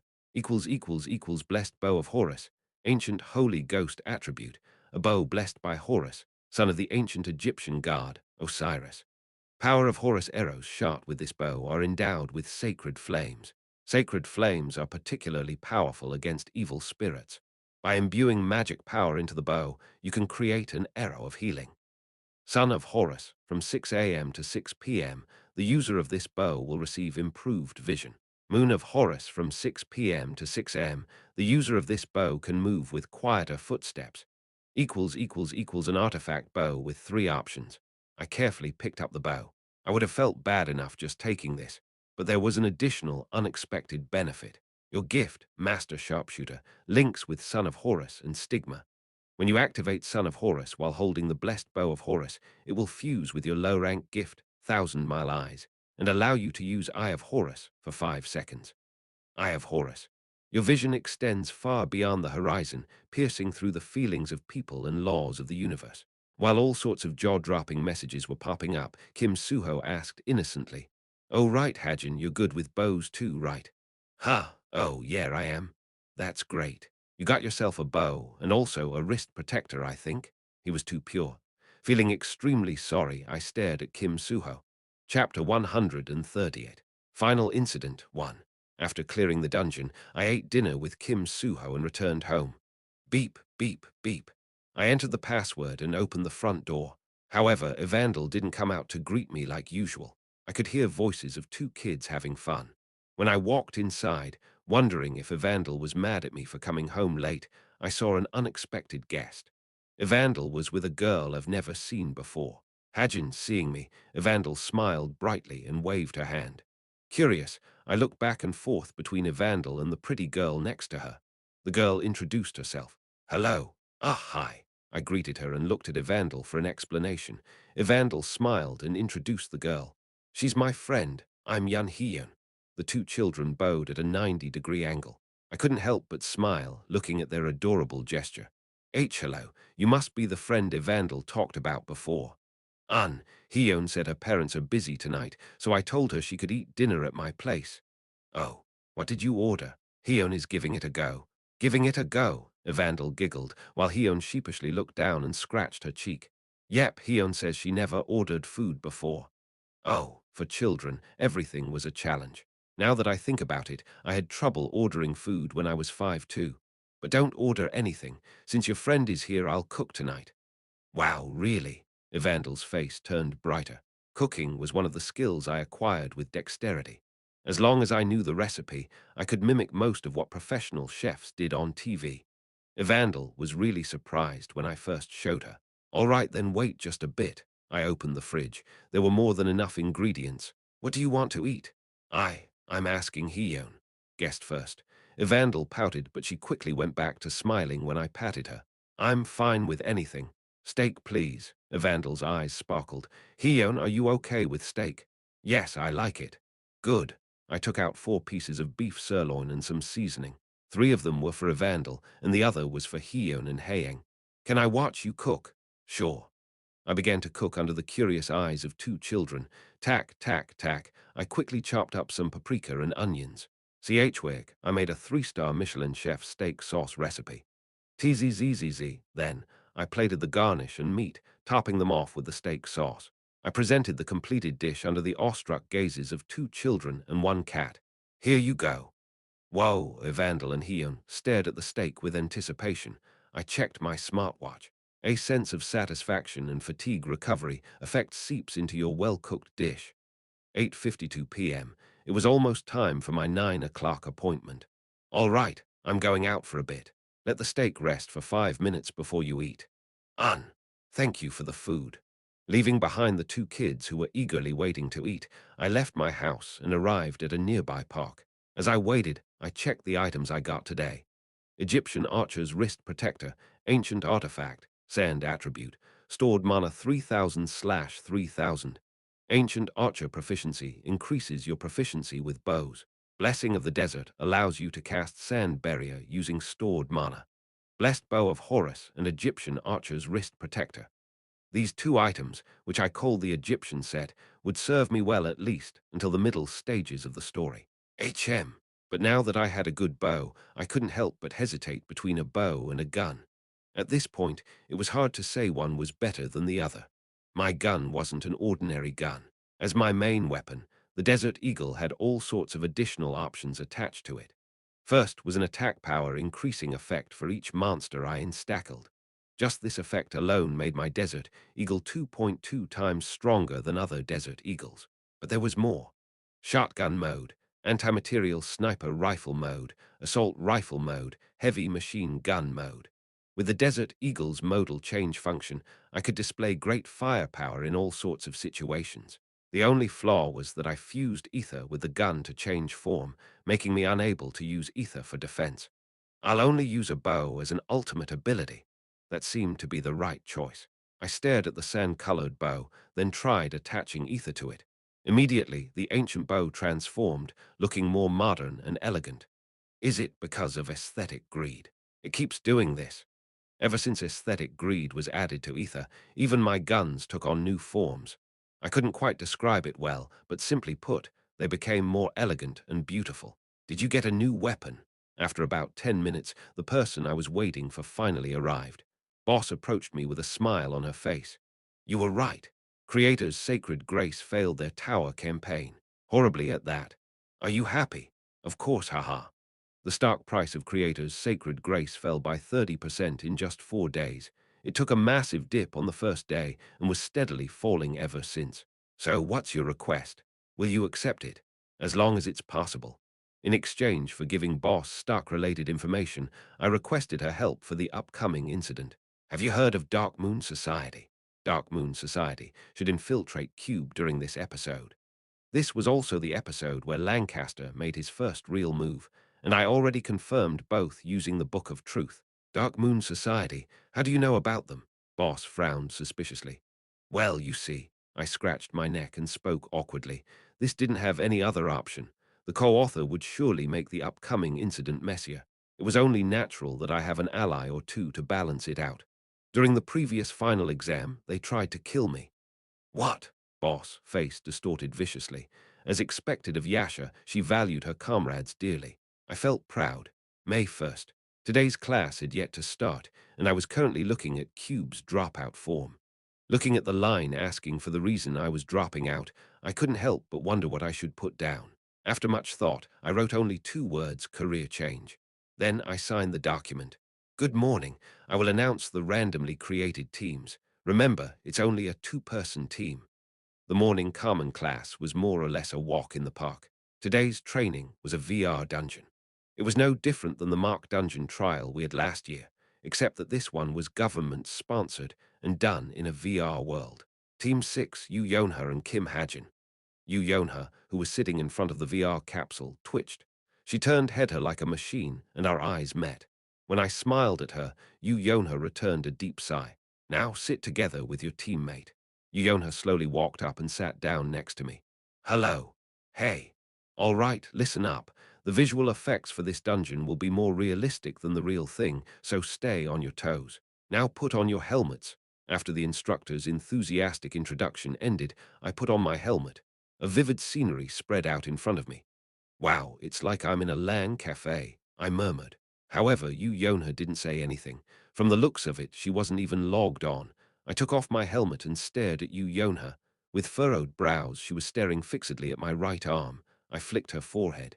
Ack, ack, what are you doing? And nothing. Let's start. Yonha put on her helmet, walking on eggshells around me. Thinking that she was up to her usual delusional antics, I ignored her and put on my helmet. We were placed in a vast cave. Where should we go? Let's go straight. Okay, kayak, a giant bat has appeared. Why are you surprised by just this? Oh right, you hate scary things. From ghosts to jump scares, Yonha hated all scary things. And no, I don't. Anyways, how should we kill it? Attack its ears. Yonha murmured softly. I did as she said. I shot twice, striking its ears and instantly killing it. Next up is a zombie, its weakness. Head. Got it. Progressing smoothly, we quickly reached the end of the dungeon. What should have been a 30-minute course only took us 20 minutes to complete. Yonha asked carefully in a soft voice. I heard you were dropping out. Did Ki Naeun tell you? Yonha nodded.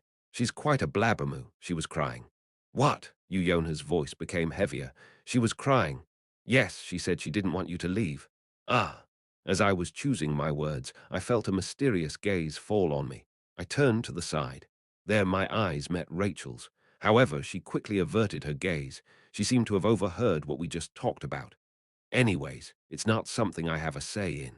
I believe that you'll deal with it properly. Yonha murmured, then got up. Team 6 just finished. After the morning class came lunchtime. I came to Cube's cafeteria to eat alone. However, Rachel was also at the cafeteria.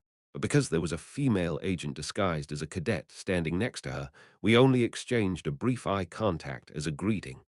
I'll take the special set. Alrighty. When I sat down with my food, someone sat down next to me. It was Ki Naeun. Hi. She waved her hand awkwardly. I looked at her plate and asked, You can eat cafeteria food? Oh, of course. Ki Naeun courageously put a sausage in her mouth. Nom nom. However, her chewing speed only slowed down as time went on. So, when are you leaving? She asked without swallowing the food in her mouth. This week, Kyuhuk. She coughed loudly, almost choking on her food. Luckily, she managed to swallow it before anything that she would regret happened. Ki Naeun looked down at her plate with sad eyes, then clenched her fists and hit the table. Hey, what? Can't you not go? I could only shake my head in response.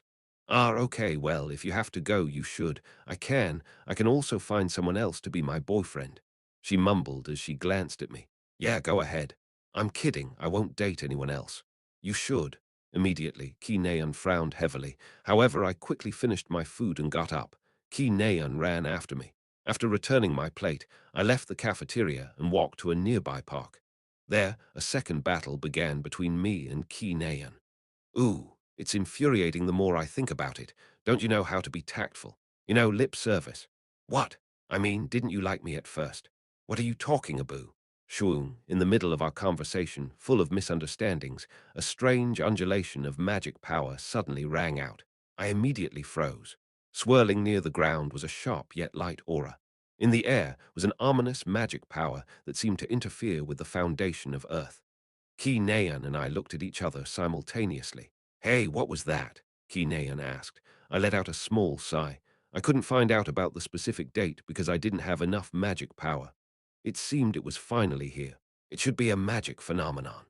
What was happening now was an extremely rare magic phenomenon. A natural magic disaster that happened when the dragon race that lived in the depths of the East Sea touched the ocean's magic power keystone. Although this phenomenon normally happened as a pure coincidence, this incident was orchestrated by jinns. Magic phenomenon. Ah, hey, look over there. Ki Naeun pointed in one direction. Cube's scenery was changing. The green leaves were changing color, and the cool breeze turned hot. Additionally, Cube's state-of-the-art buildings disappeared, leaving only a single dilapidated building and a wooded forest. Follow me. Okay. Ah, your hand. I grabbed Ki Naeun's wrist and quickly ran into the sole dilapidated building in the center of Cube. What's happening? Don't let go of my hand. Because she kept twisting her wrist, I shouted. Sorry, but you should explain what's going on. The space got distorted. What? We learned about it in class, remember? It's the broken mirror phenomenon. Broken mirror phenomenon. It was a magic phenomenon where space was cut into pieces like a broken mirror. This magic disaster was something I created using random interesting theories I heard about. Technically, this phenomenon was a form of barrier created when a dragon interfered with mana clouds that rose up through convection currents. To find incarnation bodies for devils, jinns had provoked a dragon and invaded Cube. This invasion was carefully organized by jinns. That was the reason I couldn't stop it. Even if I was willing to give up on the growth Kim Suho and Shin Jonghak would experience, there was simply no way for me to stop the jinns' plan, which would require me to kill a dragon. What then? Space might split at any moment, so stay sharp. You see that building in the center? We need to get there as quickly as possible. UK. The space distorted once again. My hand was forced to let go of Ki Naeun's wrist, and the scenery changed once again. Now, the world looked like it was half day and half night. This time, the air was filled with the smell of blood. I turned to the direction of the smell. Then I ran without a shred of hesitation. As soon as I discovered the source of the smell, I shouted loudly. Hey! 12 pairs of eyes fell on me. There, Rachel was surrounded by 10 or so jinns. Hajin SSI. While a thick smell of blood flowed out, Rachel's face became faintly brighter. I first checked her condition. Thankfully, she didn't seem to be the one bleeding. Rather, the blood came from the jinns she cut down. Oh, what a coincidence we meet again. It's been a while. A somewhat familiar man clapped his hands and revealed himself. I knew very well who he was. He was Hyuk-jian, the assassin who interfered in the final exam. Yeah, it's been a while. As expected, Lancaster and Dark Moon Society were involved in this incident. Yes, it really has been such a long time. Hyuk-jian unleashed a vicious killing intent as he spread his daggers out into the shape of a fan. However, I tilted my head. Did he not hear the news yet? Hajin SSI, run away. There are too many of them for just the two of us to fight. I'll hold them back, so you should go look for reinforcements. Ignoring Rachel, who was saying something seriously, I faced Hyuk-jian. Kim Hajin, ever since the day you humiliated me, I've been waiting for this day. You haven't heard the news. News? I pointed at the walkie-talkie hanging on his belt. The jinns attacking Cube all had walkie-talkies that worked in this distorted space. However, that was the same for me. Hold on. Using a magical device I prepared for today, I sent Boss a message. Boss, those guys are bothering me again. It was a similar device as the magic letters the Yu Sihyuk school used. What are you doing? I advise you to take out your weapon. It was then. Hyuk-jian, where are you, you son of a bitch? Harsh words came out of Hyuk-jian's walkie-talkie. Hyuk-jian and the Jins surrounding him were all befuddled. Hey, I'm in the middle of the miss. What? You motherfucker, I told you not to do that. Sweating profusely, Hyuk-jian lowered the walkie-talkie's volume. He clearly didn't want to embarrass himself. warned him. I thought we already finished our talks with the Lancasters. Do you think I give a shit about Lancaster right now? That person contacted me just now. If something goes wrong because of you, I will kill you myself. That was the end of this brief radio message. I'm not kidding. I will really kill you. I'll tear your limbs apart and feed you to the highest rank monster I can find. The walkie-talkie then came back on with a final warning. Hyuk-jian stared at the walkie-talkie in his trembling hands, then put it back down. Sweating even more profusely, he asked carefully, Kim Hajin SSI. See, can you please explain what is going on? I couldn't tell whether he was slow or just shocked. Well, think about it this way. I make money on the side by investing in stocks. One of my clients happens to know about you, so I asked them for a favor. Who knew one of my clients would have such a tight relationship with you? Hyuk-jian looked like his soul was sucked out. He seemed to be saying, I'm being humiliated because of mere stocks. But considering boss personality, it was quite a good excuse. So, what are you doing? I pointed at a rock nearby. It was the perfect place to kowtow. If I were you, my head would be kissing the ground right about now. Chapter 139, Final Incident 2. What happened? Rachel whispered. Without answering her, I looked back at Hyuk-jian and his crew who were following us. Putting his pride and status into consideration, I said I would let him off even if he didn't kowtow to me. But he decided to follow me like an attendant anyways. Who knows? Rachel put on a suspicious look at my vague reply. Well, it's like I said before. I trade stocks on the side. That's it. Stocks. It really wasn't easy to come up with a good explanation. After all, I didn't want to look like someone who was related to Jins. Yes, I gave one of my clients a valuable piece of information. That client just happened to be extremely influential around people like them. Hey, then is your client also a Jin? No, it's all about money. That's why they're here too. I wasn't lying. Boss really was a money-loving fool. Well, maybe calling her a fool was too harsh. She was focused on making money because the chameleon troupe was relatively free. But once their involvement in the main story kicked in, she would undoubtedly show why she was called the Yasha. Rachel didn't seem to believe me 100%, but she didn't ask further questions. Stocks, stocks, she mumbled to herself. Then suddenly her eyes shot open. Aha, Hajin SSI. Yes, she called my name while stuttering. Then did you make a lot of profit with stocks? My nickname is the Invisible Hand. When I said that, Rachel's cheeks flushed red with anticipation. I could easily see what that meant. At the moment, the English Royal Court Guild was in a financial crisis. Because of last year's incident on Clancy Islet, they were suffering from lack of investors. I see. It makes sense since you're rank 1 in theory. You must be good at analyzing charts and data. However, she seemed to be too embarrassed to ask for a favor outright as she fiddled with her fingers. I guess you could say that. I acted oblivious. Ah, right. After hesitating to voice her thoughts, Rachel finally worked up the courage to speak. So, I heard guilds have recently started investing in stocks to make money. Oh, is that so? Seeing her embarrassed yet full of hope, I felt the urge to tease her. It was all thanks to Boss that I could be so relaxed in this situation. Why, yes, and the English Royal Court Guild is looking to start a business at the moment. Oh, right. I cut her off. This time it was to give her a more meaningful piece of information. If the space distorts while we're walking, stay calm and head over to that building. You don't have to worry about that. Suddenly, Hyuk-jian interrupted me. I turned around. Hyuk-jian flinched at my gaze, then took out a palm-sized orb from his pocket. Hajin SSI doesn't have to worry about that. We have a Pathfinder orb. Pathfinder orb. That must be what they used to find, Rachel. Give it here, then. I put my hand out towards the black orb.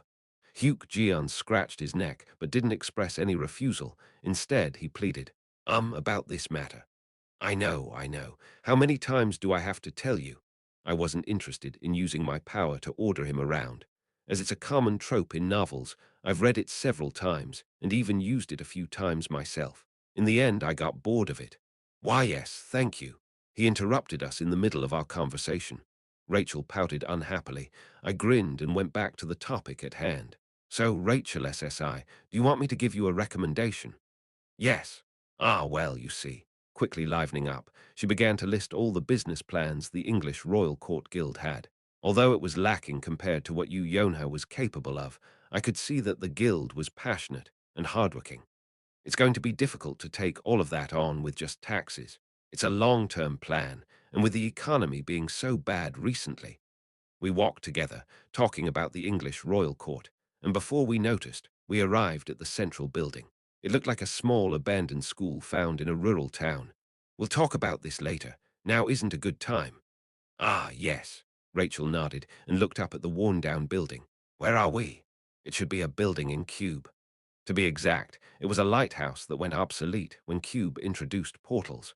Because of the spatial distortion, the building that was normally in the deepest corner of Cube was dragged here. Let's go in. Rachel and I walked in, and Hyuk-jeon stopped in front of the entrance. I turned around and looked at Hyuk-jeon and his crew. We will go back here, but Lancaster will not give up. Hyuk-jeon prepared for departure as he gave us a warning. I didn't stop him since I didn't want people misunderstanding and spreading rumors of me having Jins as subordinates. But we will stay in the area and stop Lancaster's subordinates if we see them. Yesterday's friend is today's enemy. To Jins, the concept of loyalty was certainly thin. Thanks. Strictly in terms of strength, Hyuk-jeon was a trustworthy guy. Since he brought many subordinates with him, he should be able to deal with Lancaster's Jins somewhat evenly. By the way, you don't need this Pathfinder orb. No, we have another one. Good, then see you. I waved my hand. Soon after Hyuk-jeon and his crew left, an alarming sound rumbled out from a nearby bush. Rachel and I glared in that direction and stood with caution. However, the person that soon popped out of the bush was someone Rachel and I were familiar with. Ah, Kim Hajin. Ki-naeun shouted my name and ran up to me. Hey, geez, I was so surprised. You suddenly disappeared. Ki-naeun was about to run into my embrace but stopped when she saw Rachel. What? Are you okay? You're not hurt, are you? I'm fine. But why are you with her? That's not important. Anyways, follow me. We have something to do. You too, Rachel SSI. Yes. Ah, what is it? Ki-naeun, Rachel, and I walked into the building and walked up the stairs. Our destination was the broadcasting room on the highest floor. Ah. I fiddled with the broadcasting room's microphone and tested out the sound. Using this, I had to gather the cadets and instructors to this building. Although this was supposed to be Kim Suho's job, it was better to do it sooner rather than later. Will everyone hear us if we speak into it? Ki-naeun asked. Yeah, probably. There were at least 10,000 people in Cube. However, to be pulled into this broken mirror phenomenon, one needed to have enough internal magic power to resonate with the magic. As a result, only about 3,000 people, including instructors, should be caught up in this phenomenon. As for how someone like me, who couldn't wield magic power, was brought into this place, I could confidently say it was because Stigma's magic power resonated with the magic. Ever since I was pulled into this phenomenon, my arms been throbbing constantly. Testing, 1, 2, 3. I turned the microphone on and spoke into it. As expected, the speaker was working properly. This is an announcement to all cadets and instructors who might be panicking. I repeat, this is an announcement to all cadets and instructors who might be panicking. After grabbing everyone's attention, I cut straight to the chase. Space has been distorted due to the broken mirror phenomenon. I paused for a moment to choose my next words. If you are a cadet, do not panic. Head to the building you see in the center of the island. Even if you get lost, continue heading towards the building. I repeat, even if you get lost, continue heading towards the building. After repeating the same thing a few times, I put the microphone down.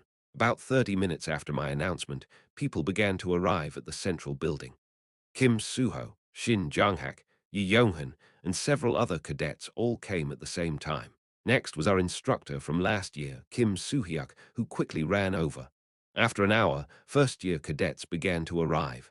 Unfortunately, they weren't in good shape. Instructor, some strange people in robes kidnapped Hyunsuk. What? The Jin's goal in this incident was kidnapping cadets who had the potential of becoming incarnations of devils. This invasion wasn't only happening in Cube. As one of the largest planned attacks on humanity, the same thing should be happening in several hero academies across the world. Ah, what should we do? Kim Suho stomped his feet and glared into the forest. He probably wanted to go save his comrades and juniors, but couldn't in fear of getting lost. Hey, Kim Suho, do you want to go? Kim Suho's current strength was far beyond that of any other cadet. He should even be stronger than he was at this point in the original story. With Misteltin strengthened as well, he should be able to join the rescue team without problem. But if I go into the forest, here, I threw the Pathfinder orb to Kim Suho. Kim Suho caught the orb and tilted his head quizzically. That's a Pathfinder orb. With it, the space shouldn't suddenly distort. Go together with the instructor. Really? Are you doubting me? Of course not. Thank you, Hajin. Pathfinder what? Kim Soo-hyuk, who was listening in on our conversation, cut in. Pathfinder orb. If you have it around, you won't get lost. Oh, Shin Jang-hak, do you want to go too? I also asked Shin Jang-hak, who was standing guard with his spear like a sentry. His eyebrows twisted up. It didn't look like he was going to listen to me. Let's go, Shin Jang-hak. Kim Suho also chimed in. Shin Jang-hak glared at me and Kim Suho unhappily. I guess Yona isn't here yet. However, he soon joined in. I'll help too. However, an unexpected individual hopped in. You want to go too, Rachel SSI? It was Rachel. Yes, I want to help rescue them too. Rachel spoke resolutely with her hands cusped over her heart. Since her trauma had to do with a rescue effort, I understood where she was coming from. But because of Lancaster, no. Objectively speaking, she was probably safer around Kim Suho, Shin Jang-hak, and Kim Soo-hyuk. Ah, then I want to join in too. Yi Yonghan also raised his hand. From the usual group, only Ki Naeun and I were not taking part.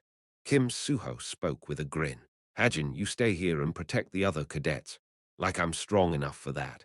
Of course, even though I said that, I planned to do exactly that. Now was supposed to be Kim Suho's time to shine. Thankfully, there were other high-ranking cadets here to protect the place with me. For example, Samurai Yohei and supporter Yi. Don't worry about us. Yeah, be safe. Ki Naeun also waved her hands at them from the side. You aren't going with us, Ki Naeun.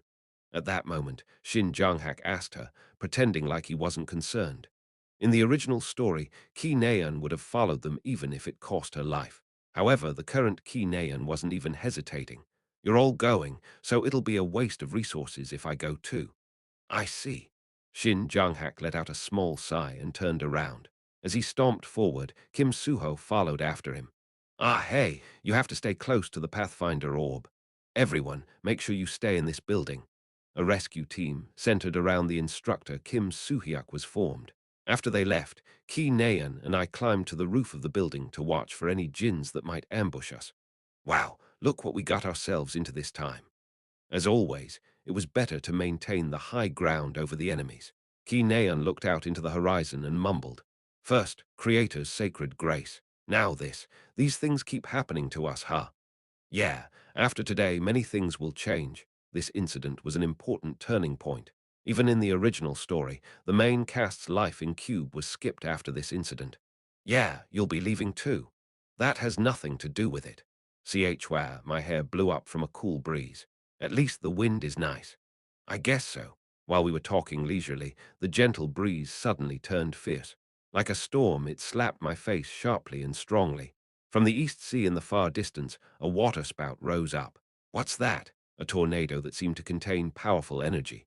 Its fierce air current shook Cube's land. Seeing this supernatural phenomenon, I couldn't help but frown. Ah, hey, look at that. Ki Naeun jumped in surprise, but I remained calm. Waterspout. Seeing this monstrous phenomenon, a chill went down my back. At the same time, my smartwatch buzzed. Criticism. It doesn't make sense that djinns, who are known to be vile and brutal, would only slightly provoke the Azure Dragon.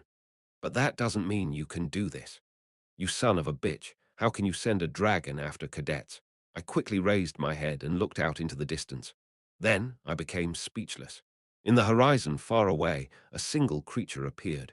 Looking at its proud and noble figure, I fell into a daze. A soft, beautiful azure body that resembled the clouds. A face that seemed to be the mix of a snake and a tiger. Two sacred horns that protruded out behind its ears.